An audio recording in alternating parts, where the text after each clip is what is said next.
Good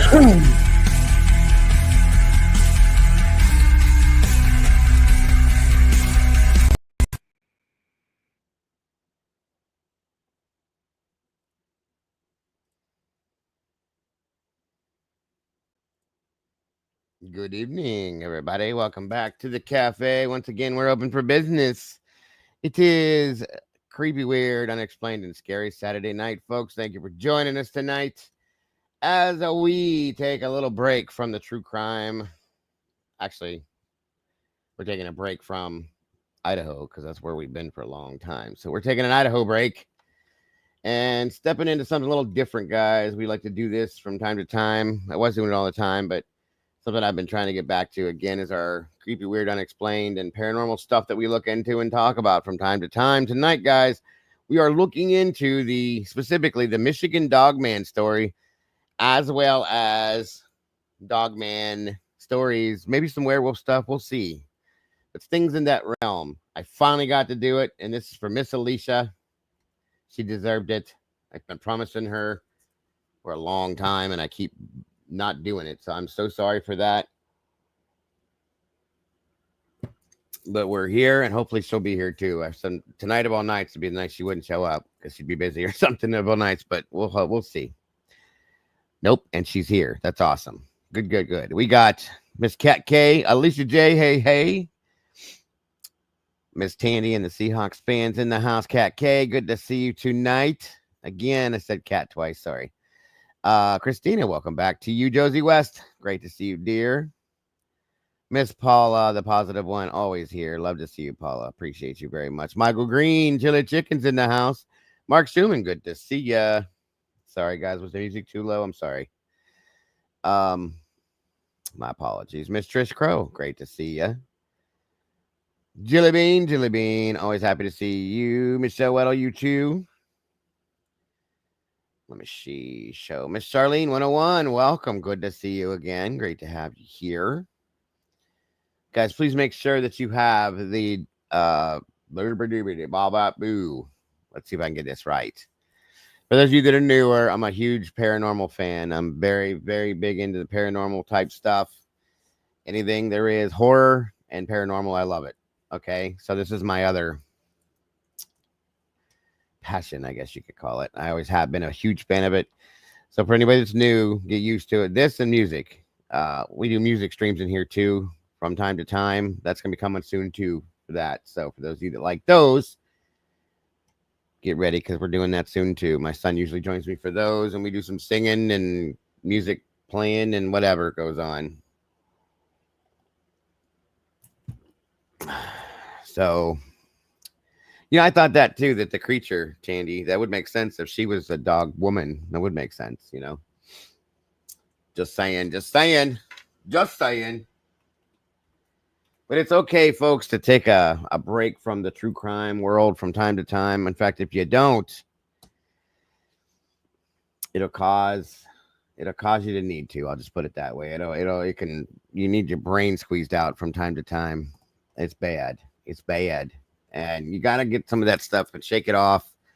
The bad juju, the bad vibes. And I know going from that to paranormal, it sounds like, what are you talking about? But it is better, guys. It's entertaining. This is more entertaining. And that stuff, it eats away at you from time to time, and you need to take a break. That's all I'm saying. Yes, you have seen the creature, Tandy. You've seen that creature. You have. That's facts. You should feel for me. You should. She was something else. 9.5 years of pure insanity. It's all good. That's all right. I met and married the love of my life going on 20 years ago. Been together for 24 years, so it was worth the 9 years of misery to find what I have now, guys. I wouldn't trade this for nothing. Let's see here. Here we go. Come on in, grab a seat. Oh, yeah, we covered skinwalkers, Robert. We've covered quite a bit in here on our paranormal nights and stuff that we do. So if you have requests, put them in. It might give me a little more push to be able to do this. The problem is I always get locked up with family stuff on Saturday nights. My granddaughter and situations like that have a tendency to lock me down sometimes, and I just can't sometimes, and it sucks because I enjoy it and I know everybody else enjoys it. Well, certain people, not everybody, but some people do. Some people can't handle it. It gets a little too scary. At least they say. Some people just don't have the thing for this, and I get that. That's understood. That's why I do the music thing too, because everybody loves music, and if you don't, then you need to go get your head checked, because music is the thing that makes the world go round. Everybody says money makes the world go round. I think music does. So, just saying. But anyway, come on in and get comfortable, y'all, if you will. By the way, has anybody seen, Alicia, did you get a message back from Captain Jenks? I'm starting to get a really weird feeling in my stomach, and it bothers me. And I hope he's okay.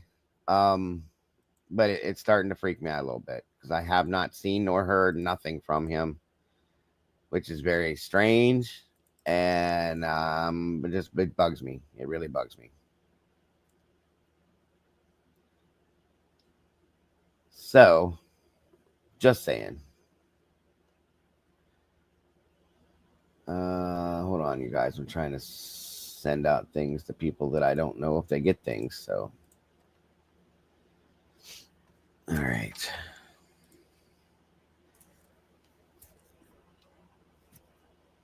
That's what I thought, Alicia, because he always does to me too, and I'm worried as hell. I'm really worried. I wish I had another way to reach out to him, but I don't. Um, God damn it. I hope everything is okay. And that's why I know he loves this stuff. He's given me many ideas for it. That's what reminded me of this. If you guys have ideas for things you would want us to cover on our weird, creepy, unexplained Saturday nights, or anything, send it to the mods. Myself, I'd be glad to look into covering it. I've covered a lot. I myself, you guys, for many years was a ghost hunter. My wife and I started a group called TRAP, TRAP, which stood for Trumbull Researchers of Apparitions and the Paranormal. I took courses online to become a paranormal investigator, which is kind of dumb, but you have to do certain things. I have many, many books that once I get this shit turned around, you'll be able to see some of them. A lot of thank you, Alicia. I did too. But I love the paranormal, and I've always been interested in it.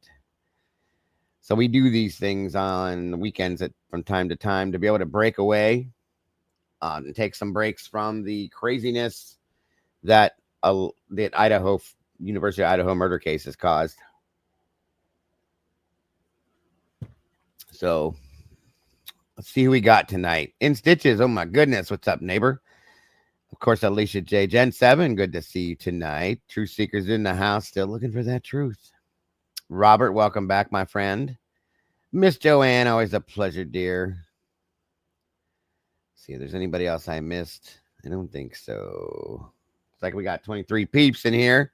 Please, y'all, please hit that like button if you would, and see if we can send this to an algorithm, maybe. Jilly bean. I think I got everybody else a little bit ago. Come on in, get comfortable. Grab your popcorn, your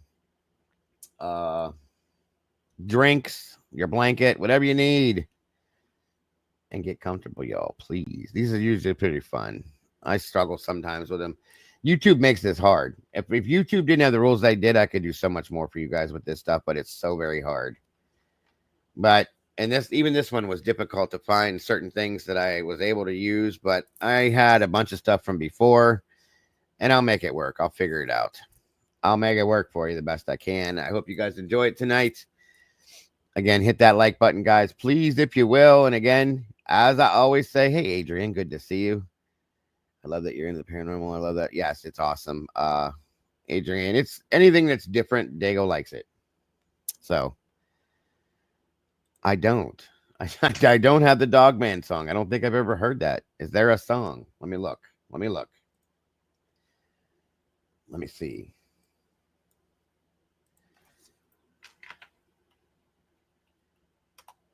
So tonight is all about enjoying ourselves and maybe having a little fun, folks. I think everybody needs to just break away from this bad Idaho case. The Legend of Dogman song. You talking about that one, Alicia? Is that it? The Legend of Dogman song? I have one here. It's probably in my backyard, Robert. The Mothman lives in my backyard. I swear it does. Mel Blanc. Oh, the Bugs Bunny guy. Hang on a minute.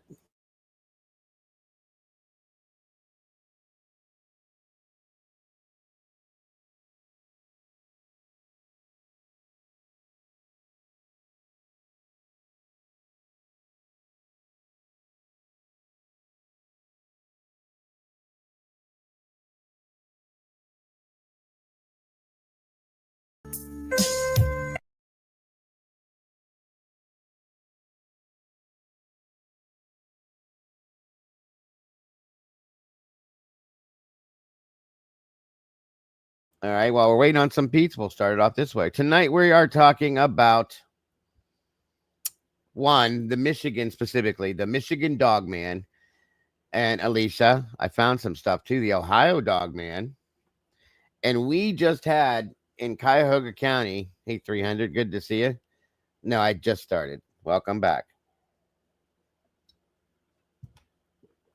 Lucci, Luch. What's up, Fitz? Good to see you, dear. I'm glad you're here. I love Heather. She's amazing. We were just talking about her, and I was talking to the mods earlier. She's amazing, just as much as megastar. I told you guys, these people in this community, this crew of people that surround me, I can't say enough about them. I love each and every one of them. Alicia and SRB and Meg and Lucy are amazing. Yes, Cuyahoga County, Heather. I'm telling you, they said just recently, I'll show you, that they had some Dogman sightings. I was like, what? My daughter lives over there. So she doesn't live, and she lives in Cuyahoga Falls. You're in Cleveland, not the Falls. So difference, but all right, let's check out this crazy song.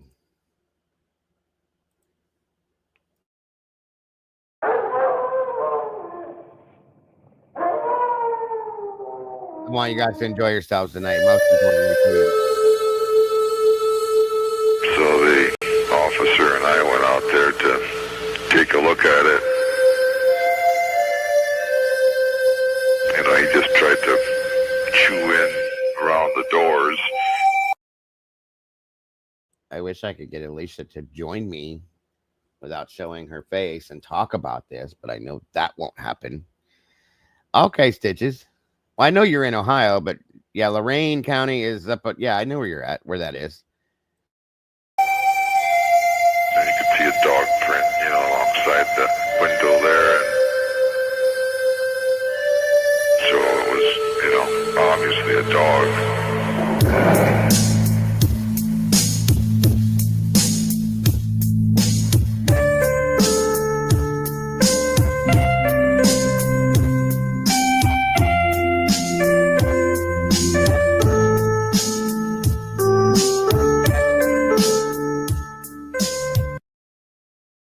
You're talking about the Jersey Devil, Michelle. Welcome, by the way. Okay.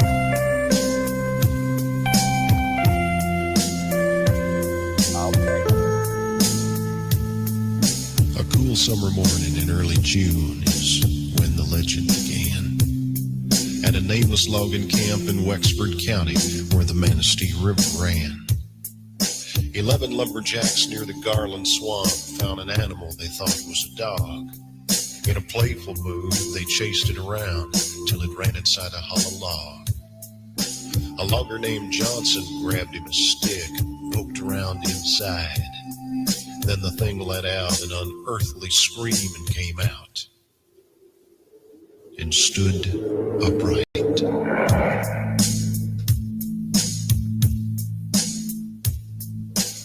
None of those men ever said very much about whatever happened then. They just packed up their belongings and left that night, were never heard from again. It was 10 years later in 97 when a farmer near Buckley was found, Slumped over his plow, his heart had stopped. There were dog tracks all around. 7 years past the turn of the century, they say a crazy old widow had a dream of dogs that circled her house at night. They walked like men and screamed.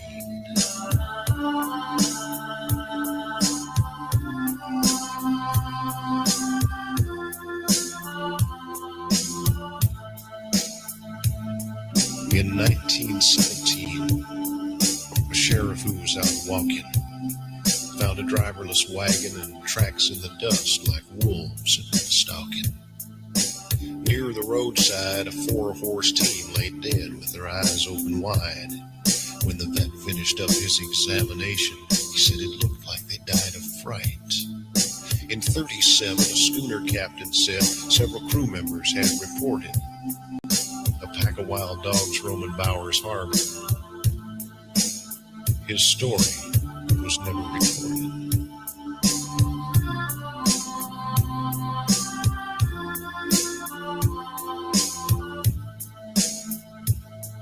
In 57, a man of the cloth found claw marks on an old church door.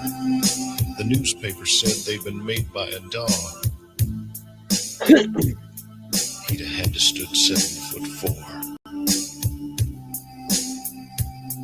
In 67, a van load of hippies told a park ranger named Quinlan they'd been awakened in the night by a scratch at the window. There was a dogman looking in and grinning. In 77, there were screams in the night near the village of Bel Air. Could have been a bobcat, could have been the wind. Nobody looked up there. Then in the summer of 87, near Luther, it happened again. At a cabin in the woods, it looked like maybe someone had tried to break in. There were cuts around the doors that could only been made by very sharp teeth and claws. He didn't wear shoes because he didn't have feet. He walked on just 2 paws.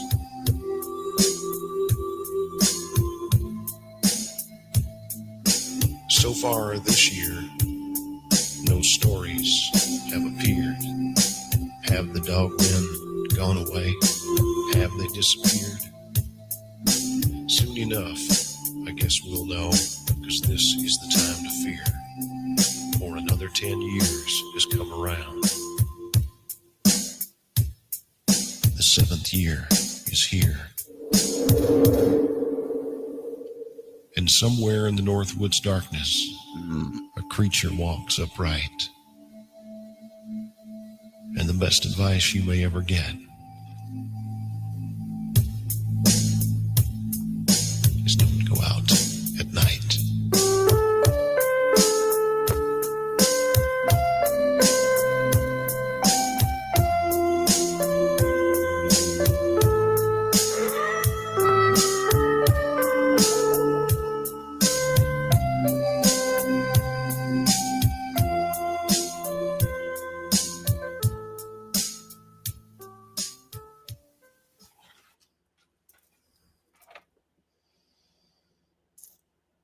And there it is, the Dogman song. Thank you, Alicia. I knew about that, but I never had it. Welcome, my co-host for Saturday nights, Mr. Chucky over here, of course. He likes to join me on these evenings. So 2017. Miss Alicia saw this thing, folks, which is what brought me into the wanting to do this. I wish she would do it. One of these days we'll get her in here. But the Dogman is smaller than what a werewolf, if there were to be werewolves. Oh, I collect everything horror, Charlene. I have masks up the butt. If you're new, you'll see I'm kind of a goofball with my other stuff too. So I would love to have that conversation live on here. Maybe I can get her to call one time or go live and light up the turn the phones on and have her call in and tell the story what she had. That might work out for her, but still, we'll see. You got the Chucky song stuck in your head? Yes. This is my friend Chucky.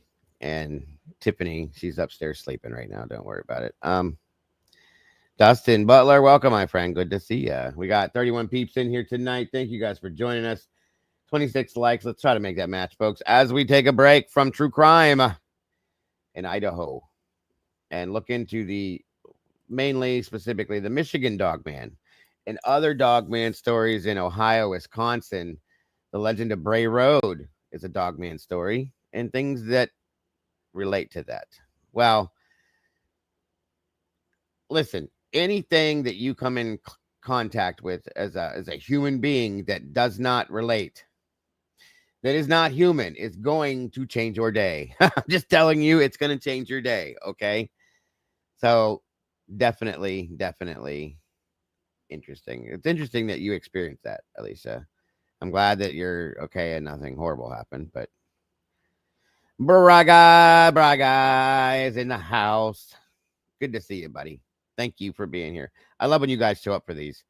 Like I said, I just want you guys to enjoy yourselves tonight and take a break. And if you like this kind of stuff, I hope you enjoy it. And I hope I do well for you. All right. Thank you, Miss. Again, hit the like button. Please subscribe if you have not yet done that. Notification bell so you don't miss anything we do, whether it be this, whether it be our true crime stuff or the music stuff we do, whatever it is. I don't want you to miss it because I love hanging with y'all. And it's always a great time. Yes, it is. Yes, it is. I was driving to work about 3:30 in the morning, minding my business. Here comes the story.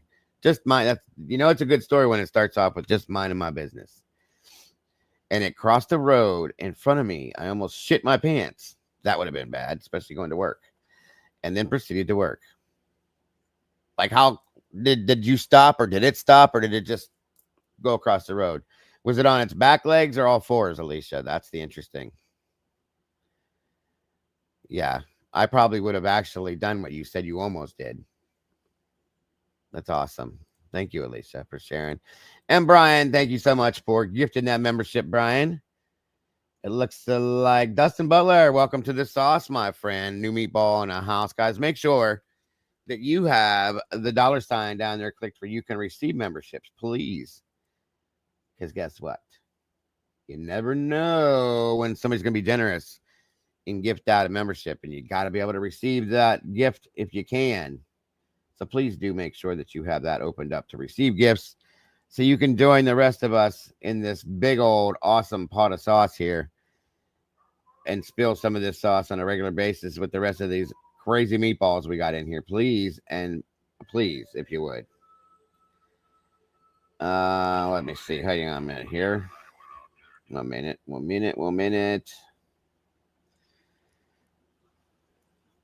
The money means to tip the mods. What? Oh, yes. And again, as always, guys, we do not expect any donations, whether it be memberships, super stickers, super chats, or anybody that wants to donate to the PayPal, Cash App, or the Venmo. But we do appreciate it, guys. It does help keep the bills paid here, and it keeps the streams going day to day. So thank you for that, for those of you that choose to do that. It is so very much appreciated, but never, ever expected, folks, just so you know. Okay, hang on here. Where we was. Give me a second, guys. I'm trying to find something for you before we get... Well, I'm trying to wait to make sure everybody jumps in, but... Hang on 1 minute.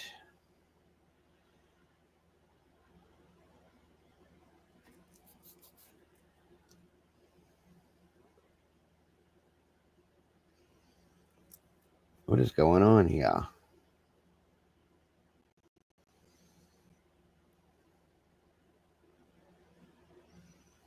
Come on, damn it. Hang on, guys. I'm sorry. Get yourselves comfortable. Drinks, whatever you're going to get. It's freaking scary, I can tell you that. Right. It was taller than a damn. Yeah, werewolves, folks, are huge, by the way, just so you know. And these things are a bit smaller than werewolves, but werewolves are monstrously, like, huge. So, That's not me. Hang on here.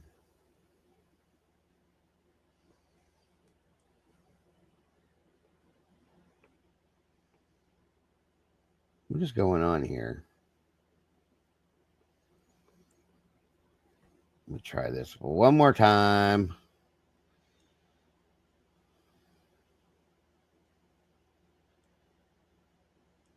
No. Wrong thing. Hang on a minute. Again, AR, what's happening, buddy? You jumped in and sank. Well, that ain't good. Thanks for joining us tonight, brother. Hope you're doing well. Great show earlier. You and Kiki did, as always. Absolutely. Had no doubt it was going to be an awesome show. So thank you for that show, sir. Guys, please go check out AR Hayes, Convict's Thoughts. If you would, please drop the link, mods. Always a good show. Always great conversation between, especially with Kiki there too. The both of them did amazing. So great job today, buddy. Great job. Will this let me do it here? Let me see. All right, guys.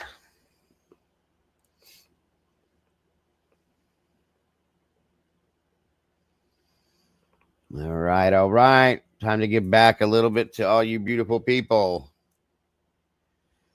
Let's see. We got 5 going out. Andrew White received a membership. Barbara G, Jackie Young, Eric Pascal, and Gray Finnery. Congratulations. Welcome to the sauce, all you new meatballs. It gives us 6. I love it. Love it. Love it. Welcome. Welcome. Let me see here.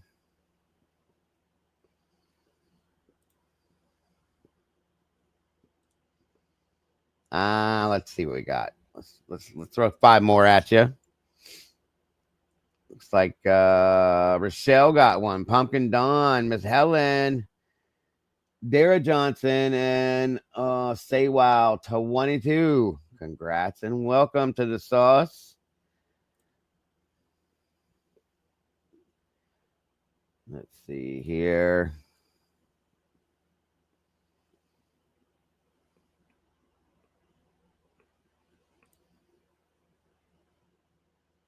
What is this? Maybe.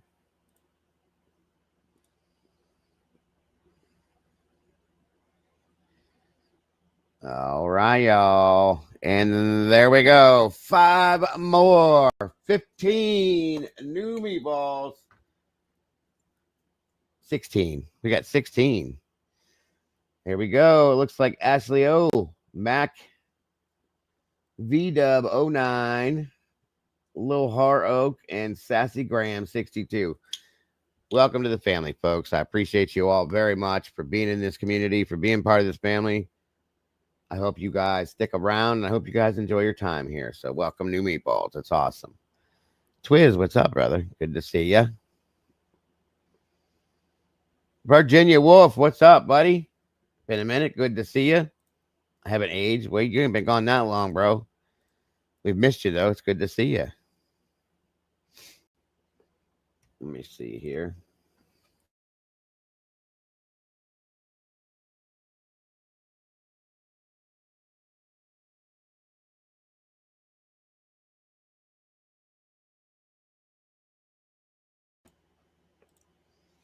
Oh, you mean this guy here?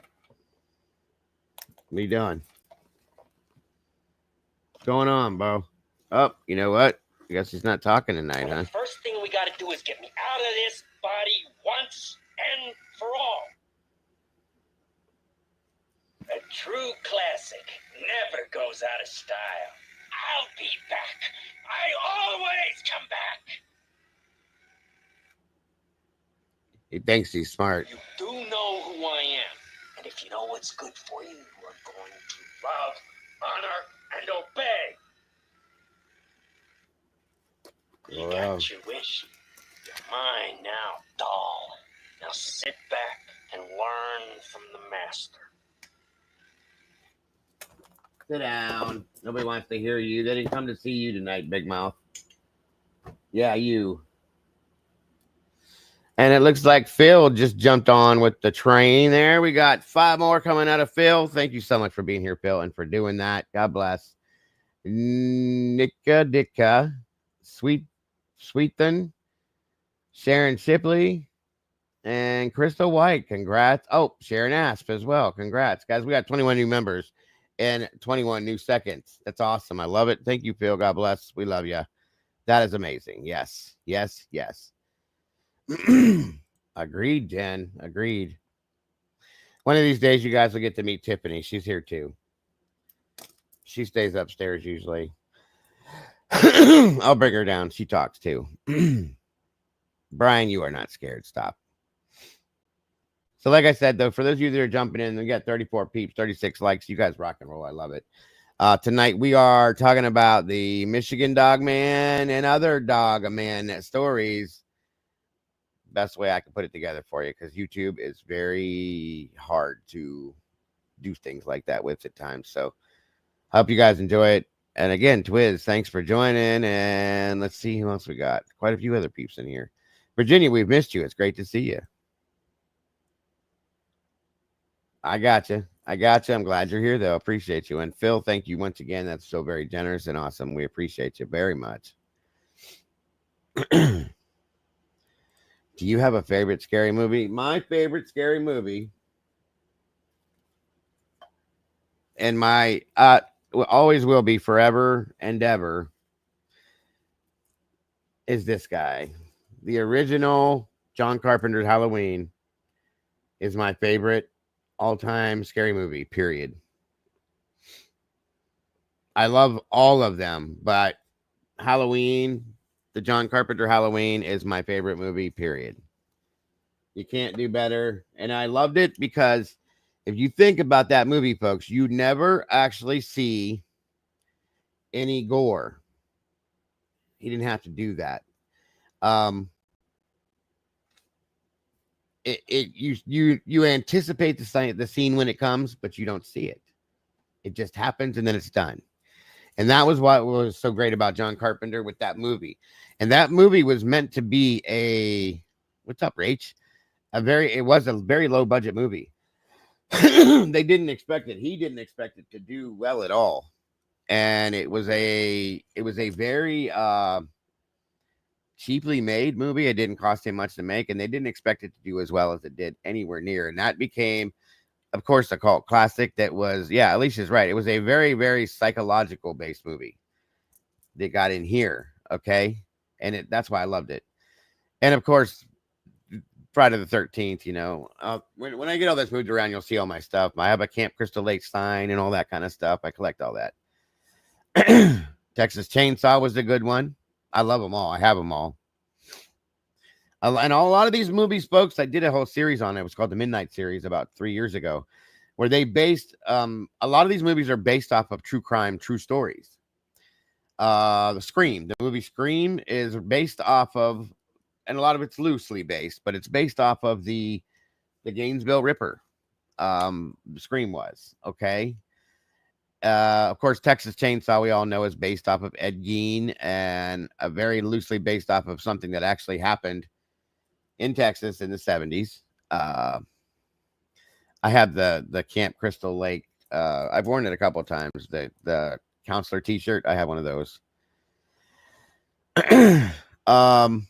Carrie. Oh yeah, Carrie's great, Brian. I love it. I love it. Anything Stephen King did, I have all the books, and I love. Yes, Stephen King is I love him. Poltergeist, the original, was great. Yes. Strangers, that is scary, Bond. I agree, but I'm not a fan of like Strangers or like The Purge and stuff like that. I don't like that kind of stuff. Psychological horror or thrillers are my thing. Super Goats in the House, The Lost Boys is probably my favorite movie. I don't consider it a horror movie, but it's one of my most favorite movies of all times. I watched that movie about 7 million times. I love the soundtrack. I own it on cassette and CD, and I had it on vinyl at one time too. Yes, the original Shining with Jack Nicholson was amazing as well. Brian said, y'all, Gainesville was actually scary here. Like, oh yeah, it was fucking. That was scary. Excuse the language, but it was. I couldn't. No way. Prince of Darkness. I own that. Yes, everything John Carpenter did, I've watched. Only because of what he did with Halloween. Now, don't get me wrong. I liked when Rob Zombie redid Halloween, and he brought it to a realistic feeling. He brought it out realistically as what it would have been in the real life. Okay, how it would have been, and the darkness behind it. I liked that too. The second version of it he did, I hated, but the first one, yes, I loved it. I'm a huge Rob Zombie fan too, music and movies.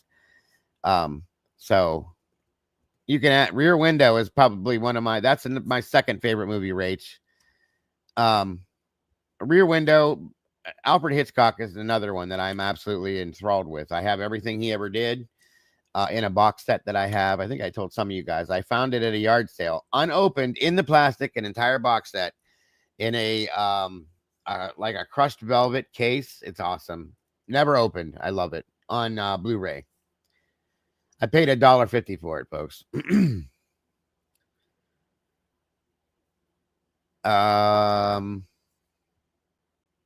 Jaws, of course, is Jaws. You know, my wife loves Jaws. Rear Window, the original Night of the Living Dead, another great one. Right, and I outgrew the gore stuff, Christina. I'm not really too much into that, although I can do it.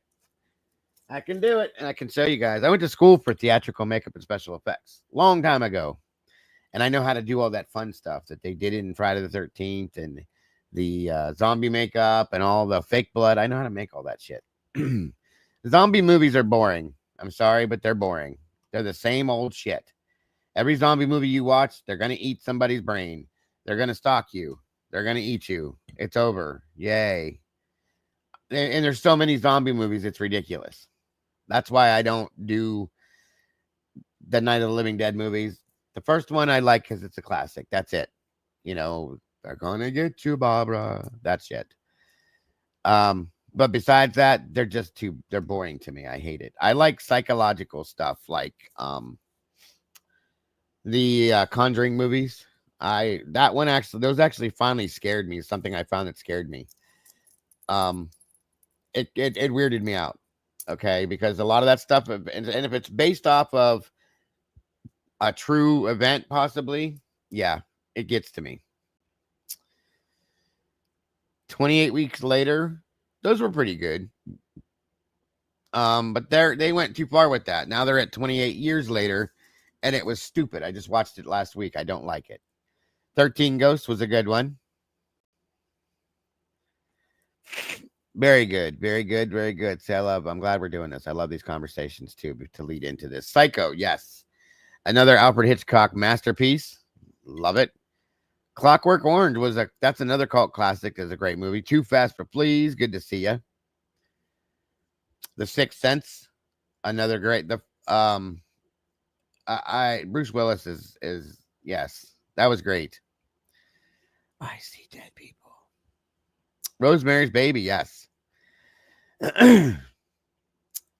Amen to that one, bro. Amen to that one.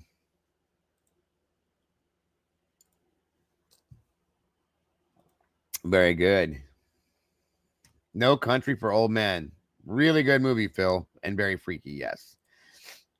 Shawshank Redemption. That's another Stephen King story and movie based off of another great movie. The Green Mile was something that Stephen King did too. They're not really horrors, but they do have a thriller psychological tip to them. Okay. Love it all. Love it all. The others was good. Very good. Skeleton Key. I love that movie. Is another good one.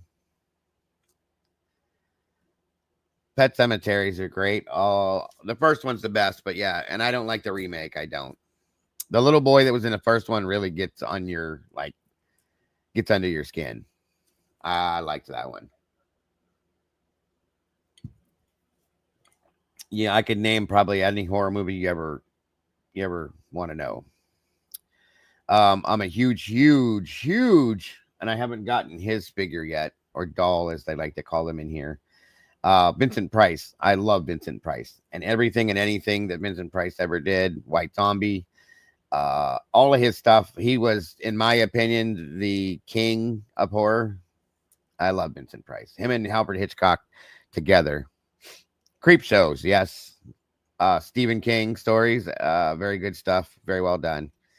The third one kind of got cheesy, but whatever. I'll still watch it. Some of the best things to watch, you guys, are like on the Thriller channel or what the hell is the other channel called? Anyway, they're B-rated, really cheesy ass shitty movies are actually pretty good sometimes, and I watch them. There's a thing on YouTube called oh god,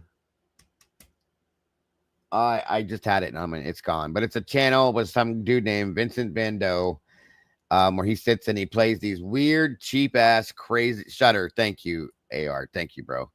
And he plays all these horror. They're horribly done movies, guys, but they're actually, some of them are pretty good. And I love it. I love that kind of stuff. It's great. Great to go to the drive-in and watch that stuff. Shutter was another one. Was it Shutter Island with DiCaprio? That's a really good thriller. That's you ain't gonna figure this out till the end movie. I loved it. The Exorcist is what it is, folks. We know that. Cape Fear with De Niro, the original one, yes, Rach, there's a great one. Of course, the Omen movies, Damien. Another Karen Black, another actress that played in a lot of these movies and never got the respect she deserved. Okay, amazing actress, amazing actress. Tales from the Crypt, of course, Bill. Those were great. The Crypt Keeper. The original Creep Show. The classes that I took were given by a gentleman by the name of Tom Savini. He does makeup and theatrical makeup and stuff, and did it in a lot of these different movies. I got to meet, if you guys ever remember how Creep Show, one of the, I think it was one of the stories in Creep Show 1 was about a box they find buried underneath a stairwell in a building. And it's been there for a long time. They pull it out and they look in it and they're trying to open it up. And there's this thing in it called Fluffy. And it's this monster type thing. Little teeth are about that long, big, ugly, woofy looking type thing. And he's in the crate. And he kills and drags people into the crate. I got to meet that. It's like a puppet that Savini made. And it's amazing. Absolutely amazing. There's 3 or 4 versions of him. And I got to hold it and look at it and touch it. It was cool. The Saw movies are good. The psychological basis of the Saw movies are amazing. I love that. The gore, I could do without that nowadays. I've seen so much of that shit with my job and then the stuff I was into, you know, I'm okay with it. No big deal. Wrong Turn, those are crazy. You wouldn't believe how close to real life some of those are, Vonda. Goosebumps, yes. Yep. That stuff was amazing, Super Goat. My kids had all those books, and I would catch myself reading through them. They were cute. The show was good, too. Fear Street, yes. Do you watch the Fear Street movies that come out, Jen? I think there's quite a few of them, actually, that have come out. The Bell Witch, yep.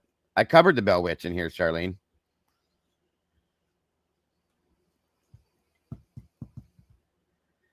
Yeah, that was cool.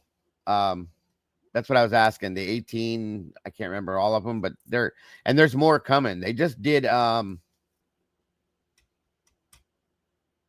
cheerleader one. They just did the Fear Street cheerleader one. Yes, Dark Shadows was great. The Night Stalker, of course. Nah, Bo, no, you make.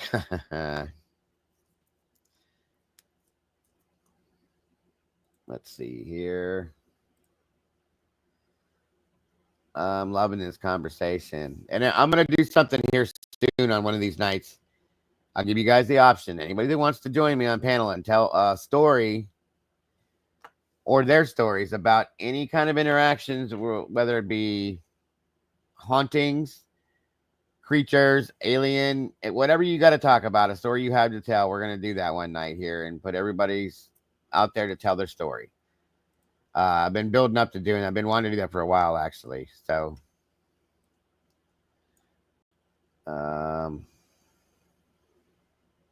I'm looking forward to that. That's coming up soon too. Bobby, good to see you. Dark Shadows, yes. Very good stuff. The one with Johnny and the old one. Bobby, old dude. Yes, it was. Yes, it was. And if you watch, there's some crazy shit in that movie too, Bobby. I don't know if you guys see the person that hung themselves backstage, swinging in the background from the thing. That was pretty wild to find out. Goldfinger.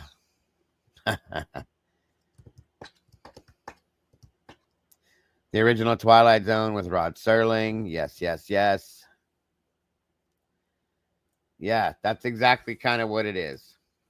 That's exactly it right there, Rach. We're going to do ghost stories.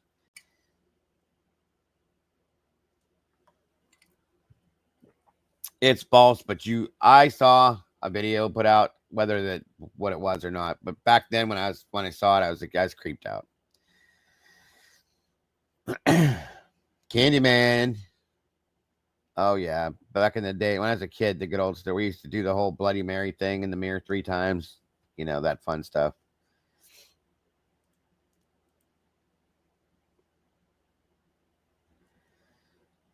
So you guys are down to do the whole ghost stories camp out thing. That's good. I'm glad to see that.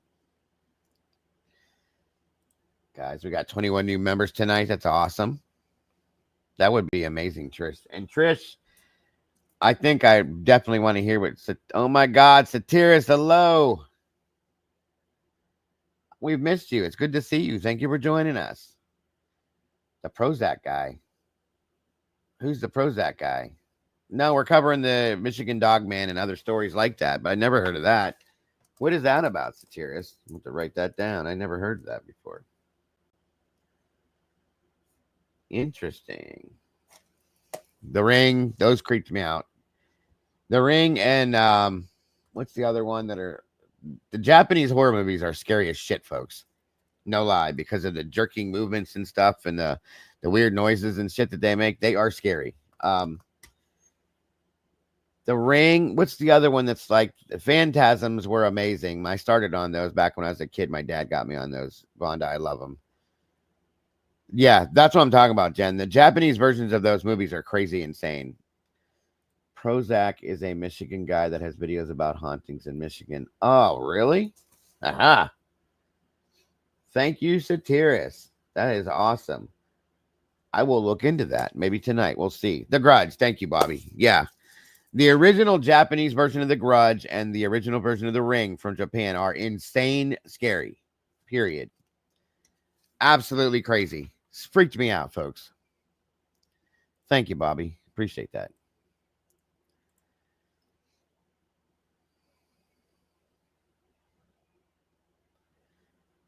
My dad used to wake up. Yes. I used to do that to my kids too, that they would freak out. The VHS thing, yes, that was great. So how many people in here have heard about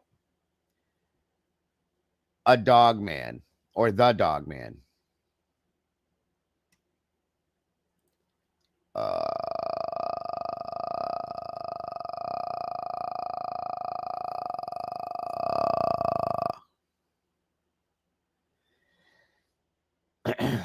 If you've heard of the Dogman or a Dogman, put a 1 in the chat for me. I'm sorry. I'm sorry. She said I quit. I'm sorry.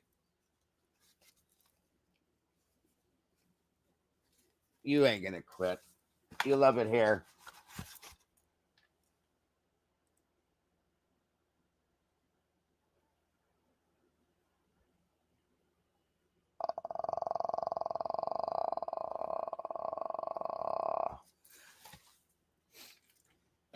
I love it. I love it. I'm sorry, Alicia. I can't help myself. Yes, we're going to be talking about the Beast of Bray Road tonight as well. 111. Yes. Never have. Okay. I'm telling you right now, guys, some of the scariest, and I mean scariest, that's why I'm interested in what Trish has to talk about. some of the scariest haunting stories I've ever heard in my life are Native American haunting stories. And I'm telling you, there's no doubt in my mind that they're real. I had a that was good, Phil. That was really good. I love it. I had a friend that was Native American that used to tell me things when I was younger. Well, it wasn't a friend. It was a friend's uncle that used to tell us stories. And my God, y'all, I'm telling you right now, if you want to talk about real and scary, that's all it was. Pure horror, some of the stuff that I was told back then. Here, this will lighten the mood a little bit. I told you I have everything. What's up? What's up?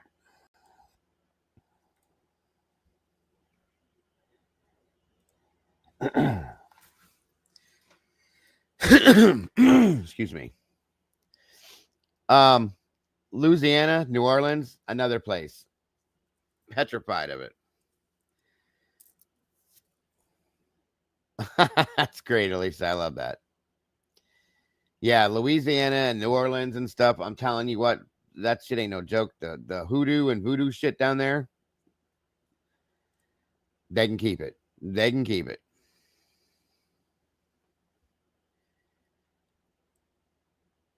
Right. You're right. Not all of it. That's very true, Rach. The movie Skeleton Key is based out of a New Orleans story that was down there. That actually creeped me out, truly.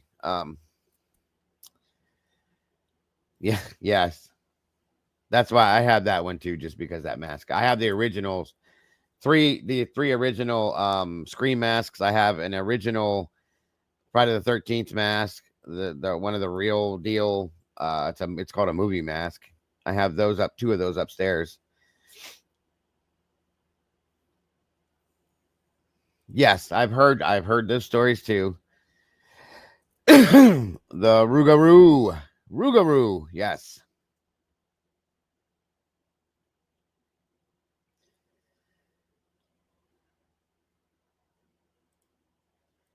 Nice. That is too funny, Alicia. About that. That's too funny. I love it. All right, go. See, isn't it nice to be able to sit in here and talk about something besides Idaho? We got to take a break from it from time to time, you guys. We got to. It is interesting, don't get me wrong. And I want answers, but it's good to take a break from it from time to time. It truly is. And I hope you guys enjoy this the best you can. I did my best with it. The swamps, yes. Yes, Vonda, very, very true. You just said it. New Orleans does have its own vibe. I agree with that one. It's very interesting too, though. All right. Let me see. I got multiple different things here, and I have to blend a lot of this stuff together. So I don't know how or where I'm going to start this off. I mean, I do, but I think I'm going to start.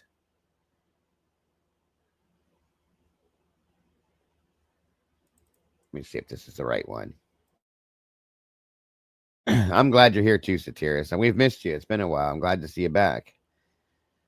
And I hope, like I said, I hope you guys enjoy this tonight.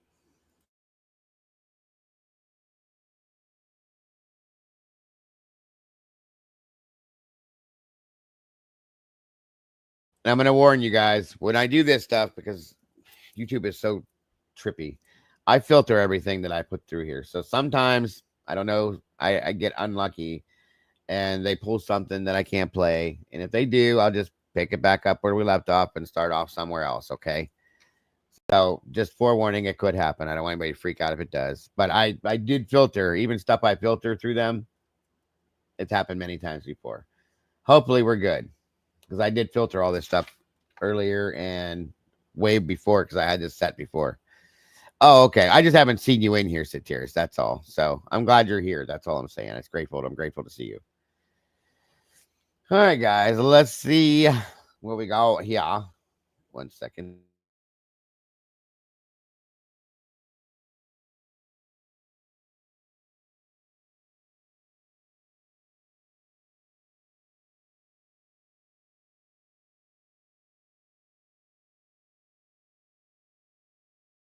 And once again, guys, our own Miss Alicia lives with this thing, just so you know, close to it.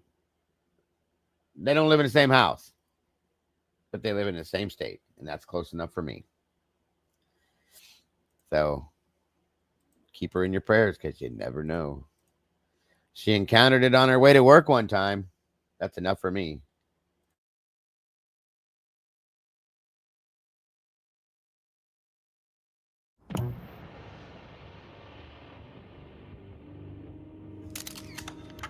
In the heart of the Great Lakes state, there's said to be a creature living that's so terrifying, all those who encounter it are left shaken enough that they question the very fabrics that make up their reality.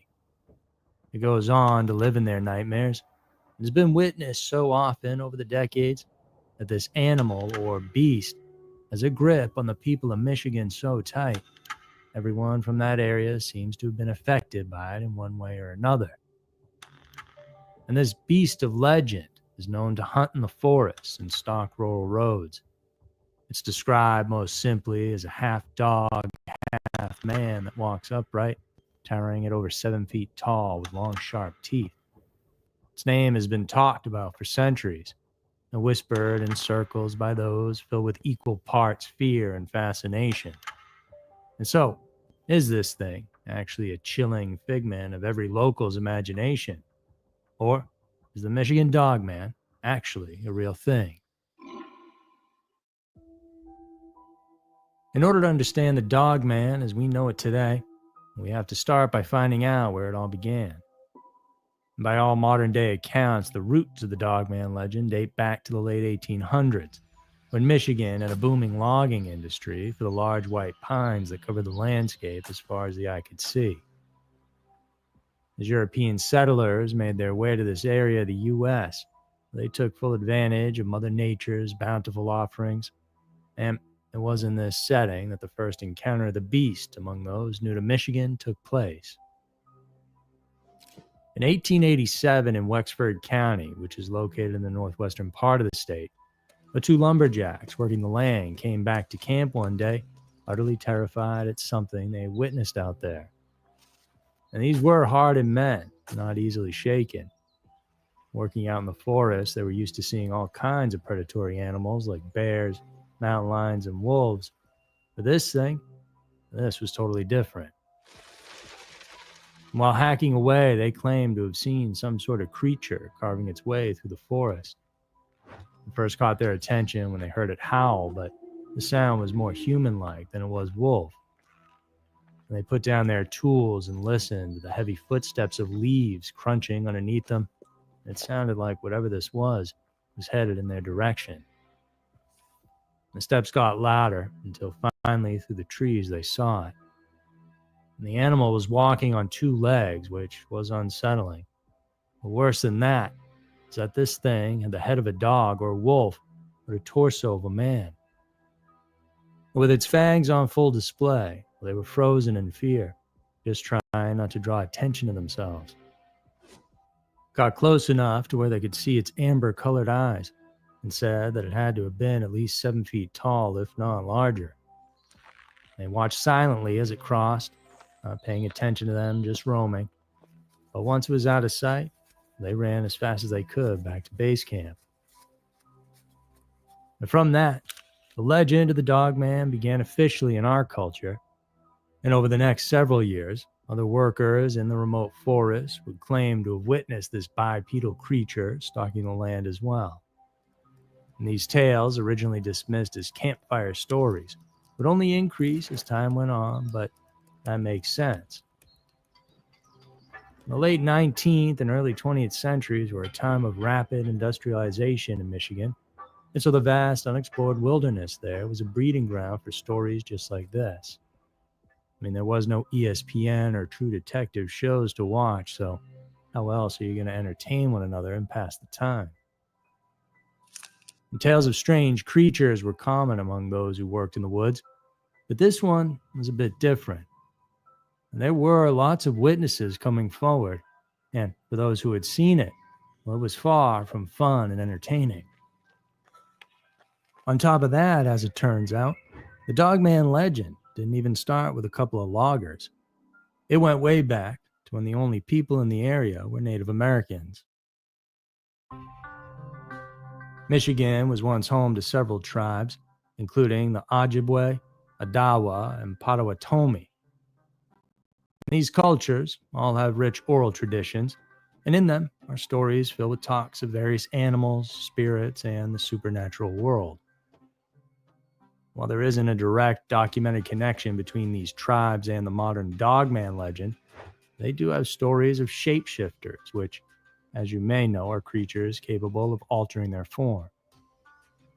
The shapeshifters can appear human in order to attract people to them, but once they have a person where they want them, they can shift into another type of beast entirely and eat, kill, or even make them a shapeshifter. Metaphorically, stories of shapeshifters are cautionary tales, smashing home the idea that some people are bad. They will charm you in with lies and deceit, only to take advantage and possibly harm you. But if all these stories are all just made up, then why have so many people seen the Dogman? Additionally, several tribes have beliefs in animal spirits or guardians. A creature like the Dogman could be seen as a distorted or malevolent version of this concept. Or, then again, maybe the Dogman is actually real. As time went on, the logging industry in Michigan slowly began to dwindle, and with it, stories of the Dogman sightings lessened, though it never died completely. As towns popped up, more houses were being built and the population began booming in the state.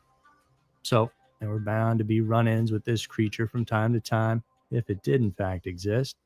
And wouldn't you know it, there certainly were. In 1937 in Paris, Michigan, a man named Robert Fortney was out walking his land when he was attacked by a pack of 5 wild dogs.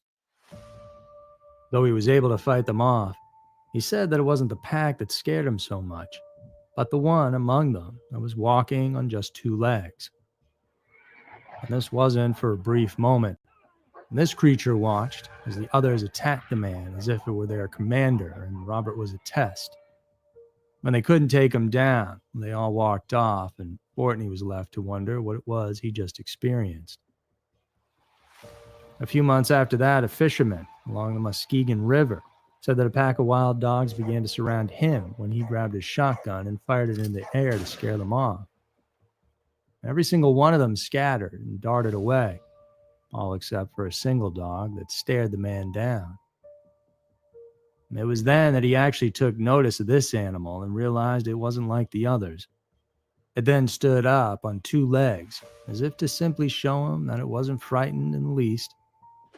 The man didn't know what to do and figured he'd fire if it came at him, but instead this dog man just turned and walked away to join his pack. And sightings like this would often come in clusters. They'd spring up as if the dog man was venturing into different territories. And that makes sense when you think about the fact that those loggers all those years back likely pushed it out of its habitat. Now it was forced to roam about, and perhaps each time it was about to settle down, more people came in and drove it out. In the late 1950s, there was a rash of sightings in Allegan County, which is south of where the loggers first made their reports. In the 1960s, the reports came in from Cross Village and Manistee County, again back in the northwest portion of Michigan. And countless eyewitness accounts have kept the Dogman legend alive in the public consciousness. Everything from fleeting glimpses in the woods to terrifying close encounters. If someone sees something that they can't explain, they tend to chalk it up to being a Dogman. Dogmen have been seen all over Michigan, sticking close to the woods, going from all 4s to walking on 2 legs. One woman from an encounter in 1977 said, "I'll never forget it. It was dusk and I was driving home when something huge crossed the road. It was upright, taller than a man, with glowing red eyes. I could see its canine features, but it was human-like in posture. It was terrifying." Welcome, Cat Lady. I'm sorry to hear that. What you can try to do, it kind of sucks, but is unsubscribe and resubscribe. And people have told me that when they do that, welcome Jody, good to see you tonight as well, that they start getting notification again. So that could be something that might be able to help. Just a suggestion. And just like with many other strange, unexplained phenomena, this one has its own unique set of similarities. The UFO sightings you hear, people talking about bright lights, impossible speeds, strangely shaped crafts. With the Mothman, you hear about wings, red eyes, and disasters that follow. With the Dogman, it's the stance, large size, canine features, and often reported amber or red eyes. And really, the list goes on and on from there in terms of the experiences that people had. While these similarities are intriguing, they can also be attributed to some type of mass hysteria or misidentification. The reality is that some people live quiet and rather boring lives.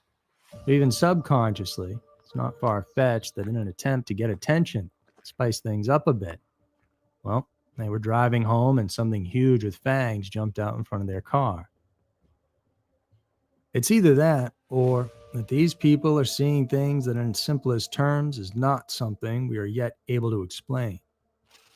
Did the Native Americans perhaps have it right all along? But there are spirits or entities that we share this world with, and maybe they don't play by the same set of physical rules as we've laid them out. Beyond the realm of just personal testimony lies the pursuit of physical evidence. And over the years, there's been many footprints uncovered in the mud, as well as claw and teeth marks found around campsites, and even on the doors of houses. Well, all that's well and good. Essentially, the Dogman in Michigan is a large-looking wolf-like creature, and so these paw prints look the same, like a large dog or wolf put them there.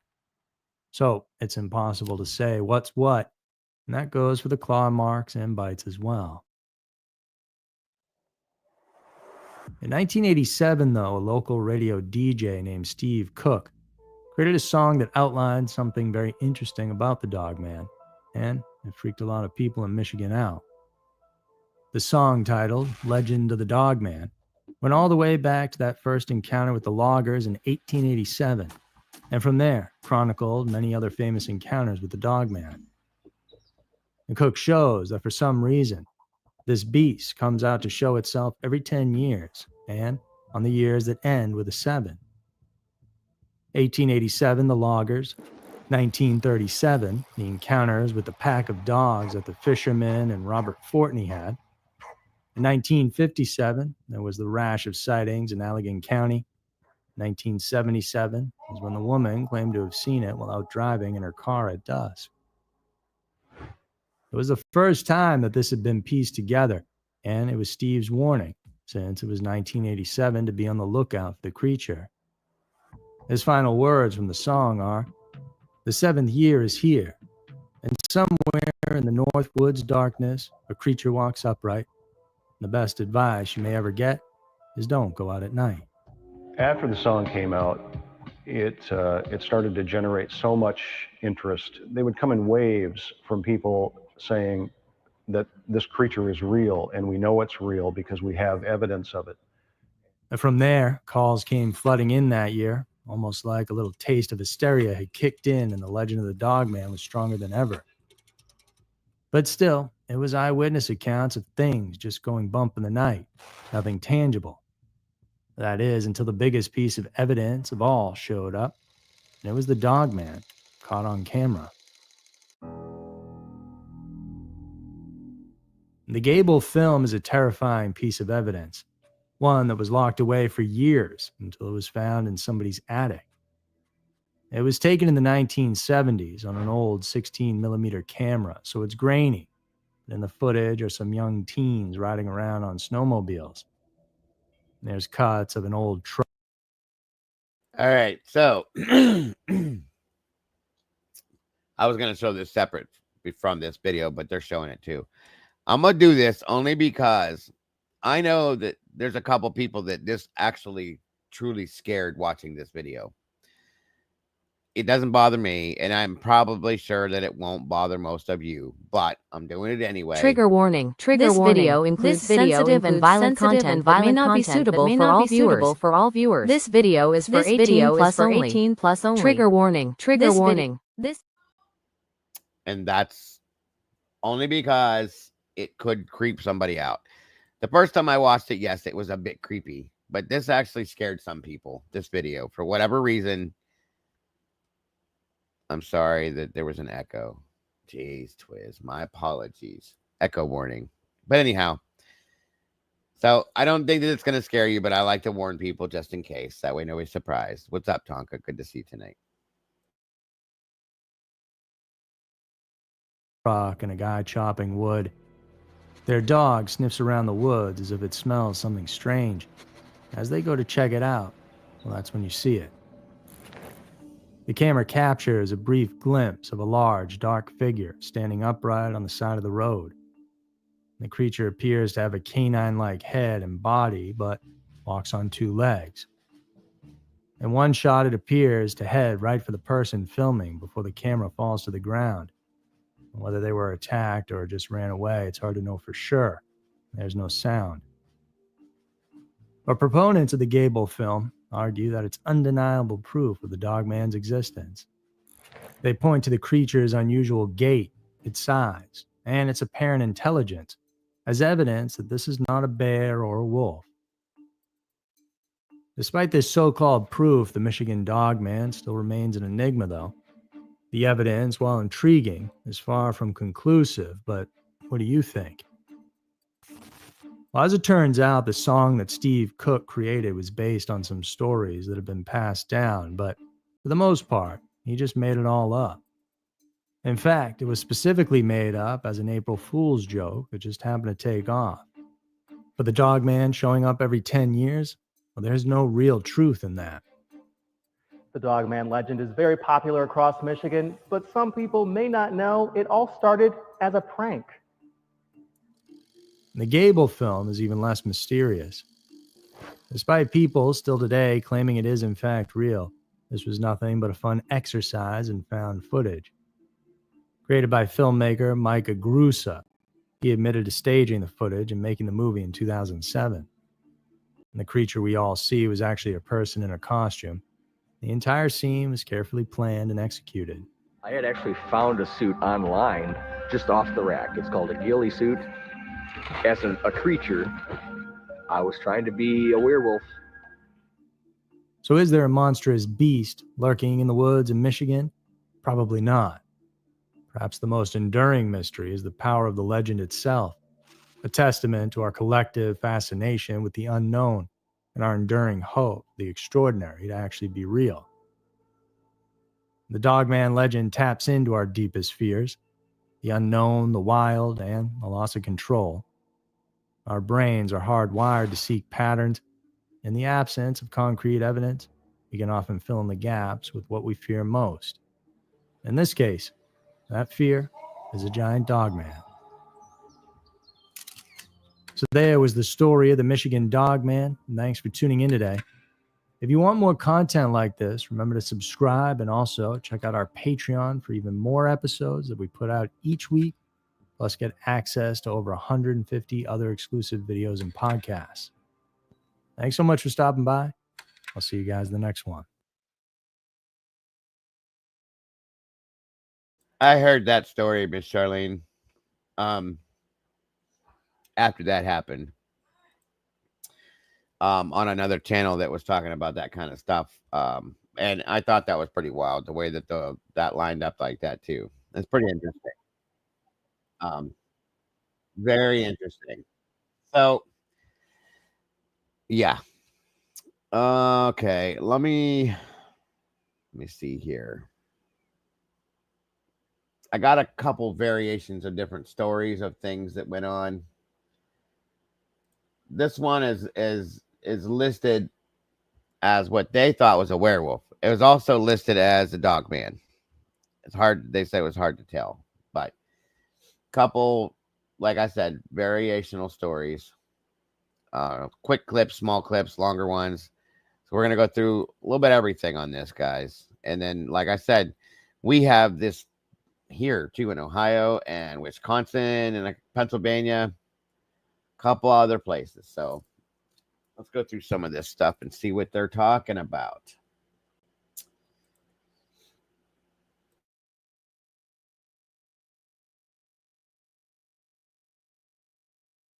I told my mom I thought I saw a werewolf, and my mom believed me. I was walking along a good probably 7 to 10 seconds before it had turned its head. That thing, that was a no great dog. one, Bill. That was too big to be a dog. That thing was bigger than me.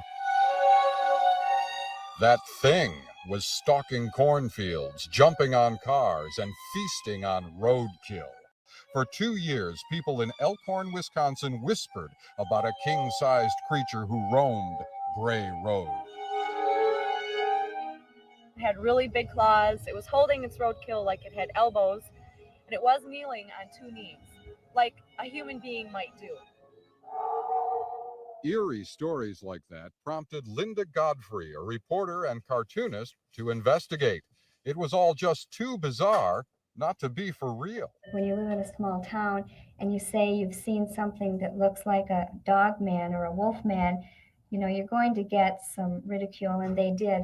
So they had no reason to say this. Despite the ridicule, beast believers came forward in Godfrey's Beast of Bray Road article, like Doris Gibson, who'd seen it on Halloween night 1991. Driving down Bray Road, she had gotten out of her car when she thought she had hit an animal. It was foggy out, and I was a little bit afraid. And this big thing come, just like trucking, you know?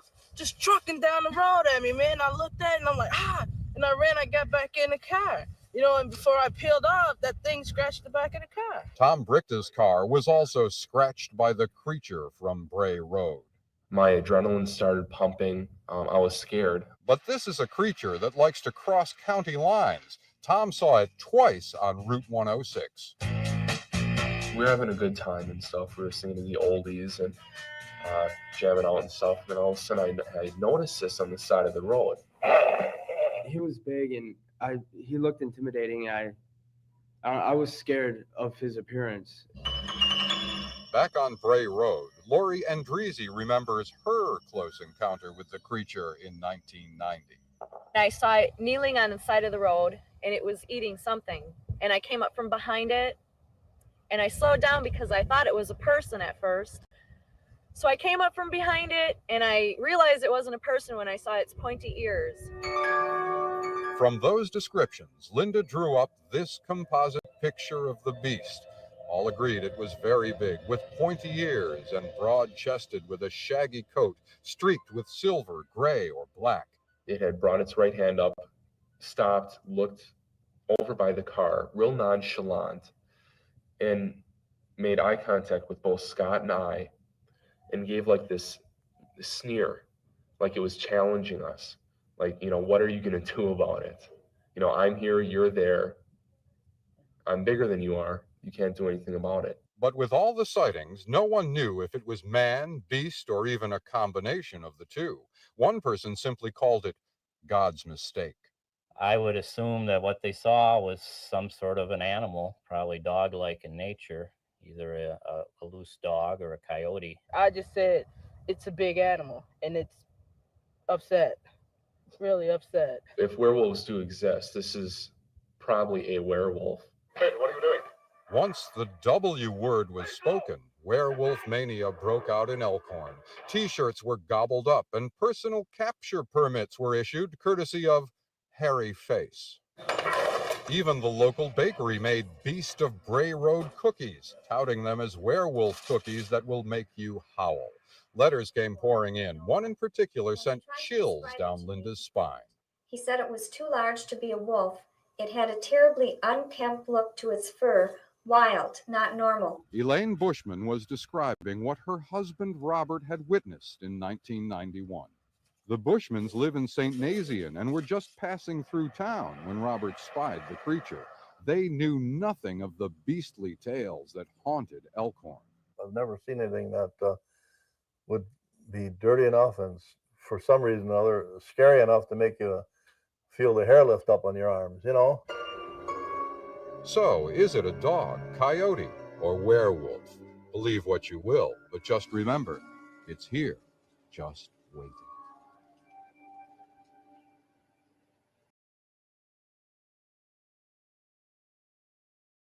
So that's the next story we're going to look into a little bit deeper, because a lot of people state that some people said that they believed it as a werewolf.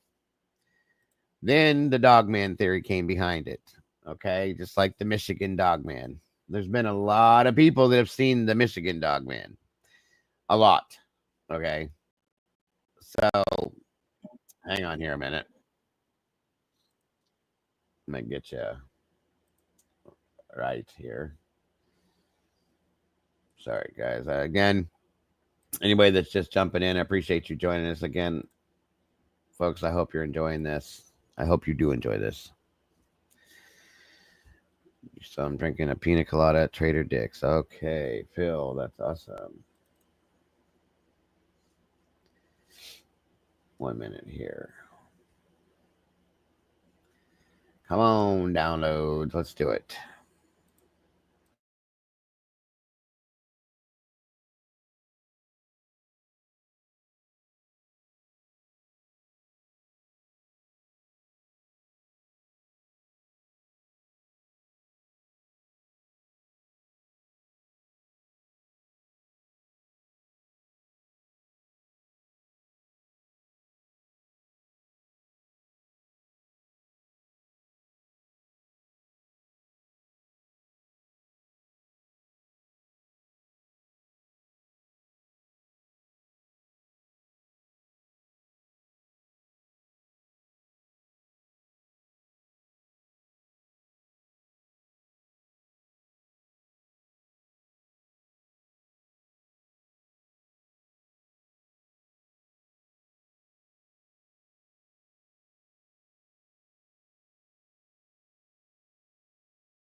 One minute, guys. It's loading in.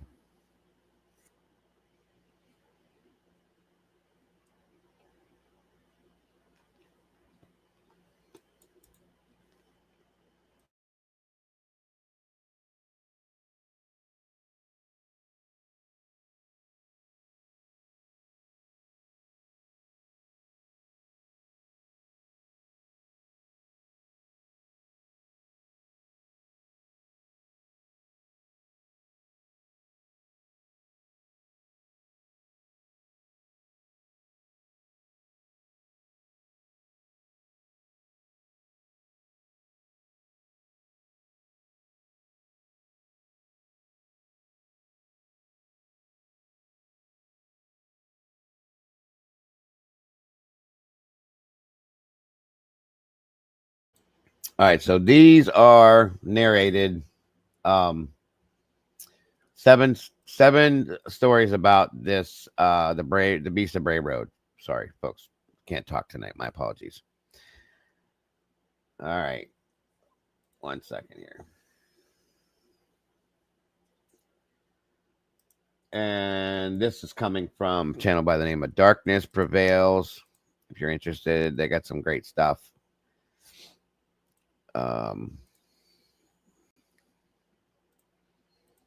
And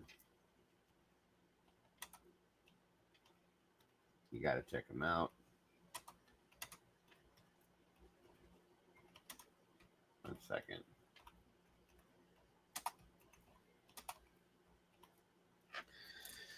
All right. And we're not just going to listen to stories, guys. I got a bunch of other stuff coming with this, so don't get bored, please. But these stories are really interesting. Definitely. There you go, Rach. That sounds good, actually. Wonderful, Vonda. I'm glad to hear that. We do this on Saturday nights. It's called Creepy, Weird, Unexplained, and Scary Saturday Nights. And we're going to be doing, like you just said, the campfire story night too. We're going to do that as part of this one of these nights coming up soon. So here we go. featuring such tales about the Bray Road Beast, the most disturbing funeral home, and more. Enjoy these stories and send me yours so I can narrate them in the future at darkstories.org. So I'm just gonna play the Bray Road Beast one, and then I have the rest of these are different things. And go to creepycampfirestories.com and pre-order my upcoming book, Creepy Campfire Stories, if you haven't already. Available at your favorite bookstore, coming out July 8th, 2025. Thank you so much for your support. Now, let's begin. Beast of Bray Road. From Bo. I used to think people made this stuff up. Monsters and cryptids and strange creatures that lurk in the dark. Fun for ghost stories and campfire tales, but not something that actually happens, I thought. Not in the real world. Not to people like me. That changed one cold night in late October. I was working the closing shift at a diner in Elkhorn. It was just past 11 p.m. when I finally clocked out. The roads were dead quiet. No traffic, no street lights once you got out of town. I took the back way home down Bray Road. It was something the locals whispered about, sure. The kind of stories you'd hear in middle school. The Bray Road Beast will get you. But I never gave it much thought. That night, though, there was fog. Thick, wet fog clinging low to the fields and creeping across the road. My headlights barely cut through it. I turned the radio down. It just felt wrong. Like the static and the music were disturbing something or drawing its attention. It was then that I saw something. A flash of fur, just a blur. Then a heavy thud against the front of my car. I slammed my brakes. My tires screeched against the pavement, and I came to a shaky stop. My first thought was that I'd hit a deer. I was scared, but I needed to check. I stepped out of the car. I soon found the animal. It had been a raccoon, I think. At least it looked like one. But it was mangled, like something had gotten to it long before my vehicle did. I knelt to get a better look, and then I heard a noise. A heavy rustling sound, like something big moving in the brush. Not a squirrel or rabbit. This was something massive. Every instinct in my body screamed to run, but I froze for some reason. Whatever it was, then stepped out. For a moment it reminded me of a bear. But bears, even on two legs, do not move that way. They don't have shoulders that broad or legs that long. This creature was about 6.5 feet tall, with a body covered in dark, thick fur. But it walked on two legs, like a man. The head was like that of a wolf, with a long snout and sharp teeth and ears that twitched at every little sound. And the eyes were a horrible, evil-looking yellow, and they were locked onto me, like I was prey. I didn't move. It crouched down almost casually, picked up that dead raccoon with a clawed hand. Then it stood upright again, towering and watching. We stayed like that for a heartbeat. After a few moments, my limbs finally kicked into gear. I stumbled backward to my car, never turning away from it. I managed to yank the door open and dive inside, slamming the lock down. My hands were shaking so bad I nearly dropped the keys. When the engine roared to life, I floored it. That should have been it.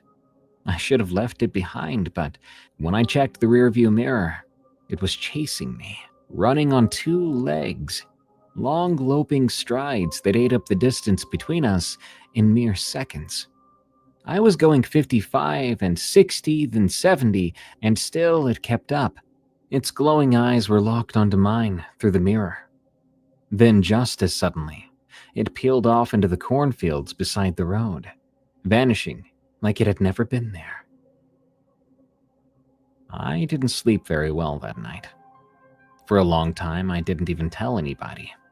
But later on, when I began to hear the local talk about it, other people, farmers and teenagers, even a police officer, I paid more attention to the stories. The stories from people who had seen it too. Some folks even found claw marks on their barns. Others said livestock had been found partially eaten. A few had their own stories of seeing a creature standing upright on the side of the road. They call it the Beast of Bray Road. And by now, I'm sure you've heard of it. These days, every time I drive home late at night, I take the long way around. I avoid Bray Road like the plague. I don't care what anyone says. I saw it. It saw me. And I'm sure it remembers. Werewolf. All right, so there's just one of the stories there. Hang on. I got stuff. Like I said, I have a conglomeration of a few things. Give me a minute here. Excuse me.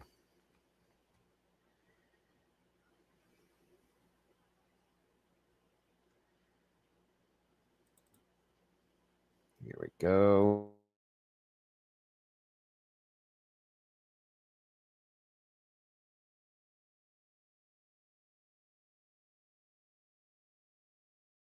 Randy Burr, welcome, buddy. Good to see you tonight. I hope you're doing well. Thank you for joining us. Appreciate you. Hold on, you guys. This thing's loading kind of slow tonight. Hold on.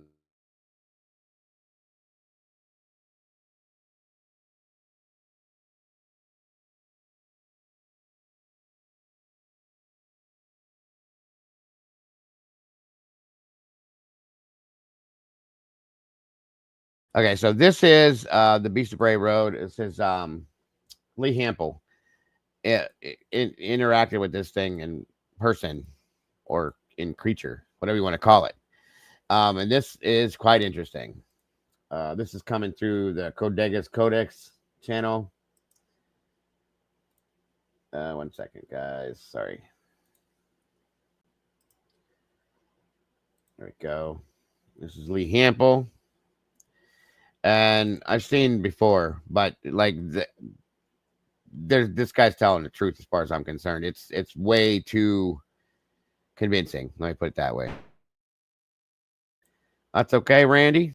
It's Friday night, Saturday night. You're enjoying yourself. Sorry, Saturday night. That's all that matters, sir. I knew that because there was a soybean field, and the soybean was just starting to come up, and I was familiar with the field. Yeah. And so you're in the west. You said you were in the west end of your field here. Now, if you move your marker, okay, now straight to the left, right, that back a little bit, right in that area. That's right where he was at, right there. The Codega is a guide and a storyteller, escorting you through the night, lighting the way, warding off thieves, ghosts, demons, and other oddities. Along the journey, his companions would often share with him the most curious of stories that he'd record in his codex. Perhaps you just might find yourself traveling with the Codega and sharing one of yours. For thousands of years, civilizations across the world have spoken of beings that walk like men, but bear the heads of wolves or jackals. The ancient Egyptians revered Anubis, the black-headed god of the dead, who guided souls to the afterlife. In Mesoamerica, the Aztecs worshiped Xolotl, the dog-headed deity who led the sun around the underworld and protected those journeying beyond this life. Even medieval Europe spoke of the Cynocephaly, dog-headed men said to dwell on the edges of the known world, feared as both monsters and warriors. But these weren't just myths, they were warnings. Scattered through history are reports of encounters with creatures that resemble these ancient gods, bipedal canines lurking in the forests, watching from the shadows, something more than just wolves. And while many of these stories have faded into folklore, there is one place in America where the legend refused to die, a place where sightings persist, a place where something still walks. That place is a quiet stretch of rural Wisconsin, and the entity is known as the Beast of Bray Road. Welcome to Codega's Codex of Curiosities. I'm Rye, your guide through the strange, the unexplained, and the things that watch us from the darkness. Tonight, we speak with Lee Hampel, whose property has become ground zero for encounters with this creature. Is the Beast of Bray Road a flesh and blood animal, an interdimensional being, or something far? Thank you so much for that super sticker, Satirus. God bless. Appreciate the generosity and God very much appreciate it. Thank you so very much. And thank you for being here. Older, something we've been seeing for millennia, but have refused to acknowledge. Okay, guys, before we jump into this interview, I'm just letting you all know that I've set up a new merch store, and it's aptly called Codega's Bodega, with some great story on the confessionals with Tony Merkel, and it was you had me hooked. And so I was like, I'd love to talk to you and have you on. And well, here we are. So for those who maybe haven't listened to that episode or to any other episodes or shows that you've been on, why don't you tell our listeners and viewers a little bit about yourself, and we'll go from there. Sure. Yeah, I'm Lee Hampel, and I was a math teacher in Wakanda, Illinois, at Wakanda High School for 35 years, and I retired in 2000. In Wakanda, Illinois, which is 35 miles south of my farm in Elkhorn, I have my farm in Elkhorn is 35 acres, and that was purchased in 2007 for the purpose of making hay and having a hay source for the animals that we have here in Wakanda. We have horses and cows and sheep and goats that require hay, and that's why the property was purchased. I was a math computer science teacher. I mean, was I a doubter, skeptic? Sure. I was a math person. I was a science person. I didn't really give it much thought. I mean, you had the Bigfoot film that was out in I think California and things of that type, but yeah, I just didn't give it much consideration. And like I say, the property was purchased in 2007, and I didn't farm there until 2011. I had a neighbor farm on shares. I was still farming at my mother's farm here in Illinois. And in 2010, my mother passed away, bless her soul, and love her so much. And then I moved all my equipment up to the farm in Elkhorn. So I farmed there myself 2011, 2012, and 2013. And nobody said anything about a Beast of Bray Road or a Dogman or anything like that. And I so that wasn't disclosed when you purchased the land, right? It wasn't on the disclosure at all. No, it was not. It was not. And now I know that the individuals that I purchased the land from were very, very familiar with that being aware of that being in the area, of the Dogman being in the area. Because in 2013, September, I cut hay, and I was going to bale the hay on a Sunday. And I had some guys here in Illinois helping me, and I called them and I said, I want to bale hay on Sunday. Can you guys come up? And he goes, oh, no, the Bears are playing the Packers. And I go, well, okay, no, we can't help on Sunday. Well, I had a couple of guys in Elkhorn who had been helping me also bale the hay. It requires about 5 people to bale the hay and put it stacked in the barn. And I called them and I said, you guys, are you going to watch the Bears Packers game, or can you come help me bale hay and make money? And they go, nope, we can't. We can't bale on Sunday. And I go, oh man, I got to bale this hay, So I go up to my farm. I leave at my Illinois farm and go up there, and I'm driving by some neighbors, and the two guys were standing out in the yard. I pulled in and I said, what are you guys doing? And they said, oh, we're just hanging out. And I said, aren't you going to watch the Bears-Packer game? And he goes, oh, no, the wives watch that. We don't watch that. And so I go, what, you want to bale some hay? And they go, sure, we'll come down and help you if I can't get help. Yeah. So they came down and we baled 600 bales of hay. Okay, that's some good neighbors for 600 bales of hay, to give you a hand there. Right. Yeah. Oh, yeah. The farmers are more than, if they can help you, they're going to help you. They're that whole farming concept is real. And when we finished, we were standing at the end of my barn, and they said, "Well," I said, "What do you guys want?" And they said, "Oh no, just get us some Coors. We don't want any money."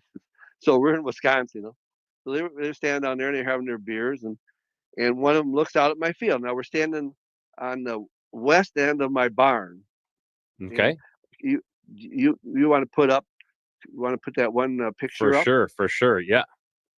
Okay, now with the let's see, with your cursor, move down. No, move that a little bit to your right, down lower. The building, the lowest building, there, right there. That building, right? You're a little bit west of it. We were standing at that doorway, and the one gentleman says, the werewolf lives back on your property.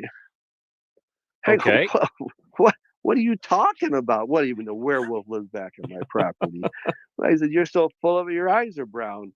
He goes, no, it's called the Beast of Bray Road. And my wife and my mother-in-law saw it in 2010. And he starts telling me about these other farmers that have seen it. And the one farmer who was doing my share farming for 3 years had seen it on Bray Road eating a raccoon. And Linda Godfrey's picture, if you've ever seen Linda Godfrey's picture of the beast holding the raccoon, that's his picture. That's his picture. That's what he dictated to her and said, "This is what I saw." And he started telling about all these people, And I go, "You go, come on, no." Like, is it April 1st? You're pulling my leg here. Is it April Fools? What's going on? The middle of September, Yeah. And so I said, okay. So I a couple of days later, I picked up a raccoon on Bowers Road. My farm is on Bowers Road, if you can see there. Yeah. On Bowers Road. Bray Road is up in the upper left-hand part of the picture.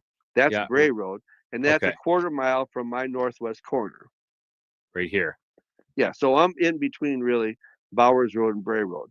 And his wife and daughter saw it on Bowers Road. It's been seen on Bowers Road many times. I've seen it on Bowers, right next to Bowers Road. It is not confined to Bray Road, even though it is the Beast of Bray Road. Yes. Correct.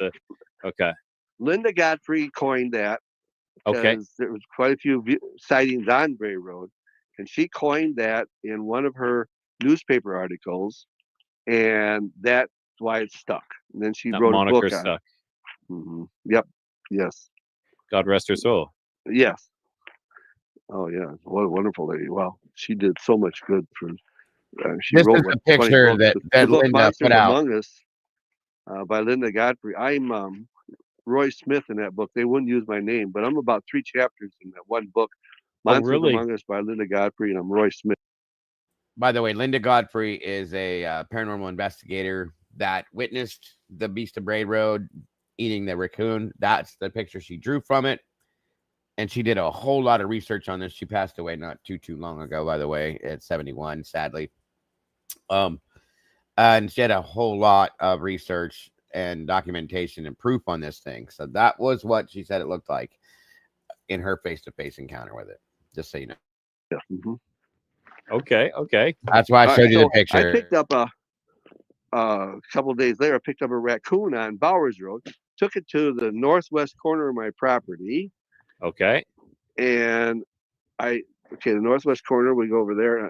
Yeah, right over here. Let's see, where are you at? Yeah. Yep. And I dropped it in the fence line. And now, in the middle of September, that grass was 3 feet tall. Okay. And I just reached over and dropped it in, 4 or 5 feet from where I was standing, and dropped it in there.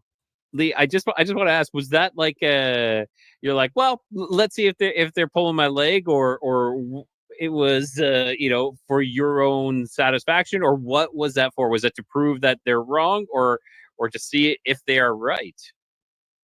It was a I really trusted this gentleman. Yeah, I trusted the farmers, And what he was telling me, I'm sure I felt that people had seen it, that had seen something, whether it was a bear or a wolf walking around on two legs or something. But I trusted what he saw, Okay. or that people had seen, and what he was telling me. And I was just, now I started an investigation. I approached it a scientific investigation, and this was my first experiment, and uh, it was very just revealing, because the next day I went back, and that raccoon, it was cut from neck down to the stomach area, and all the innards were gone. Like it was cut, like almost like with a knife. Yes. Oh, absolutely. Wow. And this grass is still 3 feet tall all around it. I'm looking down in there, and it's still, and the grass is not knocked down. The grass No. is just standing straight up. Straight up. Okay, that's Now, strange. Oh yeah, and this is the first one. Geez, I've done thousands. This is the hundreds of start. experiments. This was the start. Yeah.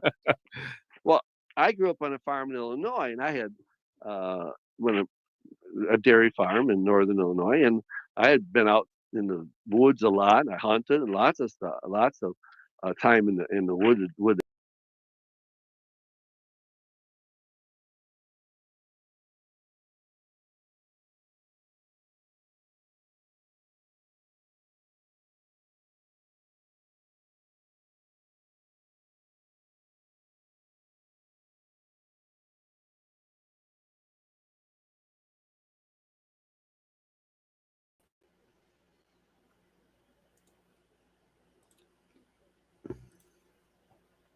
Sorry, guys. I have a new 11:22 time. Now it's 11:07. Here we go again. I don't know why that's doing that, but my apologies.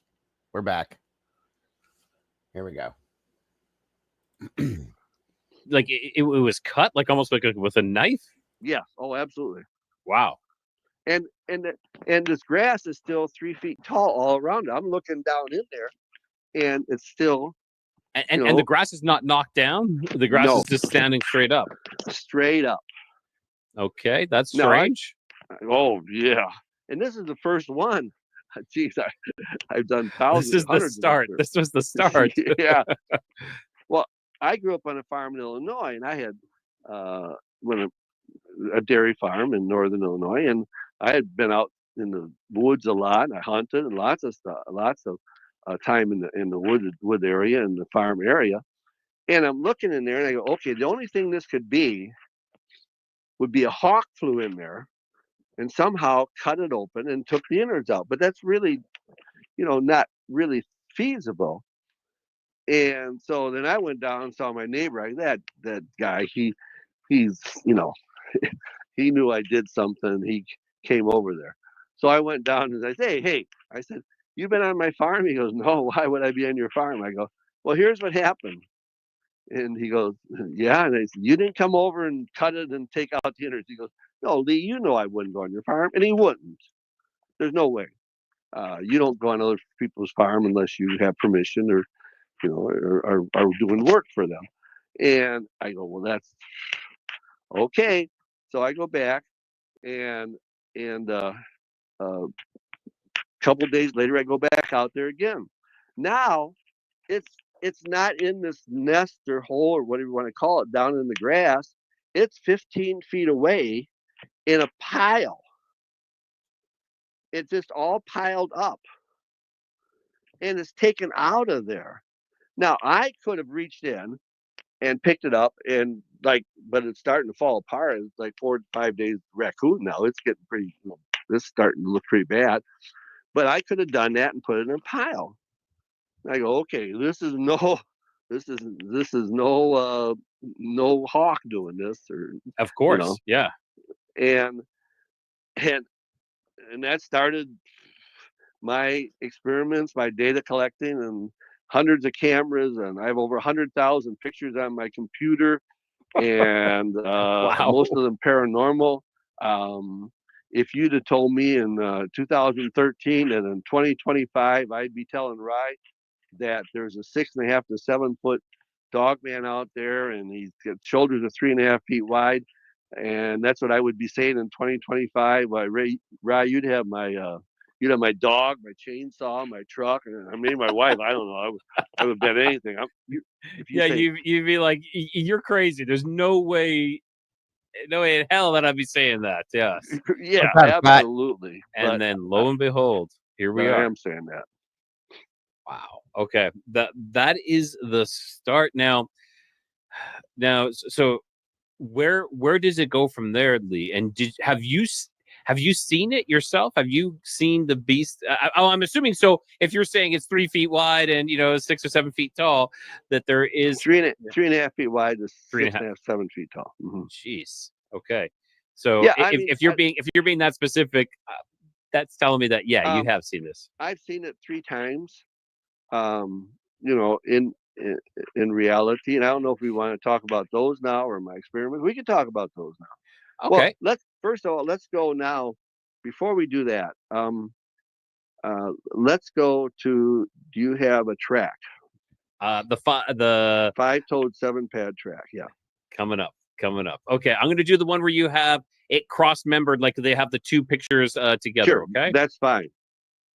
Okay, so let me just get that ready to rock and roll here. So, all right, so you found some tracks. So we're gonna go with So you have found some tracks, some abnormal tracks is the best way to call this. And here we are. Hundreds of times, hundreds of people, okay, about 20 people have seen these tracks. Okay. Now, if you look at the track on the left. And I don't know if Yes. you can use your marker, count the outside toes. 1, 2, So 3, 4, there's 5. the base. So 1, 2, 3, 4, 5. 5 toes. Then there's a center pad. Correct. Right here. Let's see. Yep. Yeah, you're What the hell? There's 3 across the top. 1, 2, 3, 4, 5. The middle pad and the bottom pad. That's crazy. That's wild. Well, and then there's a heel pad.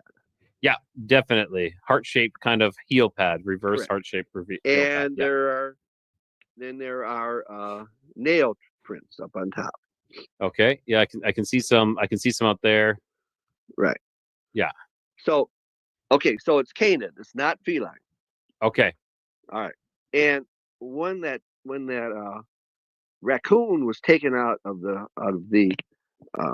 hole, I went into the neighbor's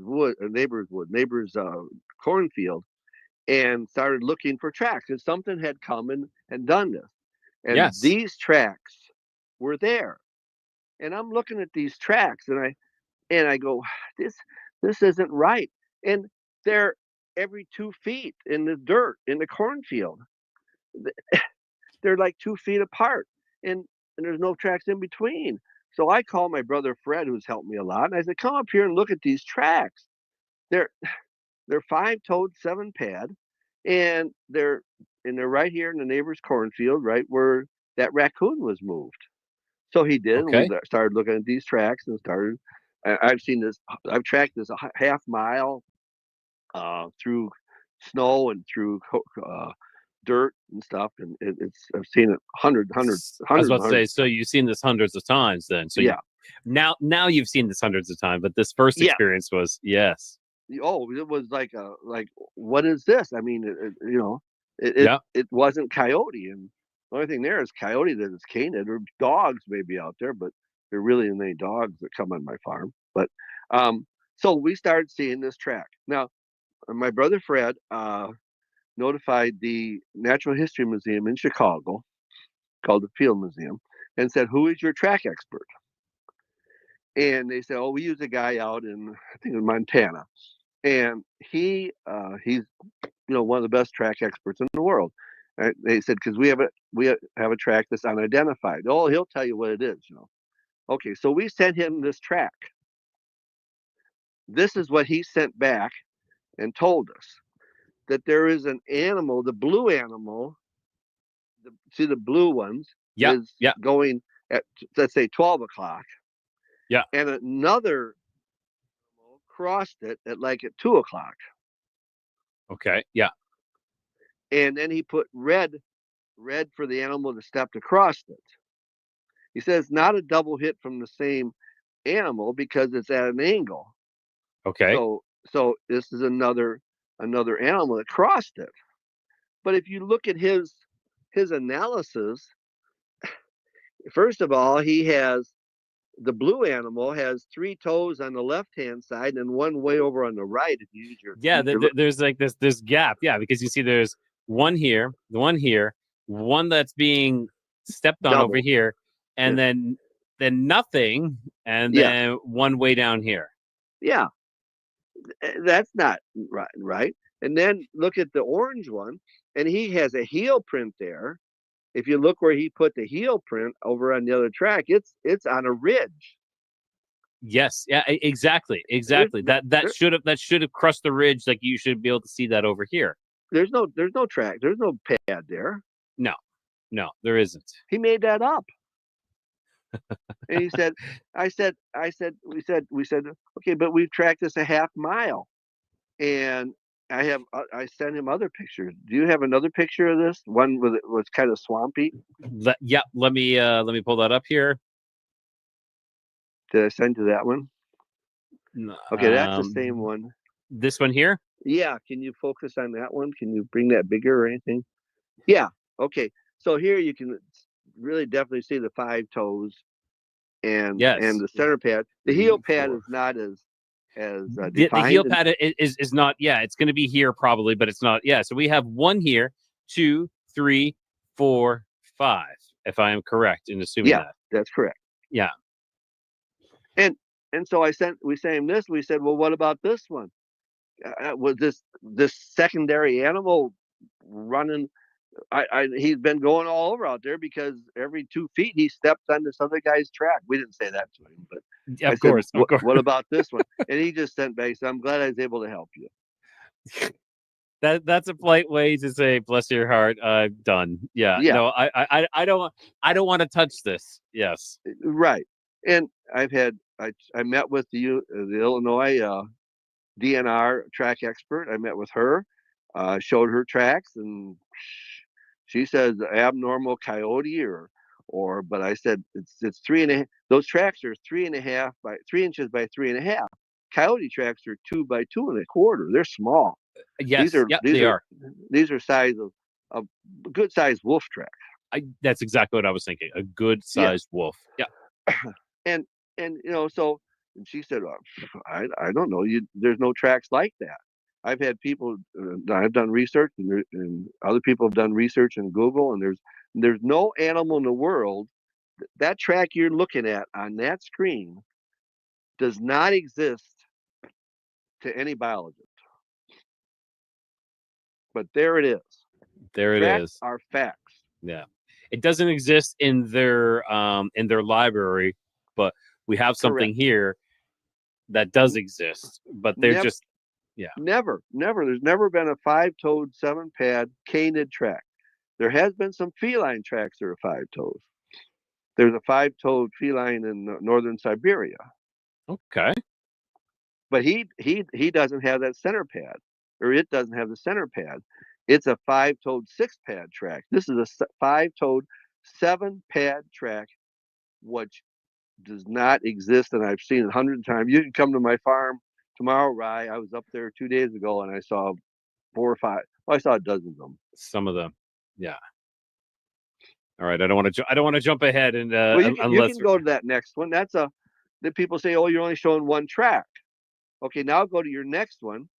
Now I don't know if you can zoom in. Here's 2 tracks, and his step is about 24 inches, up to 4 feet. Yeah, like this looks like a flower imprint. 1, 2, 3, 4, 5, and then the heel is back there, right? I'm assuming. And we do call it flower or a clover track, right? Okay. Right. There we go. And if you go back to the back one, you can see it's about a 2-foot step. I showed this to the track expert in Illinois, and she said, well, you're missing tracks. I go, well, I don't see any more in there. She said, well, there's too much debris. You're missing tracks. Well, There's no more tracks there. I'm sorry. There's no Yeah. more tracks there. You know, You would be missing tracks if it was if it was walking on fours. and I said, what if it's bipedal? And she said, well, that doesn't exist. Yeah. Yeah. Like, look at, there's nothing here. Nothing. No. All right. And that was nothing. That was And this going is, along. yeah, and this is soft. This is soft ground. You would be able to see it. Like, we can see the indent here, and you can see it over here. Like, look how far that's going in. Yeah. Well, I don't want to say it's too soft, but yeah. Yeah. And I was tracking that one, and this was two of the nicer tracks, so I put my ruler down and measured them. But I was following the track line there. Perfect.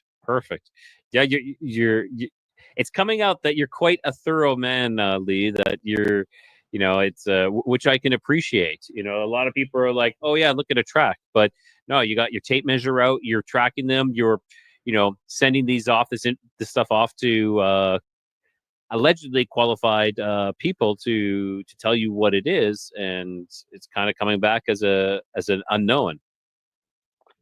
I had the Wisconsin DNR came. I said, I have some tracks on my property you guys might be interested in. And they're always looking around for, cougar tracks or bear tracks, because I'm in Walworth County and there's no cougars or bear there. So the DNR guy came and we started in. I had found a line of tracks that were on in the dirt, and so we're looking at them and stuff. He goes, well, this has to be an abnormal coyote. And I go, coyote?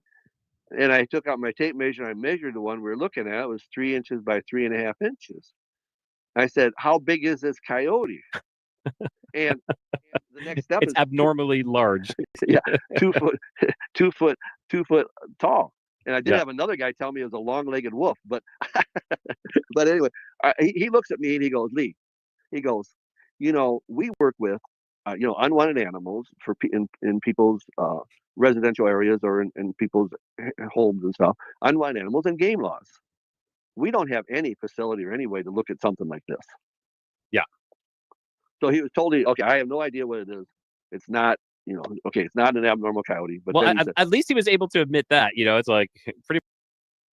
Basically, when they don't have an answer to a question, they make something up. An abnormal coyote. A long-legged, like, whatever. Okay. This is what happens. Moving on. But say, yeah, they don't know. Yes, he did. Yeah, he said we don't have any any situation where we work with animals that are like this. He said. Okay. I can respect that. I can actually respect that. Sure. Oh, sure. Well, if I, you showed me these, before 2013, I had to try to make up something too.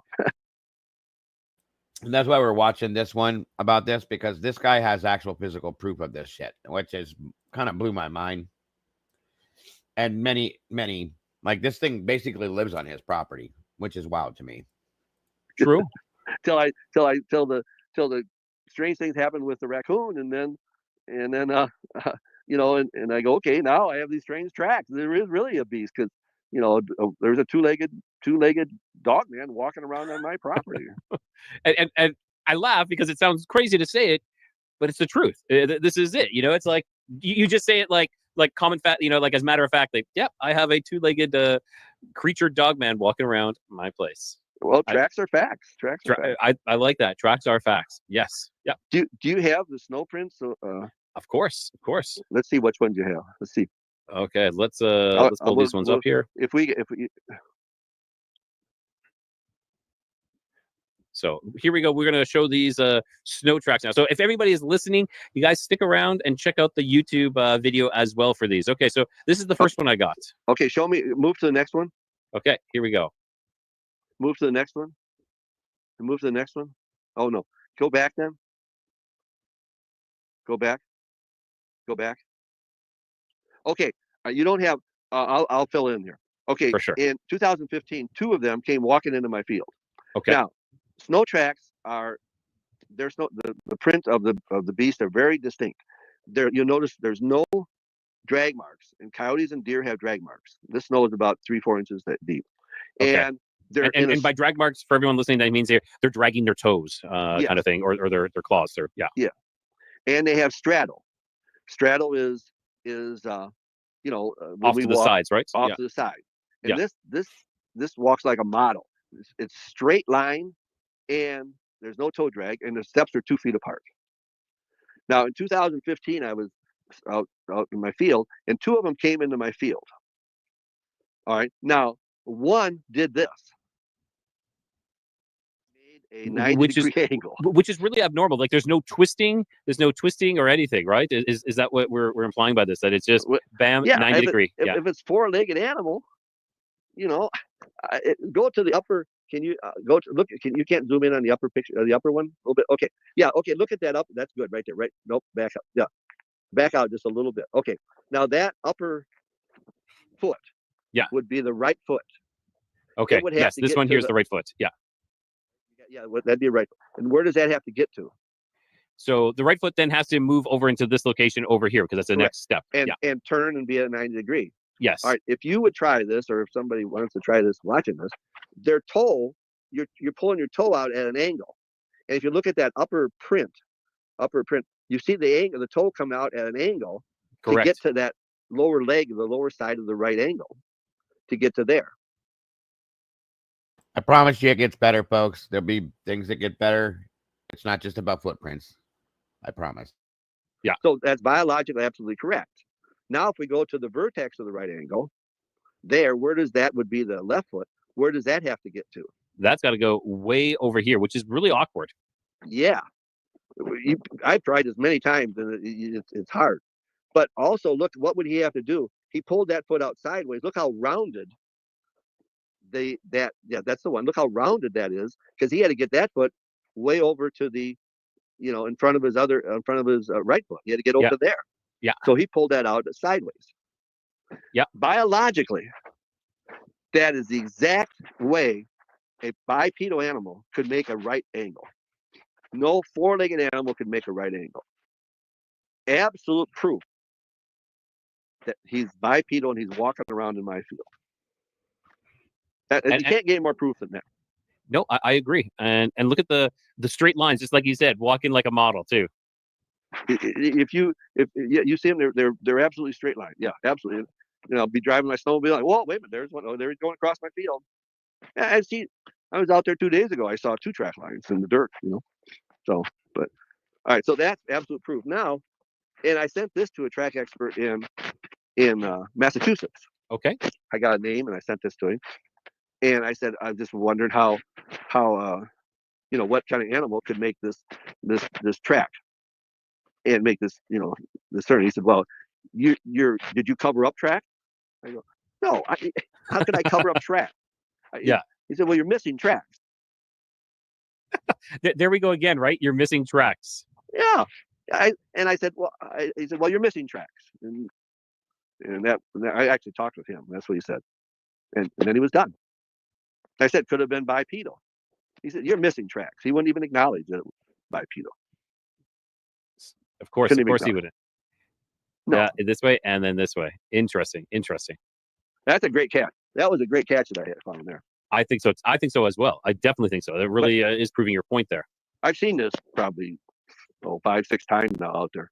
The right corner. They make this right corner, which in all honesty is really awkward. Like when you're trying to if you walk like that, and then you're gonna shift off right to the right. It's an awkward movement too. Oh yeah, I have when I do I have shows every year. One time I kind of open my farm up and I have an hour and a half show and then a half-hour hayride. And I always have some kid or somebody reenact this, and they're tipping over, and that's exactly what I was thinking. Right? They're tipping over. Unless they have like I wonder if it makes a difference if you're reverse, your knee joints are reversed. Maybe if that helps anything, because I've heard that Dogman has a reverse knee. Where our knee bends to the front, theirs bends to the back. I wonder if that makes a difference. Yeah, I don't. Some people say that. Yeah, the 3 times I've seen it, I've not noticed that. I really haven't seen the leg real well. But anyway. Fair enough. So fair enough. Now if we go to the next picture. All right. Okay, the next one. All right, can we zoom in on that one? All right, now this is the second one. So there's more. I have at least 5 different type of tracks out there, and the most common one is this 5-toed 7-pad track one, and there's at least 3 or 4 of these guys. Okay. Here's 2 of them. Here's 2 of them came into my field. Now the second guy took off across my field. If you can zoom back a little bit, you see up ahead there. You see right closer to you, and then up ahead. You see the tracks going across my field. Yeah, I can see him up to this point, and then I kind of lose him. I'm assuming they go here, but I kind of lose him. Yeah. He went all the way across my field. You can back up a little bit. I think there's one closer to the bottom too. Right there. Yeah, there's one there. And then he went all the way across my field. 4-foot steps. Now, if you go back to the next. That's what I was going to say is the step span, the foot span between 4 foot across. That's crazy, folks.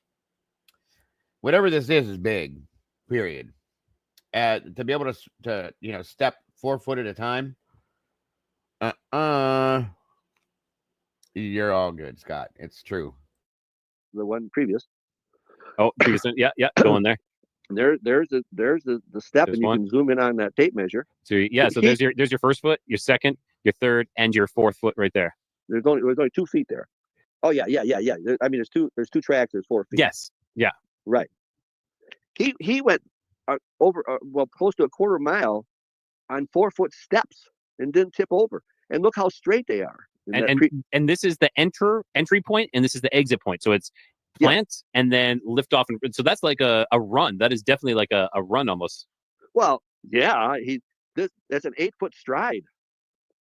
Yes, exactly. So stride is from the 1 foot to the same foot again the next time it plants, right? Correct. It's an 8-foot stride. That's crazy. I sent these pictures to it. That's even worse. That's what I was trying to say. An 8-foot stride, folks. Can you imagine how big that has to be? What? Hell no.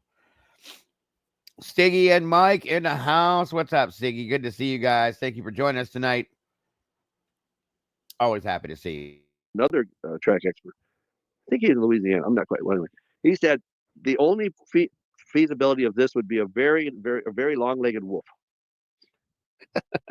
A long-legged, two-legged wolf. Yes. If you go back to the other one, he's got one leg down. His other 3 are way up in the air, and then he's got it. Like it's his right one down. Now he's got to get his left rear one 4 feet in front of him, and he'd be a big pile there. That's insane, folks. Yeah, exactly. Yeah, because if you've ever seen a dog run, it's not like this. It's the big both feet here, because you're not gonna put one on top of the other. No. A dog running, or a cheetah, or a horse, they bring their back legs up and power with them, and then extend their front legs, and they'll land. It's called a grouping. Yes. And they'll land in a grouping, and and there'll be the 4 feet. Well, they'll normally all be visible when a dog is running, or a coyote is running. Yes. All right. Those are some more compelling evidence. Yeah. Now, do we want to take a look at these ones here, Lee? Oh, okay. Now we go back to the first one, I think. Oh, no. Let's see. Nope, the one before that. Okay. So in this photo, we see what looks to be a Y. It's like the track splits. Well, first of all, that's a track line. Okay. Yeah. Yes. We see it going here, and then it goes up and off that way. Yeah, but look at the track line. That's straight. They're 2 feet apart, and then if you go up to where it separates, there's 2 of them walking there, or this guy metamorphosizes into 2. Oh, I see what you're saying. How does it do that? Now, go to the next one now. Okay, let's see. Yeah, look how cleanly they separate. They separate really cleanly. Yeah. So again, here we see like this Y where we have the one track line, and then it separates off into a Y, and it just cleanly goes. Yeah. Yeah, and they go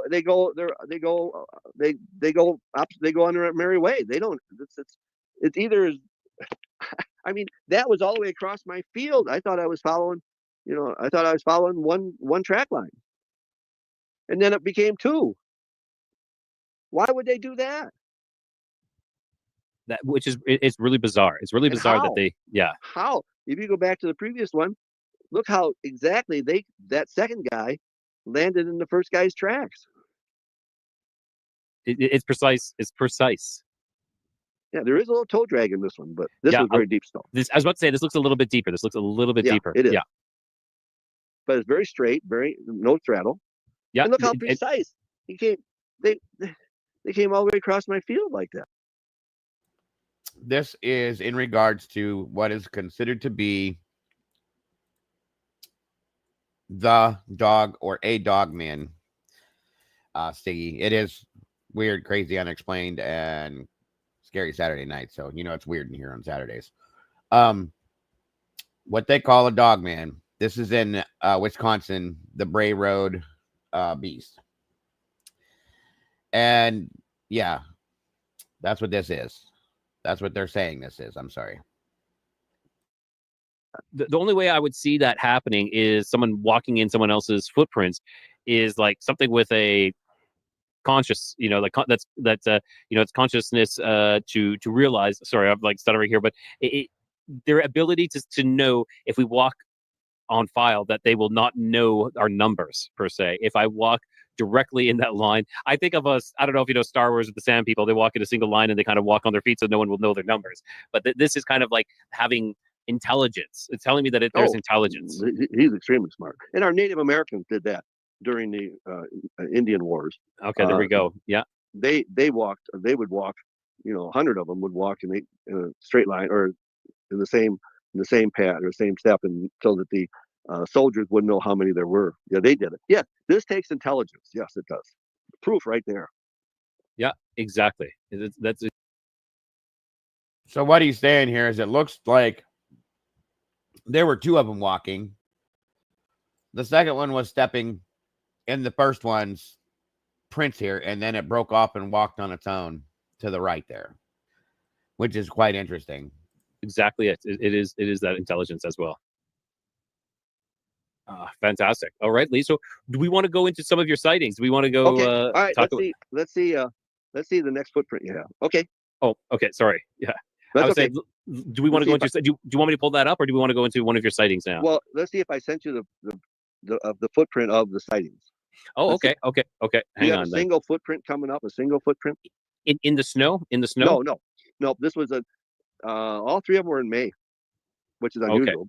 Okay. The only other footprints I have are of the ones that we I'll pull them up here, and we will see if these are the ones. Okay. Right, let's see. Okay, let's see if of course we have I have this one, we have this one, that one which we've talked about, the gate. Yeah. And that. Okay. That is the only pictures that I have of these. Okay. All right, then I'll fill you in. It's okay. So on May 5th, 2017. Okay. My first sighting. Now I pulled out of my driveway at 10:30 at night to head into the town of Lake Geneva, and actually going to Walmart and do some shopping or get something. And when I pulled out of my driveway, I turned to go south on Bowers Road, and immediately here, 2 electrical poles away, were 2 orangish red eyes, glowing orangish red eyes, next to the road, 3 feet off the ground. 3 feet, okay. Yep. And I knew that's the long-legged wolf they're talking about. Well, yeah. Well, I knew immediately because I've seen deer, I've seen coyotes up there, obviously, and they all have, they have the green to yellow-green eyes. And I knew immediately I'm not looking at a coyote or a deer. So I threw my brights on and accelerated. Now whatever we want to call it, went down the embankment that was next. He was on the next to the road, and then he went down the embankment. Now that embankment is 4.5 feet deep. Okay. And May 5th, that grass was a foot tall on top. He's looking over the top at me. Here are these glowing orangish red eyes looking at me. And I go, whoa, okay, you are. Because I only heard other stories. They say 6-7 feet tall. And I go, you are. I wasn't sure how deep that embankment was at the time, but I knew it was deep, and I measured it later. But he's looking at me. Now, immediately, he is 15 to 20 feet out in the field. And I'm accelerating. I'm probably 80 feet from him now. Okay. 80 to 100 feet from him. And he leaps, flies, I don't know. But he's 15 to 20 feet out in the field. And I see he turns, and I see one glowing orangish red eye. Now, the luminosity of that eye out in that field was just as bright as it was when it was up by the road. Okay, that's interesting. And I'm not reflecting on his eyes that much out in this field. Immediately, it's so quick, blink of an eye, he's another 15, 20 feet out in the field.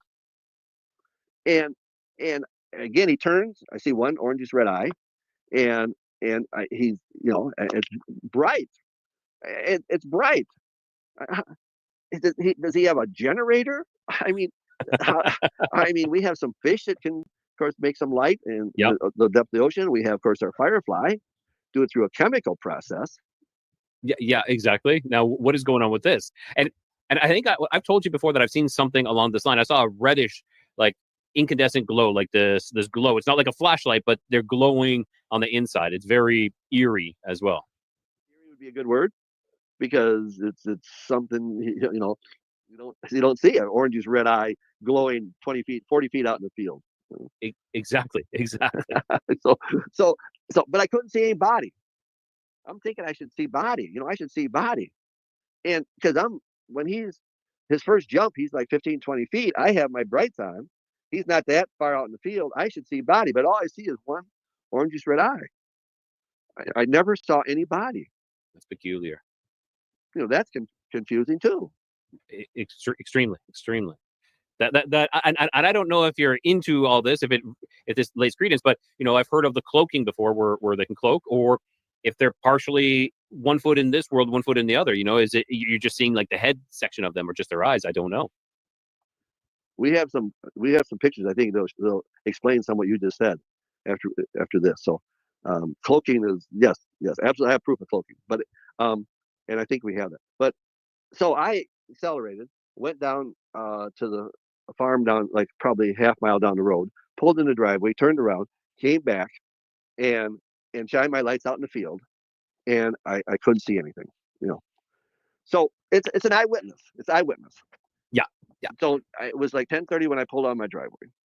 So I pulled into my shed in my barn, my pole barn, pulled into the west end, and I parked. And I got a call. I got to tell somebody. Who am I going to tell?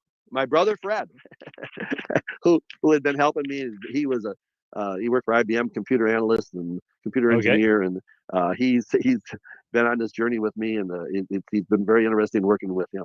So I call my brother Fred, and I go, okay. Here, and I know it's kind of late. All right, here's what I just saw. Of course, I was real calm, and I just saw the red eyes, and he's out, and he's calm voice, but no. So I told him the story. I did the best I could, immediately I could. So my mind wouldn't manufacture something. My mind wouldn't manufacture that there was a tail, or there was, something like that. It's an eyewitness report.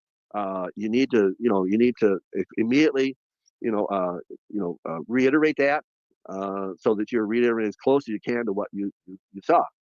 So I told him that. I told him the story.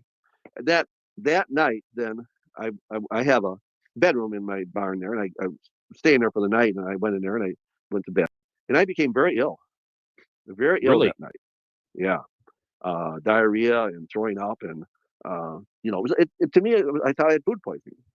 I did go back to the restaurant the next day that I had eaten at in Lake Geneva, a very nice restaurant. I said, "You guys have any case of food poisoning last night?" They go, "No, no, we haven't had food poisoning." So I go, okay. So anyway, so I became very ill, and then my brother Fred in the morning, like 9 o'clock in the morning, was trying to call me. And my phone, it doesn't work real well. There's a lot of technical interference up there, and I think I heard it ringing, but I was not feeling well at all. And so he called my wife and our son Jason, and he said, "Lee saw the beast last night, and I can't get a hold of him." Now they do all have this fear of sometime my truck might be out there and I may be gone, because there's UFOs out there, there's lights out there, everything. If you look at the not 411 calls, and I saw this light, now they're gone. Missing 411. Yes, exactly. Yeah. And there's all those conditions are out there. And our son Jason said, Fred said, "I'm going to go up there." And Jason said, "No, I'll go up there." So he came flying in about 10 o'clock, and he said, "You okay?" And I go, "No, I'm really sick." I said, "But let's go. They're here. I know you're my son, but let's go look for tracks right where I saw it." And I said, to verify that there's tracks there and not on some other place in the field. And so then we went down to the right. I knew right where it was. Went there, and here we're right at the edge of the field, the 5-toed, 7-pad tracks that we've been looking at. Only tracks there. There was only so was that at that point you kind of put the 2 and 2 together that, like, I saw the big boy or something like that. You whatever know, I saw. Yes, what I saw. Yeah. Well, I knew it was real because tracks are fact. I knew it True. was real. Now I've visually seen it. Yes. And we went out in the field to see if it landed or flew, the 15, 20 feet. But there was a lot of debris in that field, and so we couldn't find any other tracks other than right at the edge of the field. There was 2 or 3 of the 5-toed 7-pad tracks, and I did take pictures. I had pictures of those. But now you want to know the rest of the story? That sounds like Paul Harvey. And now the rest of the story. Yes, so definitely. That was May of 2017, and Fred's daughter, they have a New Year's brunch. So it would have been January 1st of 2018. We were at the brunch. She has a family gathering, and I was talking with my brother and my sister-in-law Sharon, and I said, "I'm sorry, I called you guys." So we were talking about what I'd seen because we've just been, May, and I said, "I'm sorry I called you so late. Probably like close to 11." And they go, "It's close to 11. It was after midnight." And I go, "After midnight? There was no way it was after midnight." "Yeah, it was after midnight when you called. We looked at the clock. It was after midnight." And I go, but that happened at 10:30 though, right? "Yeah." And I went down road. What I thought I did, I went down the road, turned around, kind of shined out in the field, came in and called him. So like 15, 20 minutes at the most that I would have. Yeah. And he's telling me it's after midnight. So I call Mobile One and I say, "Okay, I need my phone records from May. When did I call him?" And they go, "We don't have phone records from May." I go, "I saw in Law and Order." 2 years they went back and they got the phone records to solve their case. They go, "Yeah, that's your Law and Order. You're on TV. We keep them 30 days. Oh. Now, where was I? Great question. Where were you for an hour and a half? Around an hour and a half is more or less what. Hour and a half. Yeah. Yeah. I mean, this is so. What is reality wasn't reality, right? It wasn't reality. Something happened there. And then you got sick too. And I got sick. You talk about being a little scary. I'd rather walk up to the Bigfoot or the beast of Bray Road and say, "Hi, how you doing?" I know he has big claws and stuff, and say, are you real or not real? But to what reality is and what it isn't. Now, 3 times now in the last 10 years, I have lost hour to an hour and a half of time out there. Verified 3 times. 3 times. So yeah, and just a thing here, like, could it be some sort of radiation, like emanating from the beast? Because radiation. Now that part weirded me out a lot. You lost an hour and a half. That's weird to me. I'm sorry, but this is weird enough. But that kind of like ices the cake for me. That's crazy. Can like lead to symptoms of like nausea and vomiting. Sure. Yeah. Just spitballing here. Just spitballing. And there's the infrasound, I think it's called, the lion, makes a very low sound, and that creates in the prey animal, it creates a vibration that disturbs their mind, and they won't run or something. They won't run. They won't behave normally. Absolutely, Candy. Used to listen to that stuff all the time. Good to see you tonight, by the way. Thanks for joining us. When the male lions have this, I think it's called the low infrasound. So I don't know. So yeah, and we typically can't hear infrasound, so that you might not have been. It might have been doing something, and you're not hearing it, but it sure affected you. Something affected you. Yeah, I mean, absolutely. There was no reason for me to be ill, and the next day I got better. It was like food poisoning, but again, it was a very nice restaurant I had gone to, and the Friday night fish fry, and I said, "You guys have any trouble with your fish fry?" And he goes, "No." So that was the first time I saw it. May 11th, 2021. And you don't have the tracks yet. Okay, so May 11th, 2021, I went out my field. I was picking up SD cards. I've had anywhere from 1 to 5 cameras out in my field now for the last 12 years. You're being quite thorough now. It's like you're documenting everything. Oh, I did right from the very beginning. I have a log. I have albums. I have, in my computer, I keep the SD cards that have significant paranormal activity on them. Yeah. I've approached this as scientific as I can. Perfect. I don't know if I'm going to get any answers in my lifetime. I'm 81 years old. So, but if I document and I call it observational physics, and maybe 50 years from now, when we understand portals and we understand interdimensional, movement, then maybe somebody will come back and say, Lee Hampel had that in 2025. And science doesn't move quickly. I mean, Einstein said there were black holes. We didn't find any black holes. Mathematically, he found black holes. We didn't find black holes for 50 years. So that's what I'm doing. I'm trying to do experiments, repeatable experiments, and collect data and record it and keep it as clean as I can. And that's all we can ask for at this time, right? Is it's respectable that you're doing that. So that's awesome.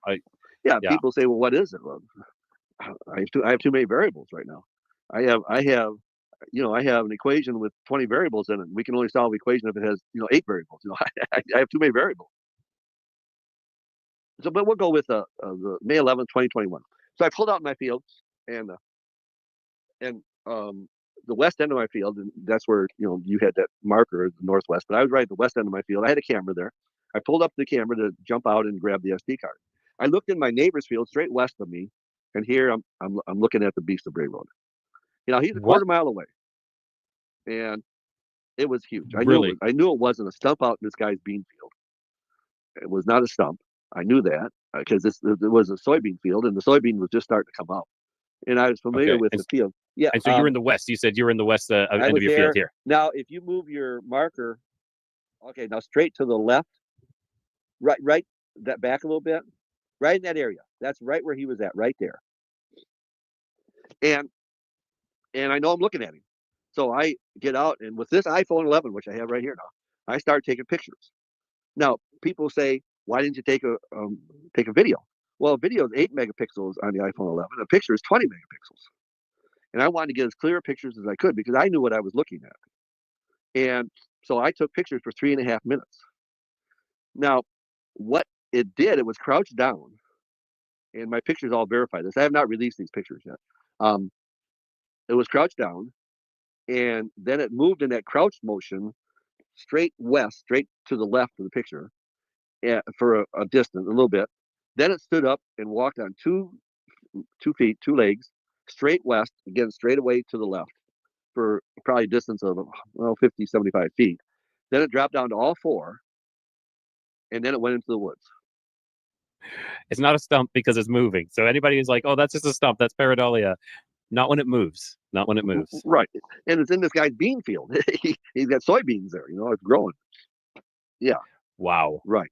Now, that's what I saw, and my pictures do indicate that. But now he was a quarter mile away. Okay, yeah. And we said earlier, like, Bray Road was about a quarter mile away from there. So we're kind of a little bit further over here is kind of where you saw him. You're right. Yeah. You're right where I was. Right. Yeah. A little bit. Yeah, that's right where he was. Yeah. So, so you understand, it was in this area here. He was like right here when he saw it. Bray Road is right here. Okay. And it's been seen on Bray Road in this vicinity many times. So it lives on this property, somewhere on this property is where this thing lives, supposedly. Excuse me. So he is right a quarter mile away. It was actually 0.22. But so what am I going to do? Again, eyewitness report. Yeah. What do I do? Got to call your brother? Yeah, call my brother. Right. You're right. Call my I'm brother. picking up. I'm figuring this out. Yeah. Call my brother. So I call Fred, and I sent him some pictures of it.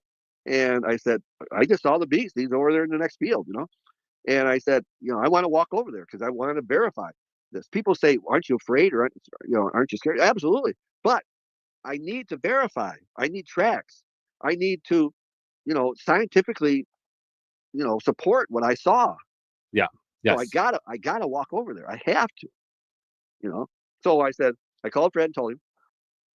And I said, okay, stay on the phone. Now, if he comes out, there's pictures coming, guys. Don't worry. Because I'll become Wisconsin folklore. That dumb farmer, he went chasing this thing, and it came out and tore him all up. Yep. Which is he's never hurt anybody, but I don't know if anybody's chased him into the woods yet. So So I walked over there the quarter mile, cautiously looking and talking to him and talking to Fred. And he's on the phone. And I get over there right where I know right where he's at. Here are the 5-toed 7-pad tracks, which I have pictures of. There we go. And his step was 3 foot. His Really? step was 3 foot. So he was moving a little faster. Normally you said it's 2 foot. So Yeah, he wasn't 2 running. foot. Running was 4. So this is Yeah. kind of like In he's between. moving. And Yeah. I've seen 3 foot steps before. I've snow 3 foot steps and stuff of that type. And so, so here's the track.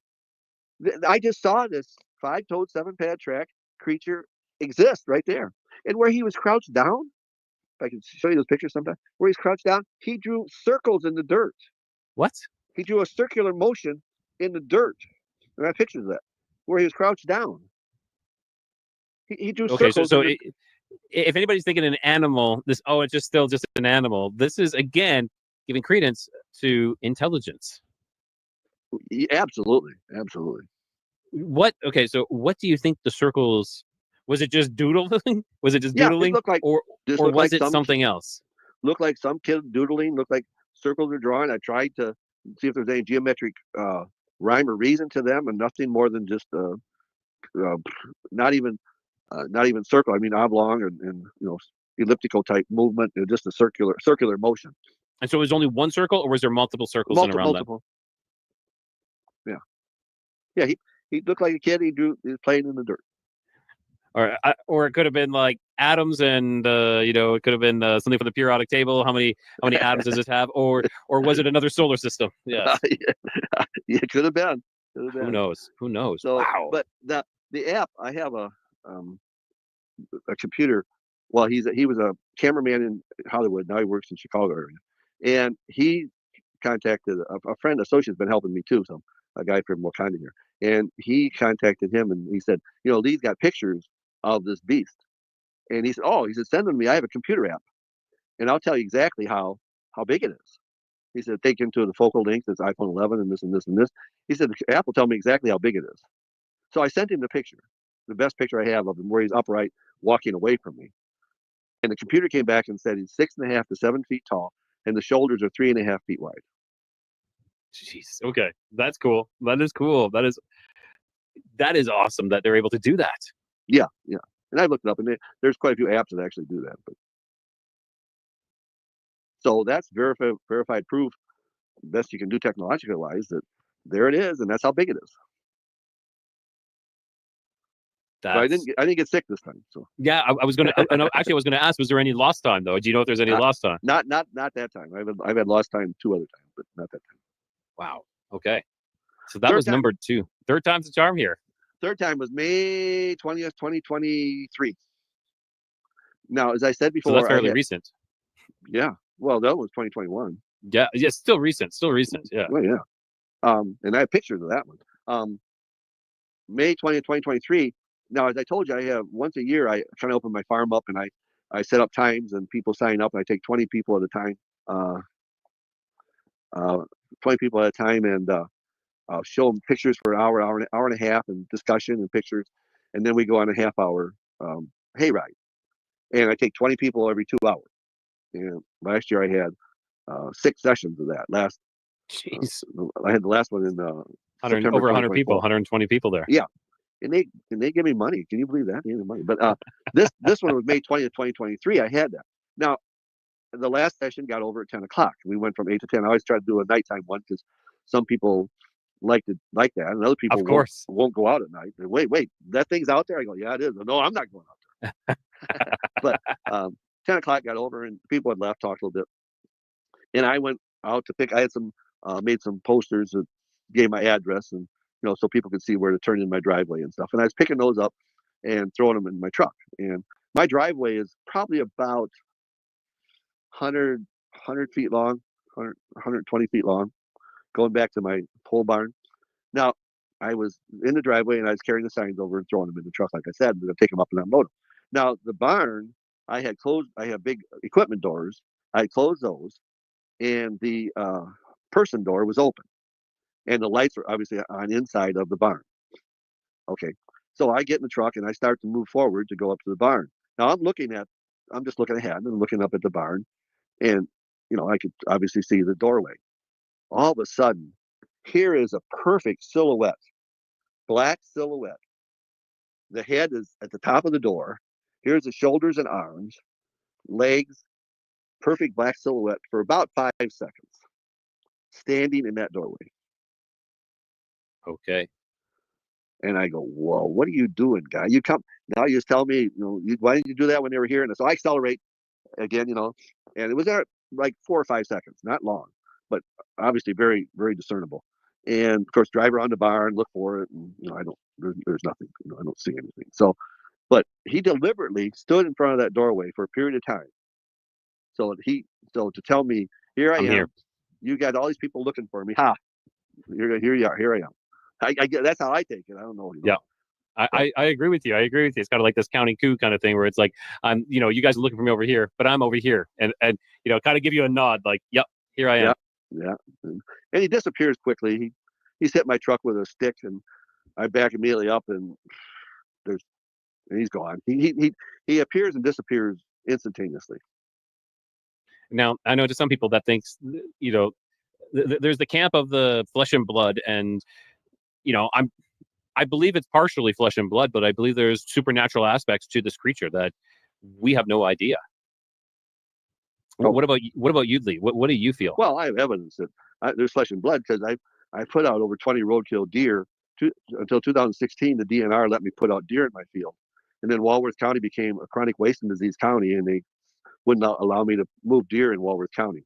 And I have overwhelming evidence that they will take part of the deer away, or every deer has a story, and they carried away 19 out of the 20 deer, which is the 20th. One of the deer, the coyotes ate, those bones are still there. They're the only ones there. The other 19 were carried away, and that's coyotes don't carry them away or cut off the front leg or take out the tongue and eyes. They don't do that. No, not at all. When you take out. No, he didn't become until he started finding this stuff, Scott. That's when he became this investigator and started looking into it. And he was told about it. He didn't have any clue about it until it started happening to him. The tongue and eyes, that's reminiscent of like cow mutilations. Yeah, and I have many pictures of the deer mutilation, very cut, right where the front quarter is cut and taken off. The head is cut off with one of the deer. The head was taken away, and I collected that carcass. I still have it. I took it to a butcher, a guy who's a butcher. I bowl with him, and he was a butcher for meat. I don't know what company he's with. And I said, "What cut this deer's head off?" And he doesn't know anything. And he looked at it and said, "Well, a cleaver, because it's clean cut. It's clean cut." And I said, "A cleaver?" He said, "Well, yeah. What else? It's not a knife." He said, "It'd have to be a cleaver." I go, "Okay." So now this guy's carrying a cleaver around my field and cutting off the deer's head, taking it away. I go, wait. What is going on? He's got tools. He's got tools. And when you put these deer out, do you have your game cameras situated on them? Absolutely. I should have. Did I send you any pictures of deer? You did. I don't think we could share that on here, but we do have the pictures of the mist, though. I would love to get into those pictures of the mist. All right. Well, yeah. Yes, I had game cameras on every one of the deer. The game cameras sometimes were turned off. Sometimes that mist would come, and the deer would be then moved or gone. I should have dozens and dozens and dozens of pictures of him standing right in front of the camera, picking up these 120, 150 pound deer and carrying them away. But I have some, but they're too close or he's far, or it's blurry. That's just the way it is. I don't know what else to tell you. But the deer is picked up and carried away, and there's no pictures, or there's mist pictures, white, black, brown mist that is covering up that's cloaking the creature picking up these deer, carrying them away. Did I send you some mist pictures? You did. I'd love to go into the white mist. I think that's when. Let me pull up the white mist pictures here. Paranormal mist is what I have it as. Okay, I don't know what else to call it. Fair enough. There's you can call it anything we want right at this point in time because we have no idea what it is. All right, here we go. Okay. Oh, this one is that. What's it? 11. Okay, November. So 11/12/2013. Okay, so this particular, go back to the previous one. Okay, so I'll tell you the story behind this. Linda Guthrie started coming out about this time, and this particular day, we Linda and I went out to look at a deer. I had a deer. There's a deer. That's a Tasco camera taking pictures. That's a picture that the game camera took, and so we went out to look at the deer. I said, I have a deer. Let's go look at it. So okay, so we pulled up behind the camera. The camera was facing north, and we pulled up behind it, and we got out. And now there's a smell that's there also, and that smell is a number of times. Other people have smelled it. And Linda I said, well, the smell is here. And she said, that's a terrible smell. I said, yeah, it's like dog urine, skunk urine is mixed together and been in the sun for 3 days. It's really, it gets in your nose, you can't get rid of it, you know? Okay. And very and pungent. I said, well, very pungent. Very pungent, yes. I said, well, I'm going to walk up and look at the deer and make sure the deer doesn't smell. And I knew it wasn't the deer, but I'd walk up to the deer and make sure the deer doesn't smell. So I got out, walked over to the deer, and looked down at the deer. And said, I think one of those pictures is you moving there, right? Don't go there. Okay. Okay. You're good right here. You're good right here. And looked down at the deer, and I said, no, the deer doesn't smell. And I said, well, let's take out the SD card, and I had a computer, and I said, let's look and see what's on the SD card. She said, okay. So I went back to the camera, took out the SD card. Night, Jody. Thanks for joining us. And started and downloaded these pictures. Now, what's the time on this one? This is 1:03 and 59 seconds. Okay, actually, this mist started at 10 o'clock in the morning. So we're looking at the pictures in my truck. And I go, well, oh, that mist is here. I'd seen this number of times before this. I said, that mist is here. It's 10 o'clock in the morning. Now, we get to 1 o'clock. I said, well, the mist is still here.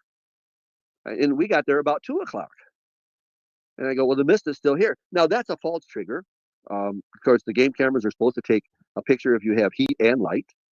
And there's no, unless that mist has heat and light, which is, I don't know, possible, I guess. But there's no animal in that picture. And I get hundreds, thousands of false triggers all the time out there. But so 1 o'clock, I say, well, the mist is still here. Then go to the next picture. All right, I'm walking up to the deer. Now, what's the time on this? And this is 2:10. Now, 2:10. I have to ask a question. Do you actually visually see the mist when you were there? Bright, clear day. Bright, clear day. We're looking at this. Now we're in the truck looking at this. And I go, wait, I'm walking up. Is this 2 o'clock? We're here. Wait, I'm walking up to the deer. Half my body's gone. Yeah, it is. It really is. How can this be? Okay, well, this ain't fucking morning fog at 2:10 in the afternoon, folks. And that's some thick shit, whatever that is. So I'm just saying. It's a bright, clear day. Now go to the next picture. See? And half my body's gone. I'm walking over to the deer. In the picture, the camera's taking one picture about every, I think every 8 seconds. And it really does change. This isn't like, I'm just going to go back here. So let's, sure. It's like, it's bigger here than you there. Yeah, this is 2 seconds. 2 seconds later, we have another picture. All right. So the camera's, I triggered it again. Yeah. And half my body's gone. I sent these to Matt, the camera guy. He goes, what do you got, a smoke machine out there? And I said, well, how would you do this in Hollywood? I don't know if we could even do that with green screen and CGI. He said, I don't know. How do you do this out in your hayfield? With a task. Yeah, that looks more like that looks like smoke, folk, not mist or fog. That's thick, and you can't see. You can, like, even fog, you can see through and see people's legs and shit. This shit's thick. It's crazy. That's why we love Scott, because he's got a great taste in music, truly. So, $100 camera. I go, I don't know. I've had at least 30 cameras out there, and every one has had this mist on it at some point. And it's cloaked. It's absolute proof that there's a cloaking mechanism involved with the beast. I mean, I guess. And then now go to the next picture. I'm bending over, looking down at the deer, as I said, and I'm telling Linda, I say, no, the deer doesn't smell. There's a deer on the ground too. You can't see. All right. Now, and you can see me bend over, look at it. And we're in the truck looking at these, and I'm going, half my body's gone. Linda, half my body's gone. No, Linda, half my body. She says, I know, I see it. How do you do this? And so then I'll go to the next picture. All right, now go back to the previous one. These pictures are in order. Go back to the previous one. What's the time on that? It is 2:10 and 53 seconds. All right, now go to the next picture. So it's 2:11 and 1 second. So that is 8 seconds. This is 8 8 seconds later. Yeah. I'm taking out the SD card. That's my hand. And there's absolutely 8 seconds, and that whatever that is gone. Explain that one, folks. That's crazy. Come on. This is nuts. nothing here. So is that Linda there? Linda just walked into frame? She was there before. I think she told you, go back to the next one, the previous one. She might have been on this side and walked in this way. Yeah, then. maybe. Yeah. Yeah, she was walking. So, yeah, she's not, I thought. Well, of course, it's not just the music, but yes, of course he's a good person. He's part of this amazing community with the rest of these amazing people. So, yes, that's why he's still here and he fits in like a glove, folks. Agreed. Absolutely. Yeah, Twiz is okay, too. I got to give you that much. Maybe she's close there. 8 seconds, and that's what it was. It was a bright, clear day. It looks like a completely different day. Now, mind you, these are trail cams, like really good Tasco trail cams, guys. They're like very high-end cameras. They take the best pictures. As you can see, they're very clear when you can see it. So I don't understand. It's 8 seconds. Even smoke doesn't dissipate in 8 seconds, folks. Not clearly like that. If you go to that picture to the next picture, it doesn't dissipate that fast. And I know this from experience. I'm just saying. So I would like to understand that. So the look on this, it looks as if like you have what's called the golden hour when it's about like 5 or 6 p.m. and the sun is just setting. It's just setting and you have a beautiful, in my mind, that's what I was. And that's what I was going to say next is the only time you see like fog, because we do get thick fog here. And I know they get it in Michigan and Indiana as well. We have a lot of like moistured. I almost said the word. Sorry. I did kind of say the word. Sorry, Alicia. Very damp areas in the Northeast. There we go. And the only time you're going to see this is in the evening at sunset and in the mornings at sunrise. Truly, like before sunrise. Remember Lost Black Smoke? Yes, Lucy. Yes. Oh my God, I love you, Lucy. We love our Heather. She's awesome. I didn't say the actual word. I said the extended version of it accidentally, and I changed it. It will get you. Seeing was this golden hour kind of thing when the sun is just setting, even though it says 2:10. And then we go here and it is bright. You know, this is like, it's like a whitish, it's almost as if the sun has changed color completely. Yeah, that mist, I mean, it distorts the sun. The sun looks like it's shooting out gamma rays and stuff when it's there. And like if the sun's coming up and that mist is there, it like the waves from the beams from the sun, they get real wavy. It distorts everything. And I've seen out there for the last 12 years.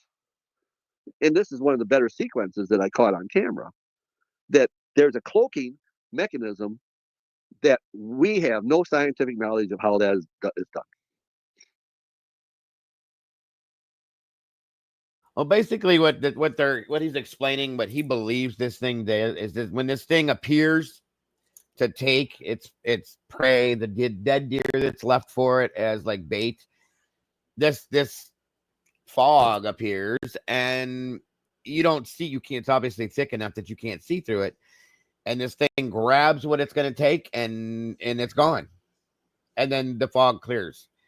This is insane, folks. It's crazy. But this is not the only guy that has told this story. And it wasn't after watching each other's stories. Like there were stories told about this Bray Road Dogman thing doing this kind of stuff. It's crazy shit. Truly. Yeah. One last go. Here we go. And I'm being honest, folks. I'm fully skeptical about almost all this kind of stuff. I am, but I can't explain that. That's all I'm telling you. I can't. So you can see, yeah, so this is at 1 o'clock, then we hit 2:10. There's you walking, looking, boom. This is all within the same time. And there's the same tree, just that we couldn't see it before. So there's a tree, which is right there. There's the trunk of the tree is gone. It looks like a completely different location when we do this until you actually no, that tree is right there. This is exactly the same location. Just mist is instantly gone. And I've seen it disappear quicker than that, actually. But within like a third of a second, it's disappeared. Most time I set my cameras. That camera I had set take one trigger, one picture. Okay. But a lot of times I said take one trigger, get 3 pictures within a second. I'll have missed in the first picture, and by the time I get to the third picture, it'll be clear. It's gone in 1 second. Jeez. So do you think the mist is like the beast in a different form, or a different, not fully in our world, or what do you? Again, we're just speculating. We don't know. I don't know that. I mean, I've seen it in what we would call flesh and blood. I've experienced it in phenomenons that you would call paranormal. And I have a picture of it. I haven't released that yet. I have a picture of it, the first picture, and 3 pictures in a second. And the first picture is a nighttime picture, and it's just a picture of, when I couldn't put out any more deer, I put out some chickens, some raccoons for a while.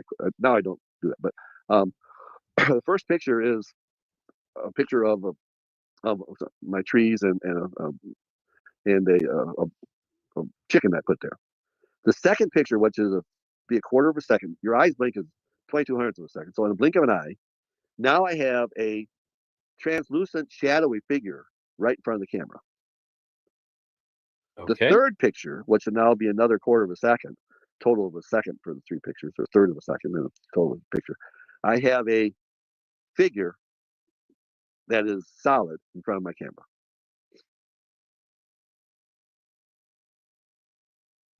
No, I think I have the ones where it was during the daytime, where there's nothing, and then there's this. Now, just so everybody understands too, that we covered shapeshifters a while back. Okay, skinwalkers, all that kind of stuff. Basically, the way he's relaying this is that, and the Dogman has been put in the categorization as a shapeshifter, skinwalker, whatever. If you believe that stuff. I'm highly skeptical of all of it. I'm one of those, let me see it and we'll talk about it type of people. I got to see it to believe it. Alicia saw one of these things. Okay. Alicia's not going to lie about it. Truly not going to lie. She almost hit it with her car, obviously. Driving to work in the morning, and it crossed the road. Why would you make that up? Because people aren't going to believe you. So why would you make it up? You know what I'm saying? You got to be crazy to make something like that up, because you go to the news and say, I saw the Dogman on my way to work this morning. I almost shit myself. They're going to say, okay, you probably should have, because I smell shit. You know what I'm saying? So there we go. And Alicia's right here with us. She has nothing to gain from it. Right. Either a Dogman or a very effed up looking dude that needed to shave really bad. Just saying. So anybody that would make something like this up is stupid, folks, because they're going to get nothing but ridicule and treated like shit. That's why people don't talk about it, because they don't want the reaction. It's negative. No, she didn't see you, Twiz. You were in Washington. She was in Michigan. You know what I mean? It could have been me, though. Could have been me. I'm closer. Just saying, I wouldn't still be practicing astrology if it didn't work, especially wouldn't waste my time building this astrological database for. No, I can agree with that one, Lucy. True. Oh, now we got up. There was no stalking. I'm telling you right now, there was no stalking. No matter if I say that or not, there's still going to be stalking. We know how that works. I'm not saying I don't either, Siggy. I'm skeptical, but I'm not saying I don't believe it. Okay, because like I said, who would make something like this up, knowing the ridicule and the reaction you're going to get? We all know that's how this works. Okay, it's not legally qualified stalking. Thank you. Yes, exactly. And they don't know each other on any social media platforms. Know that too. Black figure off to the side. Is that one of them? That's another one. No, that's another one. Okay. That he was there all 3 pictures. Yes, that is correct. Yeah. That is correct. And you know what? I'll share that one.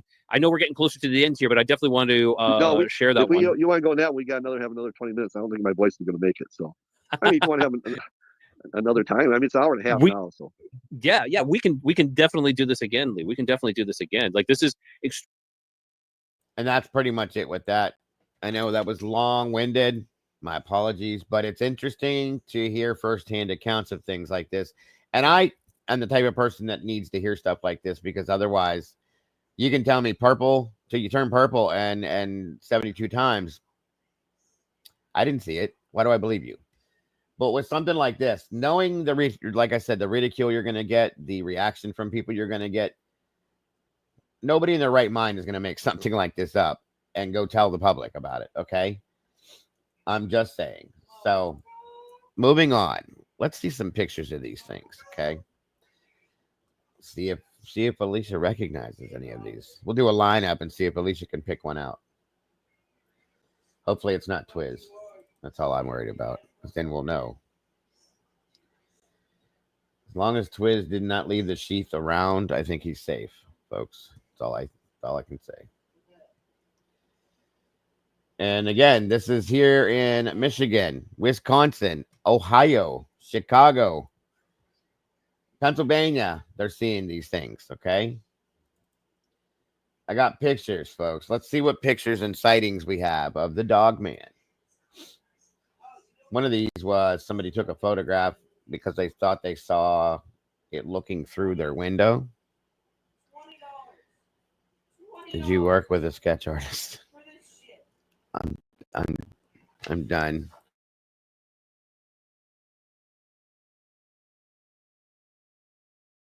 All right, let's see. Yeah. If it loads, it's going to load.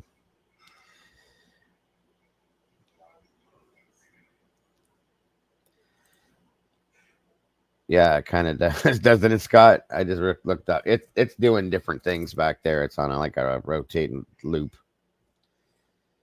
All right, work with me. Come on.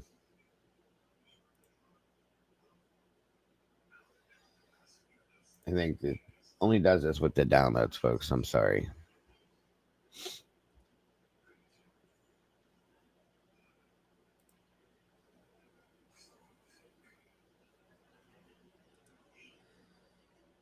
This one might not work. It's ridiculous.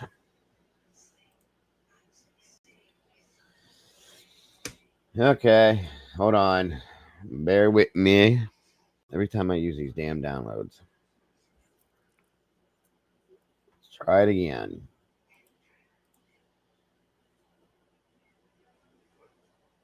One second. And we have, like I said, it happened here. We had some that just happened recently. Right here. Hang on a minute. And none of these, thank God, are very long. And then I have Wayne Wilson has a video he put out. Very good video too. See what you see. It's loading.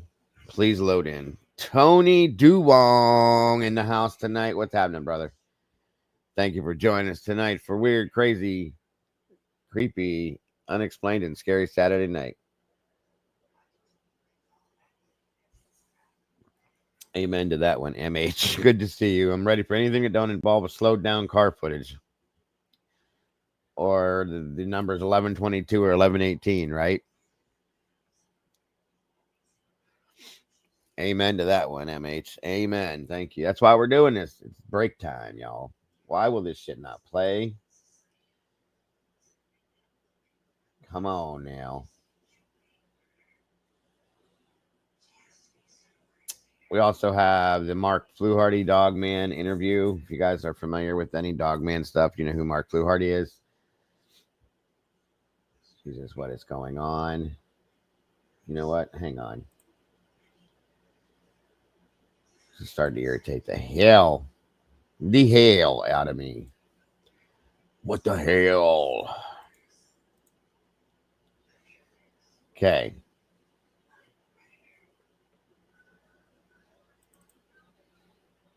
Give me 1 minute.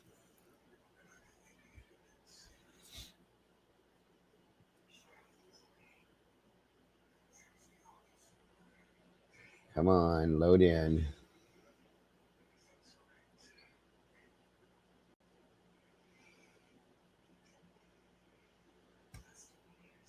Go in here and clean this mess out soon again.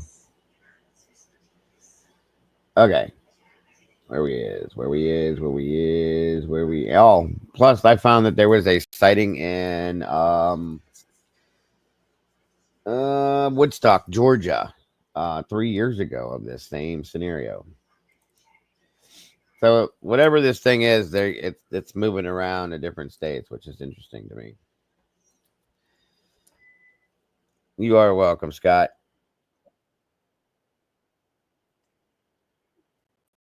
You know that, bro.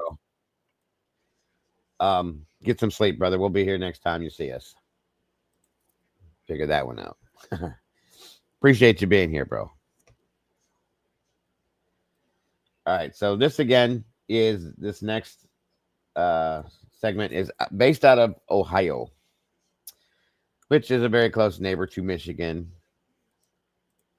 And well, you know, CD, we got a CD. Welcome, CD. Good to see you. Good night, Scott. They have a great night, brother.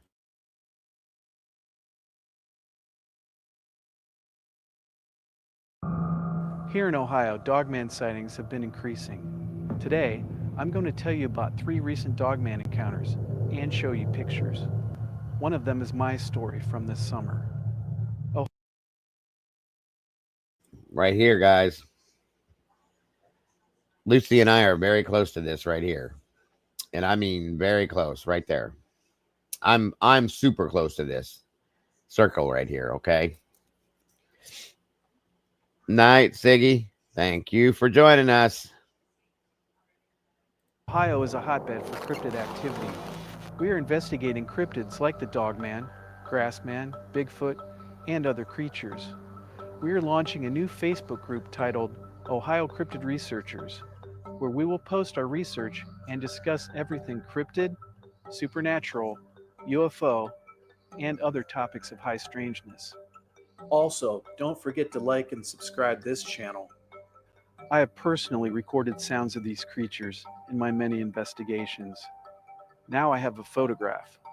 Let's dive into the strange world of cryptid creatures, most specifically, the Dogman. My story begins on a beautiful day on August 1st, 2023, in Cuyahoga County, which is in Northeast Ohio. I was hiking in a local park. The sun was out and the temperature was warm. I had been on the trail for just about 20 minutes. Just then I heard a loud sound of something big banging around in the bushes, not more than 100 feet from me. This did not sound like a deer, as I have heard many of them. This was something different. I could not see what it was, I could only hear it. I had my cell phone with me and turned on the camera and started taking pictures in the direction of the sound. After I took 5 or 6 pictures, I hastily hiked back to my car. Sometime later, I decided to look at the pictures I had taken. When I looked at the first one and zoomed in on it, I was shocked. Looking right at me from the bushes was an all-black canine with pointy ears. I've been back to that exact spot where I took the picture. The area where the Dogman was is in a briar patch. The ground slopes down at least 4 to 5 feet back there, so this creature had to be pretty tall. And when I researched the moon phase for August 1st, it was a full moon at 100%.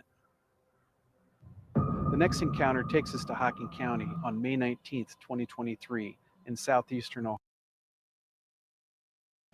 Now I've been here too because there's a place here called Hocking Hills. A lot of us go up there all the time. Very, very beautiful place to like camp and stay. They have cabins and it's very nice, like wooded resort, outdoor resort for hiking and stuff like that. And it's, I mean, completely like overrun with trees and caves and stuff like that. It's amazing there. So this was just 2 years back. Yeah, Hocking Hills is all. It's beautiful, isn't it, Lucy? I love it. Ohio. My good friend and fellow researcher, Rich McCandlish, was researching in an area called the Pit. I will let him tell his story. I was down here at the pit on May 19th, and I know I should have came with somebody else here, but I came alone. And when I got in the parking lot, there was... I've actually been to this exact area, folks. The same exact area. one car there. So I thought, okay, well, there's a car here. So it'd be safe to go down because there's other people here. And so I went down, hoping that time they were down there, time I'm down there, we'll take a look around, and time I'm done, they'll be done. We'll both walk out. You know? And well, when I was down there, they left before I did, and before I knew it, I was over at the creek looking down across this bend up on the bank, and I heard something behind me. I was like, is that a coon? Or, just a possum or something. And I turned and looked. I didn't see anything. And the second time I turned, there was nothing. And I thought, well, I'll just wait here and I'll just turn my tablet on, and then wait to hear it again. And when I did, I reached down and grabbed my tablet. I put it up against my chest, and I stood up and I turned around. Just when I turned around, right on the creek bend, right there behind the shrub. When I didn't even look at him, I didn't even see him when I first turned around. I heard the noise behind me, so I turned around and just went snap, took the picture. And then when I looked to the left a little bit, I saw him stand there, and I just went, oh. I just turned back around, and I just laid my tablet back on the ground.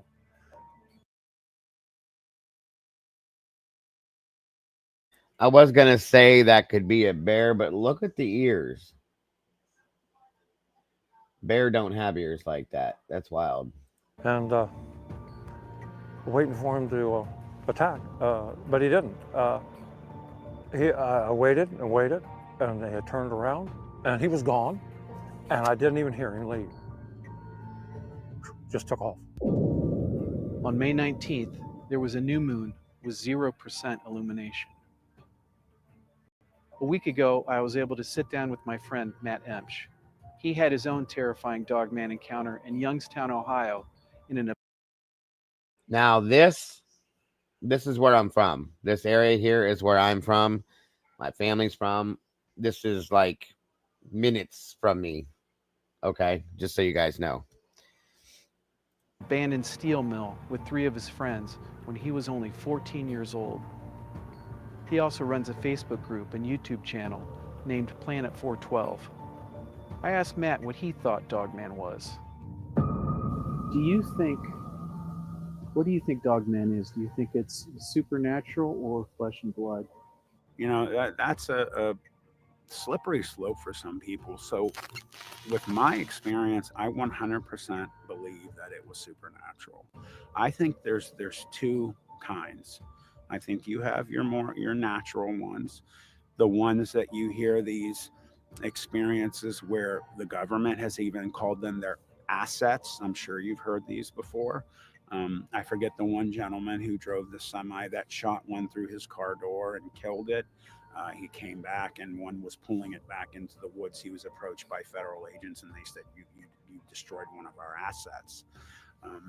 Many other stories about governments and that. So I believe that there are supernatural kinds that may have been killed.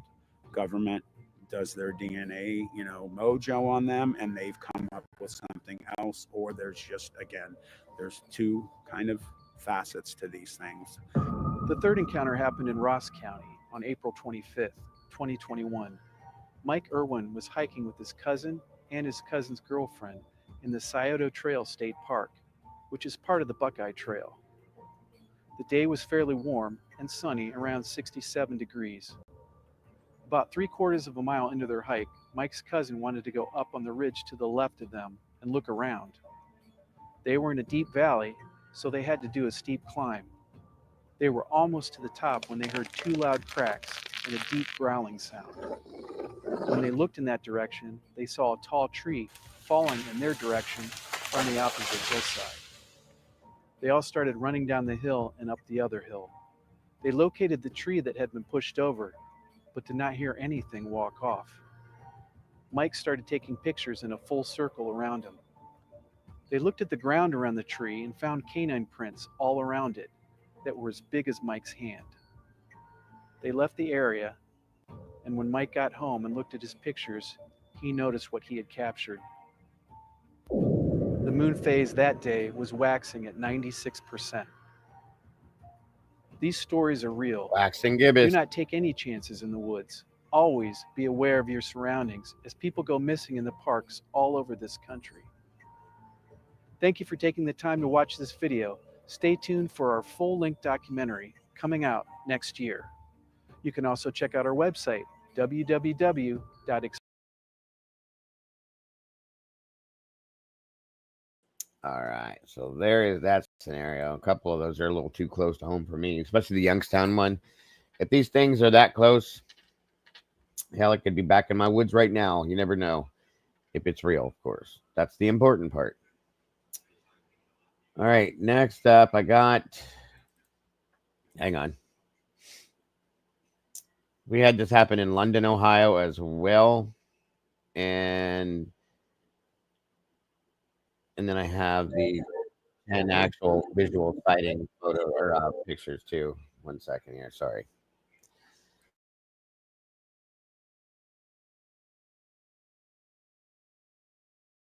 Absolutely.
Oh, sorry guys. Good night. Tanny, good night.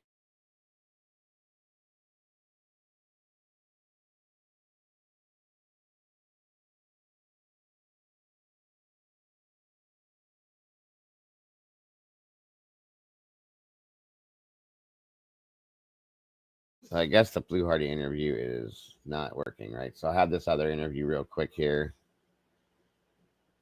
1 second. This is in Ohio as well.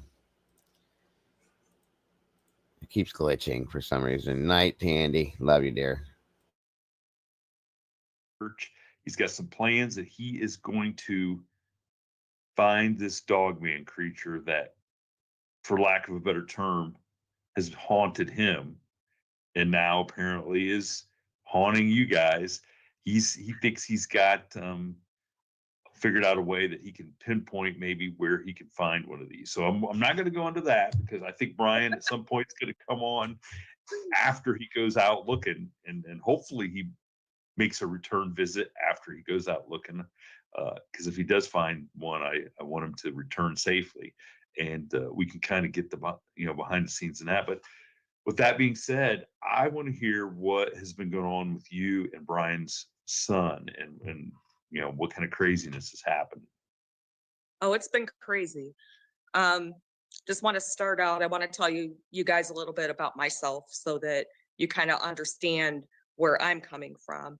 I've been a nurse for almost 23 years. I ran EMS for 10. I mean, I have seen some stuff and I don't get excited about a lot of things. You just can't do that when you work in the ER or if you're running squad. You know, you have to kind of keep your head about you. So that being said, I'm pretty level-headed, pretty calm in the face of adversity and just of things in general. So anyway, you know, I've sat through, listened to Brian's podcast, and that is crazy that he's got that many views on that one that he did with you. Yeah. Like 30,000 or something. But anyway, you know, so I mean, I've listened to his story many times. Never had a reason to doubt him, and I still don't. But with that being said, you know, I mean, I'd never heard of a Dogman until I met Brian. So, you know, I'd heard this story. I've, you know, looked around for Bigfoots, you know, in our local state park, which is Findlay. So, you know, I mean, I've done that kind of stuff, and I've heard of the cryptids that are more well known, you know, Mothman, things of that nature. Never heard of a Dogman. Did not know what that was. But anyway, so the first sighting that I had was in 2023, probably early summer. And I was working an evening shift at work. So I was coming home, and it was well after dark. It was probably about 10, little after. And I was probably about 2 miles from home. So I was on the state route that I live on. And they had just redone a bridge not too terribly far from my house. And as I was coming down the hill by this bridge, I saw something on the opposite side of the road. And so I slowed down because I didn't know what it was, if it was like a deer or, you know, something. I couldn't tell what it was. But as I got closer, I saw that this thing had to be at least 7, 8 feet tall. Okay. And it was standing on 2 legs. And as I got closer, and it was in the vicinity of my headlights, I saw what looked like a big dog's head, it looked like a German Shepherd, like a mutated German Shepherd is the best way I can describe it. Very muscular upper body, standing on 2 legs, matted fur, looked like possibly blood on its face, like maybe it had done a fresh kill. There's woods and everything around here, so, you know, no amount of, you know, there's a lot of little critters for those things to feed on. And about the time it registered that this is what I'm possibly looking at, my brain went to, well, okay, but all I have with me is a small handgun. That's just going to make it mad if I try to shoot at it. And about the time I'm trying to figure out how I'm going to get home, or should I just gun the engine and just drive past it? I didn't know if it was going to charge at me. It looked at me, and I could see amber colored eyes reflecting from my headlights. And then no sooner that I had that register, it dropped down on all fours and lickety split just ran across the road over the other guardrail down into this ravine. So I'm like, okay, screw this. I booked it home, sped all the way home, got into the house, and Brian was waiting for me, and he's like, what's wrong with you? Because I slammed the door and locked it behind me, and I was just like shaking. And I'm like, no, I just couldn't talk. And he's like, what is wrong with you? You're pale.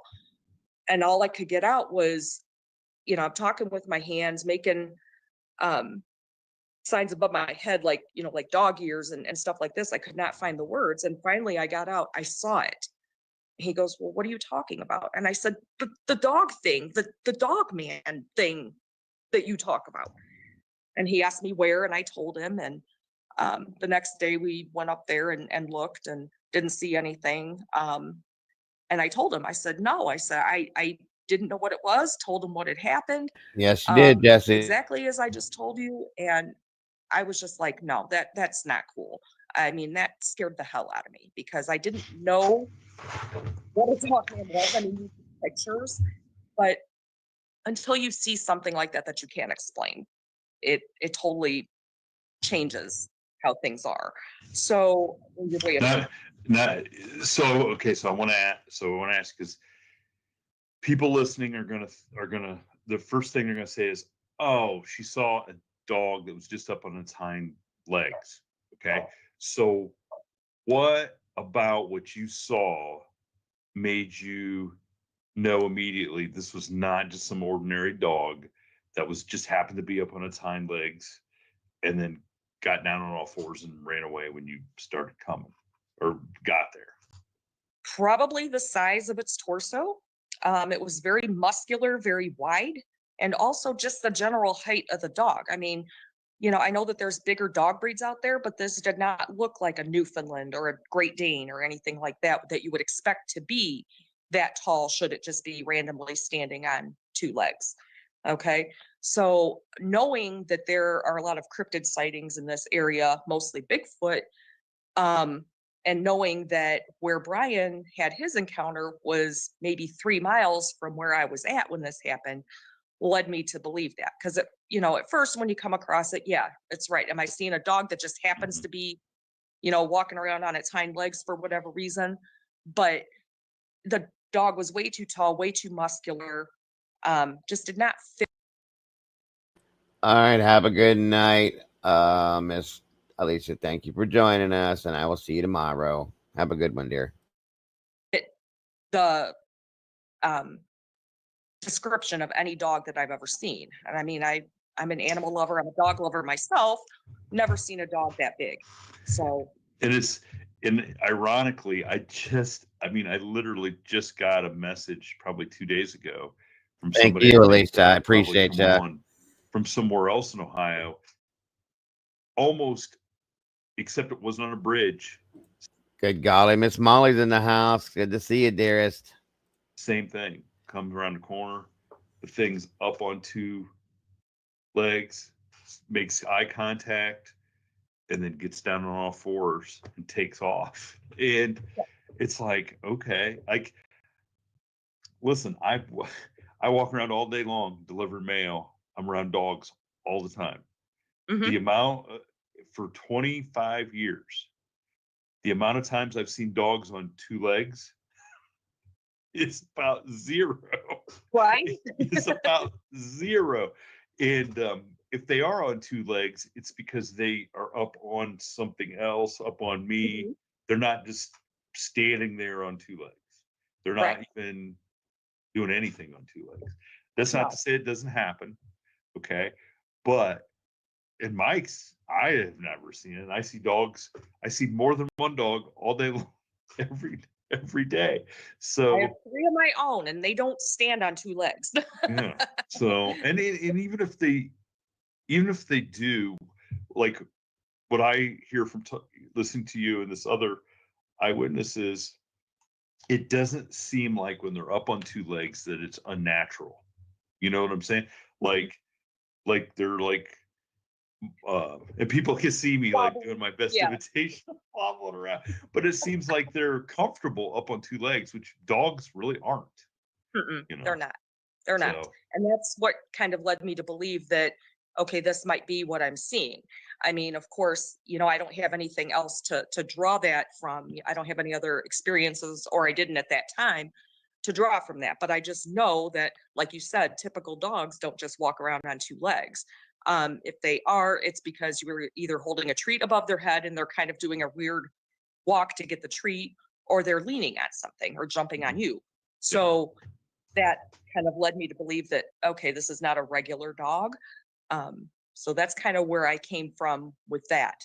And, you know, Brian can tell you that the way I acted was way out of character for me, because I'm not afraid of very many things. But that totally caught me off guard. So, and I want to point out to all the people that say, "Oh my God, why didn't you whip out your camera, take a picture, or take a video?" And you know, the thing you're thinking is, is this gun I got big enough to get me around this? I really wasn't thinking of my phone because I'm behind the wheel of the car. And second of all, by the time I figured out how to get my camera up and rolling, the thing could have come up and, you know, done whatever it was going to do. I didn't know what it was going to do. All I could think of is, I've got to get home. And that was my first thing. And it's like, okay. And I knew my gun was not big enough to do anything but make it mad.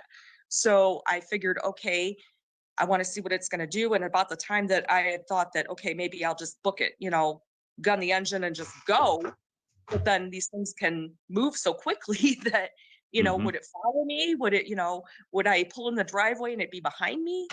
Brian has tracked these things because, you know, he told me they can move like 24 yards per second or something, and they can keep up with vehicles that are going 50, 55 miles an hour.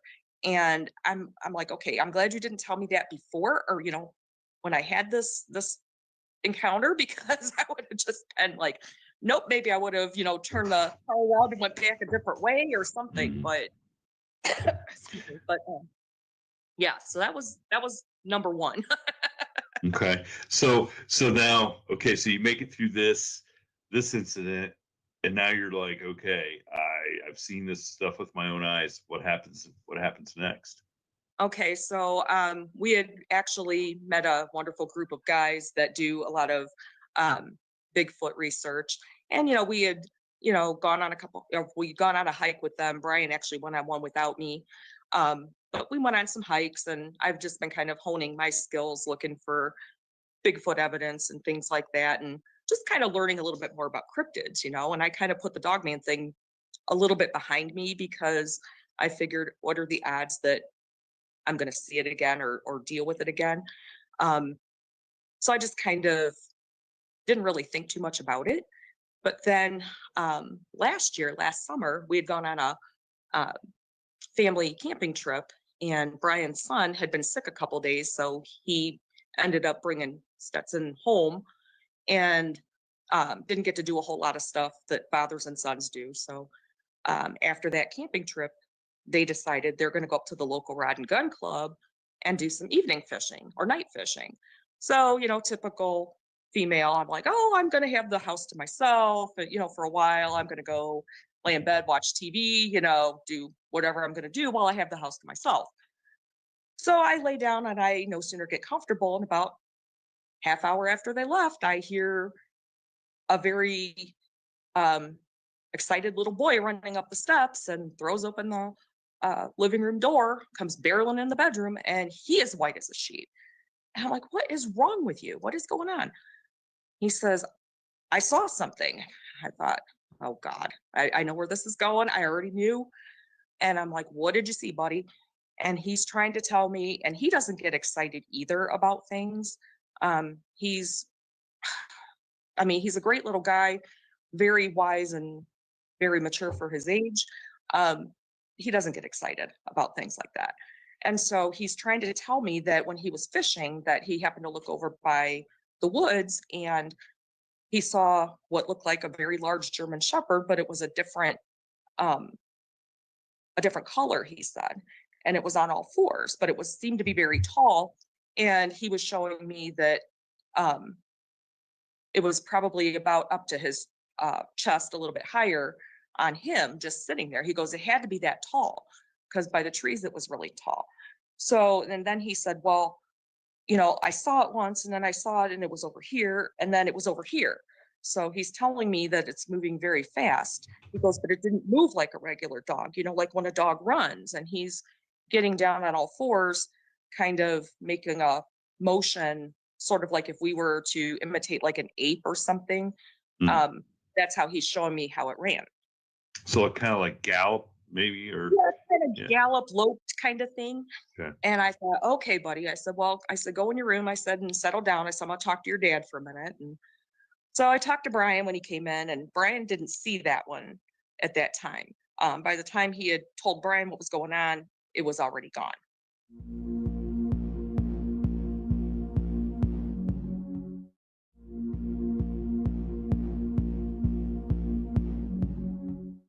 I told Brian, I said, well, I said, you're going to have to make a decision. I said, you're going to have to decide whether or not you're going to tell him what this possibly was or something. I said, because he does not understand what he saw.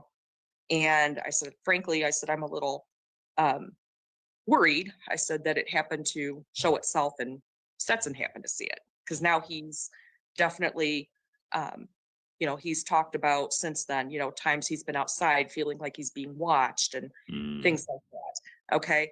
I'm an empath. So it's like, yeah, if I get a feeling that there's something watching me, or I feel like there's something that might happen, I'm on alert. So like even when we go to Finley, and that's mostly Bigfoot sightings over there. I don't know of any Dogman sightings.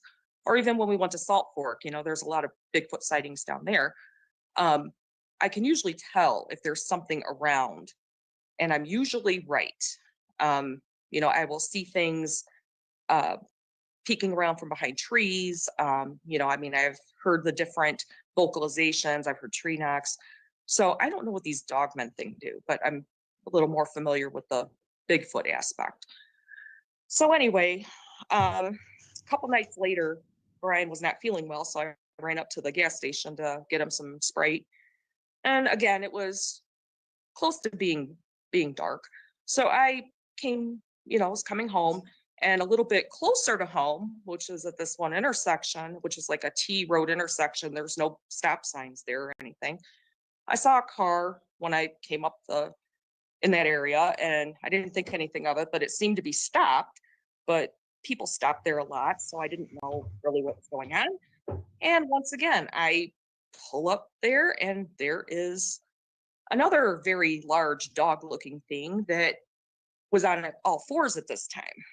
And so I stopped, looked at it, same type of thing, very big, very large, muscular. Don't know if it was the same one that I saw the first time or not, but I'm like, okay, we're doing this again. Okay, fine. It's like, we already had one family member see it this week. It's like, really don't have to keep showing yourself, So then as soon as I stopped, that one just basically just ran across into the woods across the road from the intersection.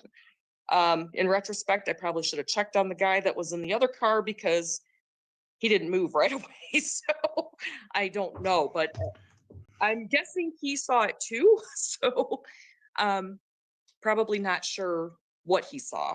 If I had to hazard my guess, unless he was into cryptids as well. And I really don't know that for a fact. But again, all I wanted to do was just get home because, okay, these are very close to my house because that is only about 2.5 miles away. So we're talking probably a half a mile closer to my house than the first sighting. Now, when that thing took off, did it run kind of how Stetson had described kind of, but it? very fast. Yeah, kind of, but very fast. Just like, to cross a road, what roads are 20 feet wide, maybe 25 feet wide. I don't know how wide they are, but that thing was gone in a flash. And I'm just like, okay, I'm out of here. I'm not doing this tonight. So I came in, I told Brian, I said, here's your Sprite. I'm not going out anymore. I said, that damn Dogman's out there again. So here we are. And it was like, he was asking me what it looked like this time. And I told him, and he goes, well, it showed it to Stetson 2 nights ago. And I said, I realize this, but I'm not quite sure why it keeps wanting to show itself to me because I have a way different energy than Brian does. Brian's got more of a hunter's energy. I'm more empathic, so I do attract animals, but I'm not sure where this falls on that spectrum, shall we say. All right. So that is just part of her story. Her story is long. So I'm going to show you some pictures, guys. Some sighting pictures, things like that. And then we've been here a while. I'm sure you guys are getting tired of this, but let me show you these photos and sightings and things like that and move along with it. Like I said, I hope you guys have enjoyed this tonight.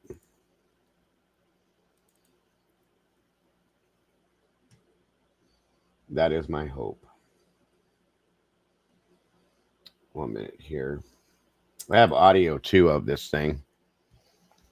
It's good to see you, Molly. Got us all worried about you, wondering where you're at, and then poof, there you are. But that's okay. You're here, and I'm happy to see you. So.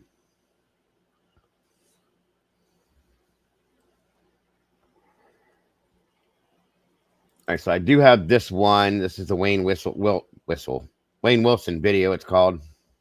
One of the best ones they said they have ever. I'm sorry to hear, hon. As long as you're okay, that's what matters.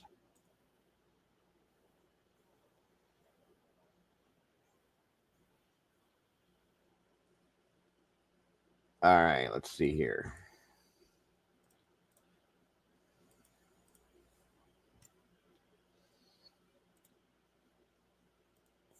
Let me blow it up for you. You guys can tell me what you think. I hope you are okay, Molly. That's all that matters. All right.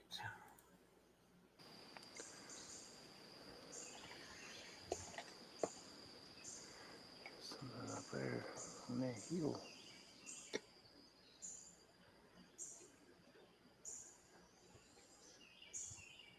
Yeah, there they are.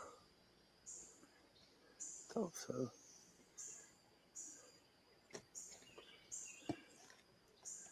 Maybe that red one with the black face. No, looks like him.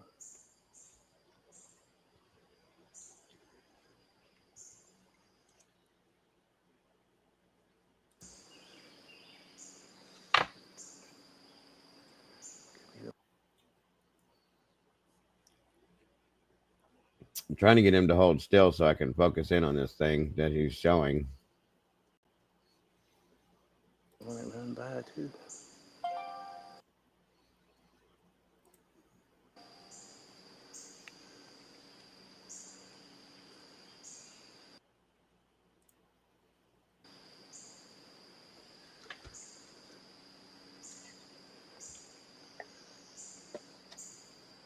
All right, thank you.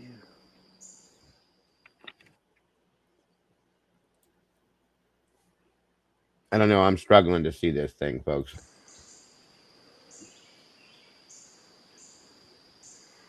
Something up there on that hill.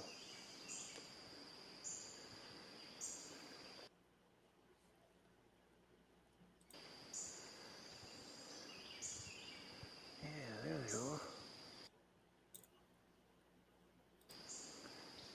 Thought so. Is anybody seeing this?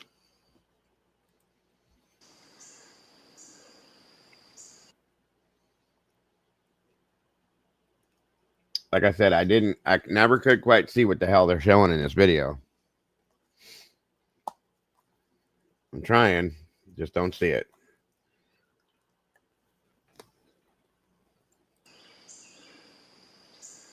Maybe that red one with the black face.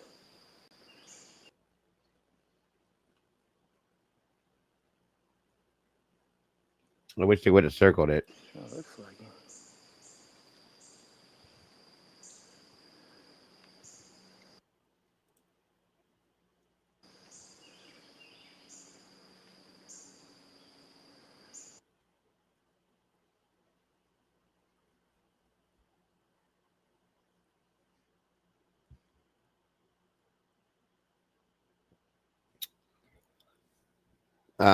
No, she's not, Ziggy.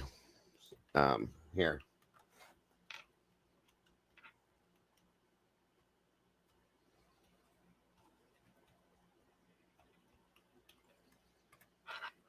There you go. Could be the one that run by too.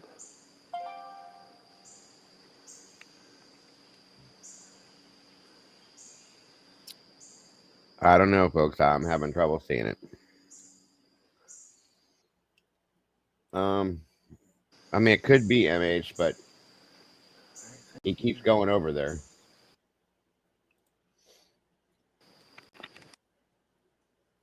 One more time.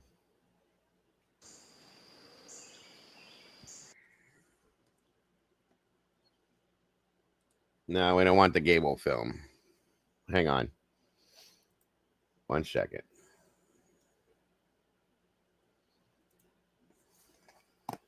The Gable film is the one they said they proved was a fake.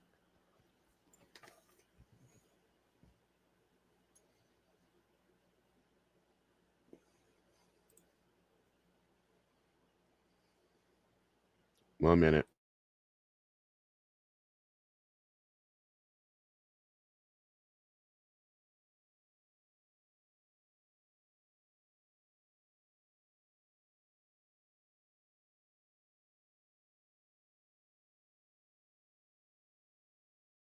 You're very welcome, Siggy.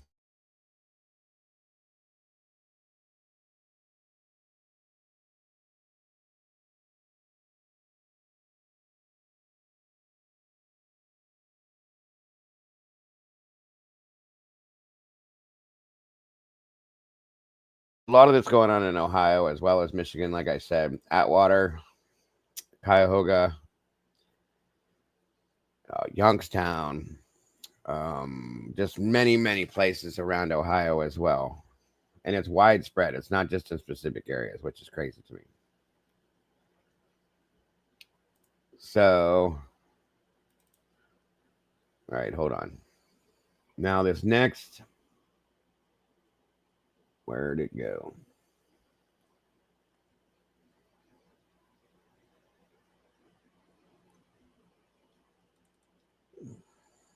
These are 10 supposed 10 real Dogman sightings. I'm skeptical on quite a few things, folks. I guess you can make your own perception on this. One minute. I think these are 10 Dogman encounters. Will this be the time the truth is revealed? In the late 1970s, a chilling piece of evidence emerged that sent shockwaves through the paranormal community and further fueled the legend of the Michigan Dogman. The Gable film, a seemingly innocuous home movie shot on 8mm film, captured a day of winter fun that quickly turned into a nightmare. The grainy footage, with its dated hairstyles and vehicles, lulled viewers into a false sense of normalcy as people enjoyed snow vehicles and worked on a truck, while a dog ran around occasionally displaying signs of unease. The tranquility was shattered when the camera, now filming from a moving vehicle, spotted a strange creature in the snow-covered landscape. As the curious cameraman exited the vehicle to get a better view, the unthinkable happened. The creature charged at him with terrifying speed, and the camera was violently tossed around before coming to rest on its side, leaving viewers with a haunting final image and an abrupt end to the film. While skeptics claim the Gable film is nothing more than an elaborate hoax, others believe it to be genuine evidence of the Michigan Dogman's existence. Some suggest that the film's owners fear... Now the story that I was told, let me explain this. This is quite interesting to me. A lot of people got freaked out on this video if you watched the full video. That's why I threw up a trigger warning in the beginning on that video. And then it was played. Everybody saw it. They talked about it. You can tell it's an older video.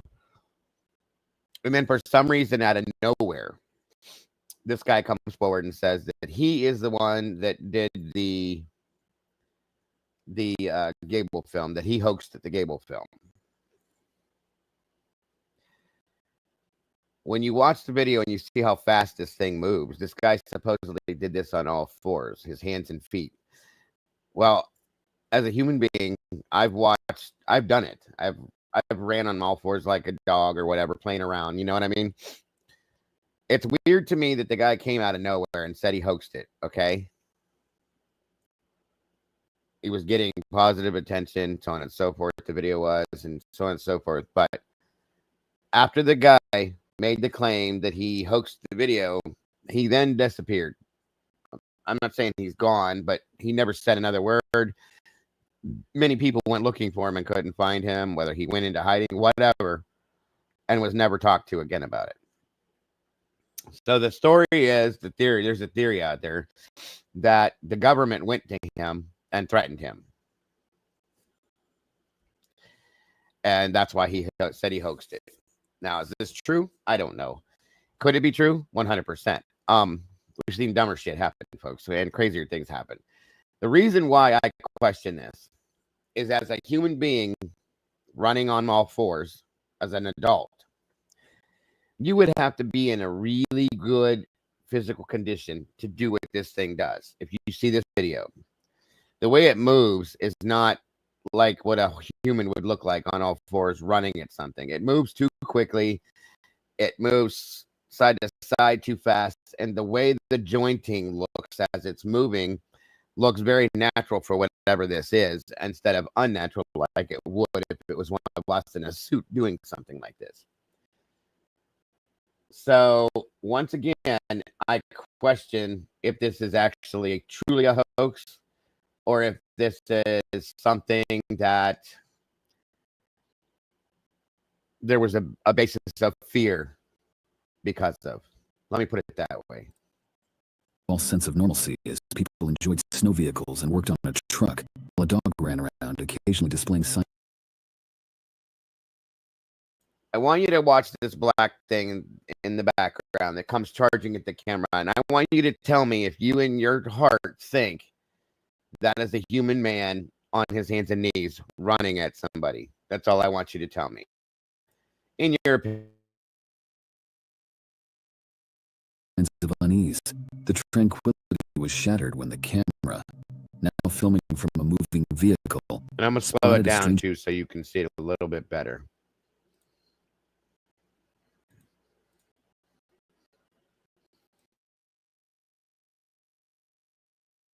Creature in the snow-covered landscape. As the curious cameraman exited the vehicle to get a better view, the unthinkable happened. The creature charged at him with terrifying speed, and the camera was violently tossed around before coming to rest on its side, leaving viewers with a haunting final image and an abrupt end to the film. While skeptics claim the Gable film is nothing more than an elaborate... I struggle very badly with thinking that it's weird. It doesn't move like I think a human would be able to move. That's my problem with that. Hoax. Others believe it to be genuine evidence of the Michigan Dogman's existence. Some suggest that the film's owners, fearing ridicule or worse, have chosen to deny its authenticity as a means of self-preservation. Regardless of one's beliefs, the Gable film remains a disturbing and enigmatic piece of the Dogman puzzle, forever etched into the minds of those who have witnessed its See, that's what I always thought too, was that it moved like a gorilla would move with the way the hips are. Okay? Thank you, Tonka. It's not a man in a suit, though. There's no way a human being can move that way on its hands and knees and that fast. I'm sorry. Stillness of a Michigan night in 1994, a young girl's innocent Christmas joy turned into a chilling encounter that would forever be etched in her memory. Armed with a new pair of rollerblades, the 13-year-old eagerly set out to explore the paved road that bordered her family's property, surrounded by dense woods that seemed to hold secrets of their own. As she glided along the road, the girl noticed an eerie absence of the usual sounds of nature. No birds chirped, no leaves rustled, just an unsettling stillness that hung heavy in the air. Deciding to take a moment's rest, she settled onto her stomach in the middle of the road, her eyes drawn to a rustling in the underbrush some 600 feet ahead. At first, she assumed it was a deer, but as the creature emerged from the woods, her heart began to race. Its gray-brown fur and primitive face resembled a fox or a coyote, but its size suggested something more akin to a bear. Then, in a moment that seemed to stretch into eternity, the creature rose up on its hind legs, sniffed the air, and walked upright for 5 steps before dropping back down to all fours and disappearing into the woods on the other side of the road. Frozen in shock, the girl lay there, jaw agape, a pool of drool. I know he did not just say that she was in a frozen shock phase. I'm done.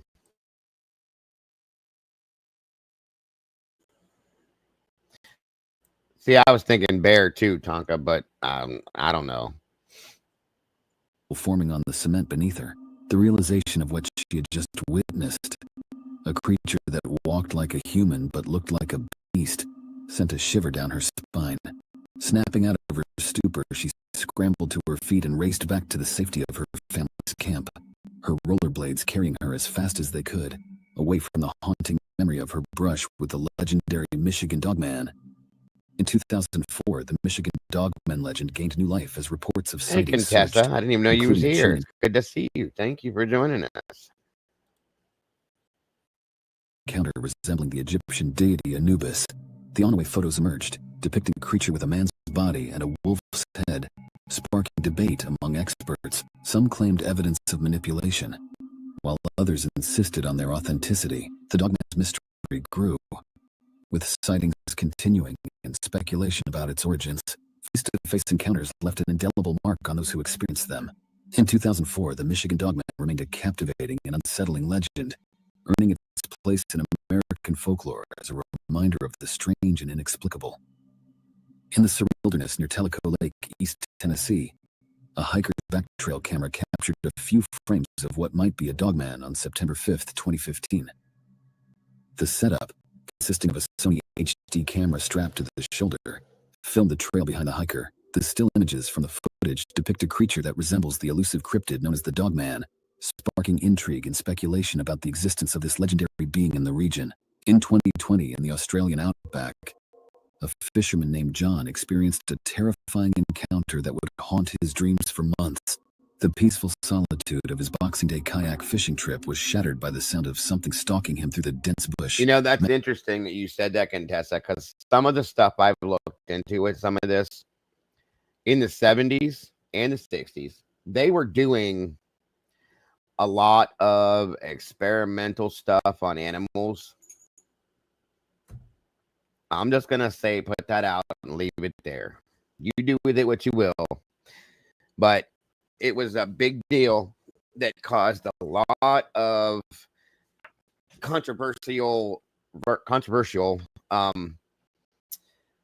issues legally, because there was a lot of dogs and cats and bears and different animals that were being experimented on in laboratories all over the country. And they were doing weird things to these poor animals, which is why, you know, these certain animal groups got involved and it stopped. But I wonder, there's been fish, like mutant type catfish looking things found. Spider silk cows. What is that? What is that, guys? Never seen that shit before, but I've heard the stories. Yep, there was a lot of that shit was in the Nevada deserts. They were doing stuff like that. That's a very good point, Contessa. They did a lot of stuff here in Ohio. Certain medical facilities used to be. I mean, a lot of that stuff makes me wonder, did they do things that they shouldn't have done? It takes me and it reminds me, do you guys remember the movie, The Island of Dr. Moreau? Remember that movie?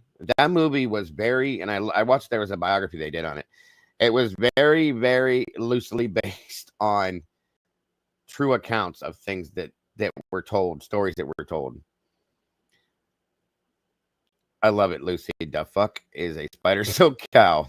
I have heard these stories before. He's not making it up. He might be making up his side of it, but I have heard those stories.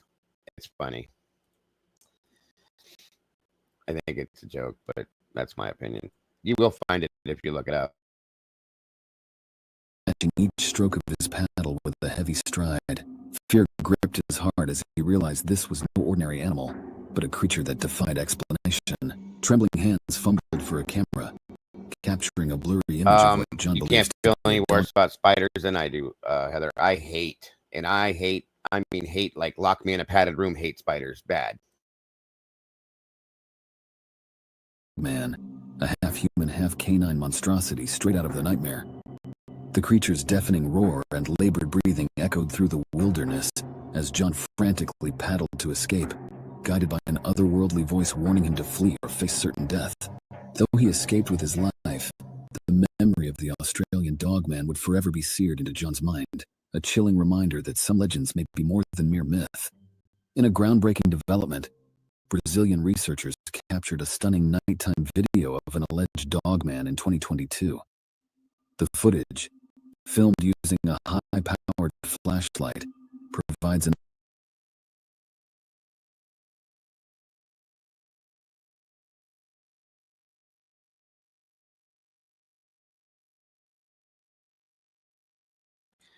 Read it with your own eyes, Miss Lucy. Scientists breed goats that produce spider silk.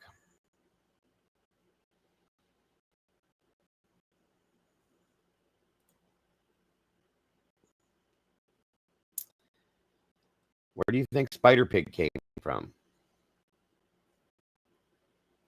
Spider Pig, you know? Just saying. An unparalleled look at the mysterious creature.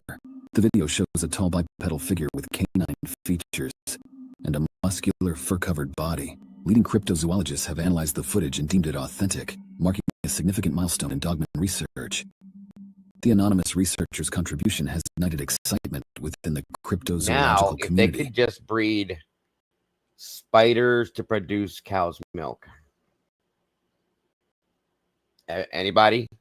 Anybody? Could you see yourself milking a spider?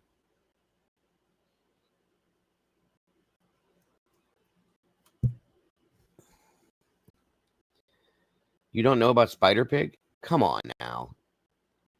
It's all over the Spider-Verse. Ushering in a new era of investigation into this elusive creature. In a remarkable turn of events, a group of Brazilian adventurers captured stunning video footage of what appears to be a dogman during a nighttime expedition in 2023. The high-quality video, filmed using advanced low-light cameras, offers an unparalleled glimpse into the world of this enigmatic creature. The footage shows a towering bipedal figure moving through the dense jungle with an eerie grace. Its canine features and powerful fur-covered body clearly visible in the moonlight. The creature's glowing eyes and confident strides suggest a level of intelligence and self-awareness that has rarely been captured on camera before. As the video began to circulate among cryptozoological circles, experts from around the globe were quick to weigh in on its authenticity. After meticulous analysis, the consensus among the community is clear. This footage represents one of the most compelling pieces of evidence for the existence of those chosen to keep their identities private. But their contribution to the field of Dogman research cannot be understated. This footage has reignited the passion of enthusiasts.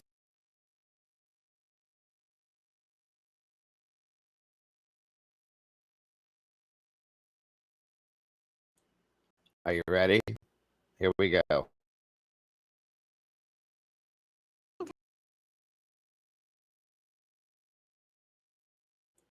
I told you.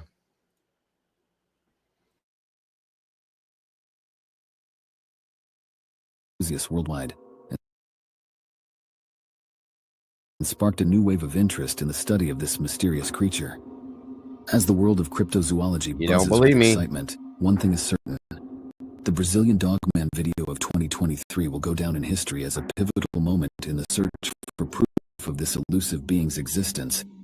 In a jaw-dropping video that has taken the cryptozoological world by storm in 2023, a group of intrepid explorers in Paraguay have captured what may be the most compelling footage of a dogman to date. The video, shot from the perspective of the brave individuals who encountered the creature, shows a monstrous being lurking near a swing set in a remote location. Upon closer inspection, it becomes clear that the creature is no mere trick of the light or a product of clever editing. The dogman appears to be interacting with the swing set, its massive hand, or paw, moving one of the swings with an almost playful intent. What makes this footage truly remarkable is the sheer size of the beast. Even while hunched over, it seems to be nearly as tall as the swing set itself, which typically stands at an impressive 8 feet. Initial reactions to the footage were mixed, with some dismissing it as a hoax. However, as cryptozoologists and dogman enthusiasts began to study the video more closely, a consensus emerged. This is a genuine creature, captured on camera in its natural habitat. The attention to detail, such as the creature's hunched posture, which aligns with numerous eyewitness reports, lends further credence to the video's authenticity. The brevity of the footage leaves us you've had to make a hasty retreat in the face of such an imposing and potentially dangerous being. Despite its short duration, this video from Paraguay has already become a landmark in the study of Dogman phenomenon in 2023, providing researchers and enthusiasts with a tantalizing glimpse into the world of this elusive and mysterious creature. As the cryptozoological community continues to analyze and discuss this groundbreaking footage, one thing is certain: the hunt for the dogman has reached a new level of intensity in 2023, and the world watches with bated breath to see what further revelations may come to light in the wake of this astonishing discovery. In a spine-chilling tale that has sent shockwaves through the town of Lyons, Wisconsin in 2023, local resident Ron Rice has come forward with a harrowing account of not one, but two encounters with the infamous beast of Bray Road. The sightings, which occur just 2 weeks apart, have reignited interest in the legendary creature and prompted a new wave of speculation among cryptozoologists and enthusiasts alike. Rice, a Lake Geneva resident who frequently travels to Lyons for work, was going about his routine of dropping off fertilizer at a farm on Highway 36 when he first laid eyes on the beast. It was broad daylight, and Rice was sitting in his truck when a figure in the distance, some 150 feet away, caught his attention. What he saw defied belief.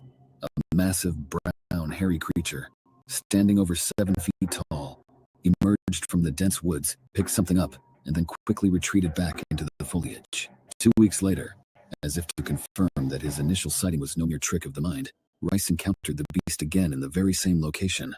Once more, the creature emerged from the woods, only to vanish moments later, leaving Rice stunned and shaken. The beast of Bray Road has long been a part of local lore, with tales of the werewolf-like creature dating back to 1936.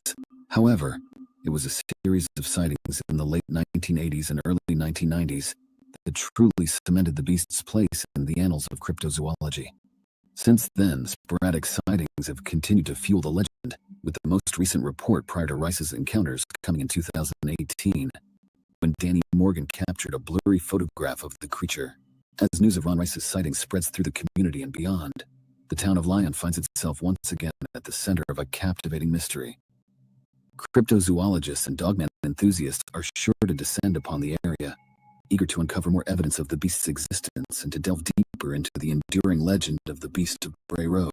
In a world grappling with the challenges of a global pandemic and social unrest, tales of the supernatural and the unexplained offer a welcome respite, a chance to ponder the mysteries that lie just beyond the boundaries of our understanding.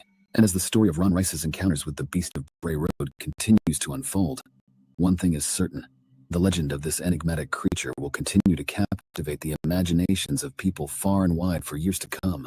In a stunning development that has sent shockwaves through the cryptozoological community, Ohio resident Richard McCandlish has captured what appears to be definitive proof of the Dogman's existence. The year 2023 will undoubtedly be marked as a turning point in the history of Dogman research, as McCandlish's trail cam footage provides the most compelling evidence to date of this elusive creature's presence in the Ohio wilderness. While some skeptics have been quick to dismiss the photos as a hoax, possibly inspired by the movie Dog Soldiers, their claims have been met with fierce resistance from the esteemed North American Dogman Project. The organization, which has long been at the forefront of Dogman research and is held in high regard by cryptozoologists worldwide, has thoroughly vetted McCandlish's photos and determined them to be authentic. The implications of this discovery cannot be overstated. For years, Dogman enthusiasts have been searching for irrefutable evidence of the creature's existence. And now, thanks to Richard McCandlish's diligence and the North American Dogman Project's expert analysis, that proof may finally be at hand. As the cryptozoological community buzzes with excitement and renewed vigor, one thing is certain: the Ohio Dogman can no longer be dismissed as mere legend. The hunt for further evidence of this incredible creature's presence in the region is sure to intensify, and researchers and enthusiasts alike will be watching with bated breath as this groundbreaking story continues to unfold. At DeadNet Studios, we remain committed to unraveling the threads that weave through these December chilling 20th, tales. 2022, As we continue to delve into the unknown, we invite you to join us on this thrilling journey. Subscribe to our channel and stay tuned for more. Until next time, keep your eyes open and your mind sharp, for the Dogman may be lurking just around the corner.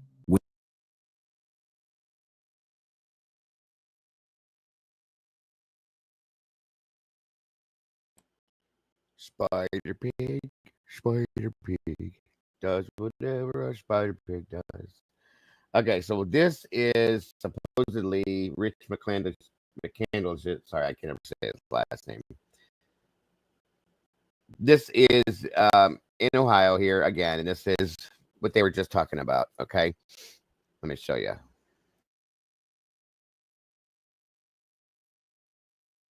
2022. This is the actual account based on what Rich put out and what he shared with. I always forget this guy's name.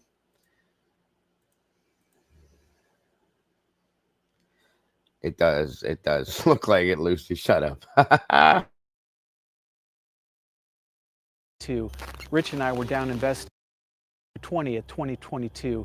Rich and I were down investigating in an area that he calls the pit down in Hocking Hills. What we found was very disturbing.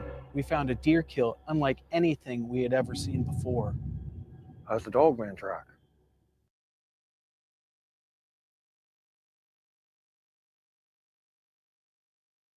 Trigger warning. This video includes sensitive and violent content that may not be suitable for all viewers. This video is for 18 plus only. Right here.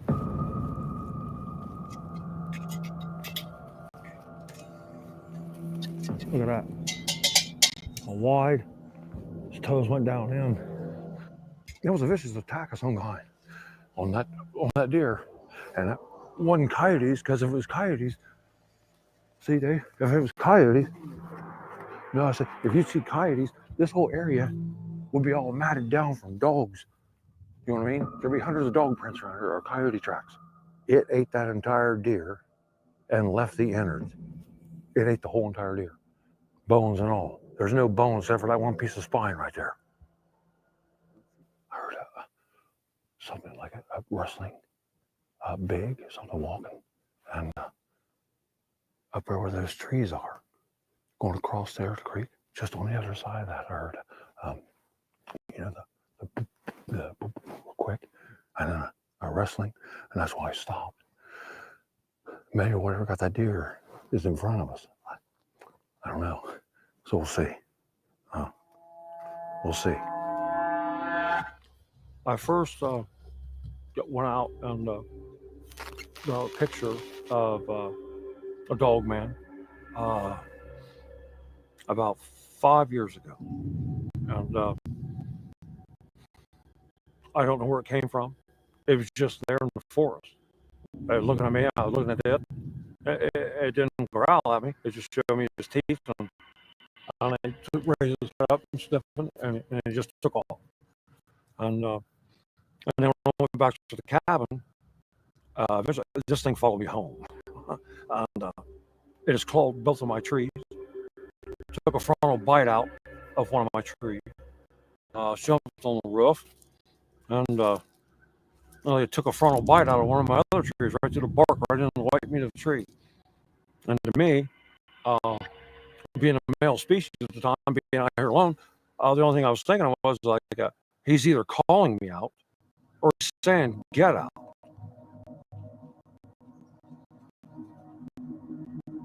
Usually they come out.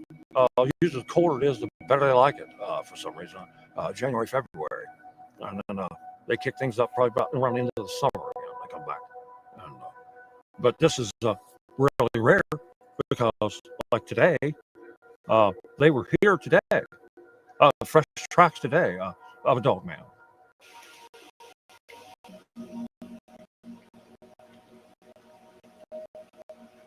This area right here, I came here one time, and I found 3 deer hides. This like it just ripped right off the deer, not cut, and they peeled off the whole carcass, the whole like a dress. One there, one laying there, and one laying long ways right here, and blood all over the area.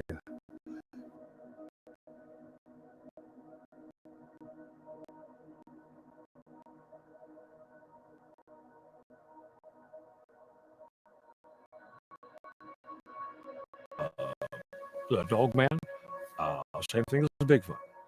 When you see it, it'll stop, you stop. There's where the line is. And my suggestion to somebody that sees it, try not to show no pheromone out. Let it out. Or, because I think that's what he did to me. Because when I first saw it, he showed me his teeth. He didn't growl. He showed me. Yeah, this is up in Hocking Hills again, Lucy. He's sniffing here. I think he's wanting to smell fear pheromone to attack. But I don't show fear out there, and it just takes off. And so I said, don't accidentally, don't run or don't yell or holler or anything. Just you see him, he sees you, and take it from there. If he does come attack, I don't know what to say on that one. Yeah.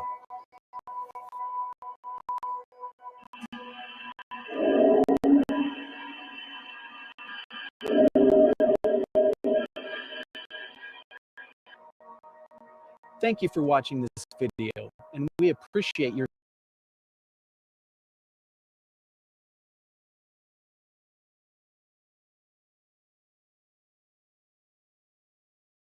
One second, guys. We're about done.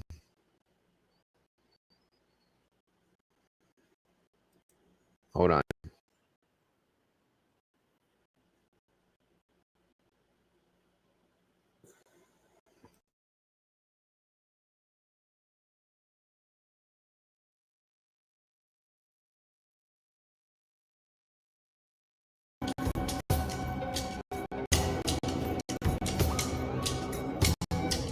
This is the photograph that guy that was just speaking got.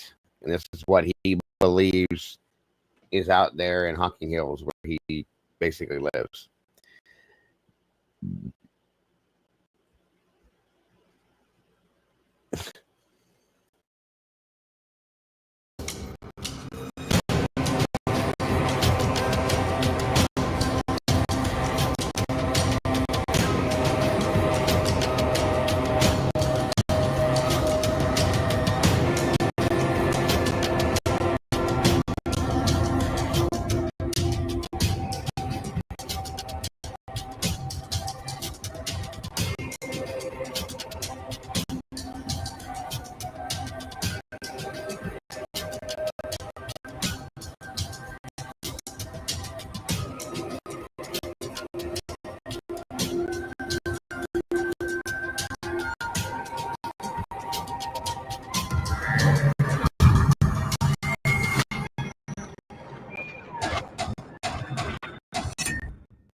A good friend of mine, a fellow OCR researcher, Richard McCandlish, has recently gained significant attention when he captured an incredible photograph of what appears to be a dogman or werewolf-like creature in the dense woods of Hocking Hills, Ohio.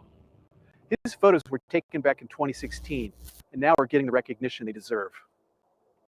Unlike a lot of the videos you watch on YouTube and social media that focus solely on the photo itself, I wanted to make sure to give you the terrifying backstory on these photos. Yes, Lucy, it was. The Cowardly Lion. Put him up. Put him up. I'm interested in the story that goes along with cryptid photos, as you should be too. Please like and subscribe to our channel so we can bring you more of these cryptid creature videos. Also, stay tuned for our full-length documentary coming out in early 2025. I've never seen a camera like this. Jeff, Eric was one of those people, electronics person, and but it was just about that big around and almost about 8 inches tall, and it had a little door like near the bottom. You flip it open, and that's where you turn it on and you put a chip in it and close it, and you stick it in the ground. You can see it's just going back and forth, real slow. Real slow, and then sometimes it'll do so many cycles of going back this way, and then it'd go around. It'd do a sweep. I don't know if it detects something and makes it go back around, or it's got that on a sweep. I don't know. But that's what it was. It looked like a military type canister with the spike on the bottom that you just adhere to the ground. Rich is known for his extensive investigations into cryptid sightings and has been researching reports of strange humanoid wolf-like beings in the area. While staying at his cabin during the winter months, when no one else is around, he experienced firsthand the terrifying presence of this figure, its eerie howls echoing throughout the woods, and strange movements around his cabin and on his roof. The creature even walked by his window, and he was able to take this photograph. On one fateful evening, as he was in his cabin, he was stalked by one of these Dogman creatures. The shadow of the creature, with its distinctively canine-like build, standing upright like a man, walked around his cabin and even jumped on his roof. Rich, the cryptid hunter, had become the hunted. I was at the cabin writing music for Atlantic Records, and I heard something out back, and I went and looked, and I didn't see anything at the time. So I put up a camera on my front deck, aiming toward my front door. And I went back to play on the kit, and I heard a noise again. So I got back up, went into the other room, and when I looked out the window, I'm seeing this big shadow, this head on my neighbor's back of my neighbor's camper. And I'm like, oh Lord, what's that? You know, I thought, man, big black bear maybe, but no, it wasn't a black bear. And the whole time I'm watching it, it was eating something, because you could see its head jerk, you know, back and forth and up and down here and there, and then you can see it's picking its head up and it's sniffing the air and it's going back down eating again, and or at least that's what I thought it was doing. And then I went back into the other room. Time I came back, it was gone, and it didn't show up until like a couple weeks later. It showed up again. Same thing behind the kit, and I was sitting there, and I heard something behind the camper again, and then I immediately, you know, because I already had the cameras been setting out recording, so I immediately went in the other room, and again, I'm seeing this shadow of this thing's head on the back. It's taking up the whole back end of my neighbor's camper, because outside of our front door, off the landing, off to the left is our shed. And it comes in from the back and gets around by the shed, and it's eating something, it looks like. I don't know what. And then again, as soon as I almost feel like you take your eyes off it and you come back, you go look in the other window to see if anything else is out, and it's gone. This image has quickly become a sensation in the cryptid circles, sparking further debate and curiosity about the elusive Dogman legend. Despite the terrifying experience, Rich remains resolute in his quest for answers, using his photographs and castings as a compelling piece of evidence in his ongoing research into cryptids and the mysteries of Hocking Hills. Yeah, it's still down there or around, so I'm just hoping when the rules and regulations change, hopefully in the winter, maybe I can really get some good footage of this thing stepping out and prove, you know, that this Dogman thing, dog critter, whatever he is, he's out there. Make your own determination what type that you've seen, because there's a couple, 2 or 3 different types of these critters, and I've got pictures of them, and I don't know where they come from. I'd like to know. Everybody says, well, the government might have something to do with it. Who knows? But they just showed up here in my neck of the woods in the 3 counties 5 years ago. So something 5 years ago happened and brought these critters here, because that's not my forte. The Bigfoot and the grass people are my forte. I've done it 50 years.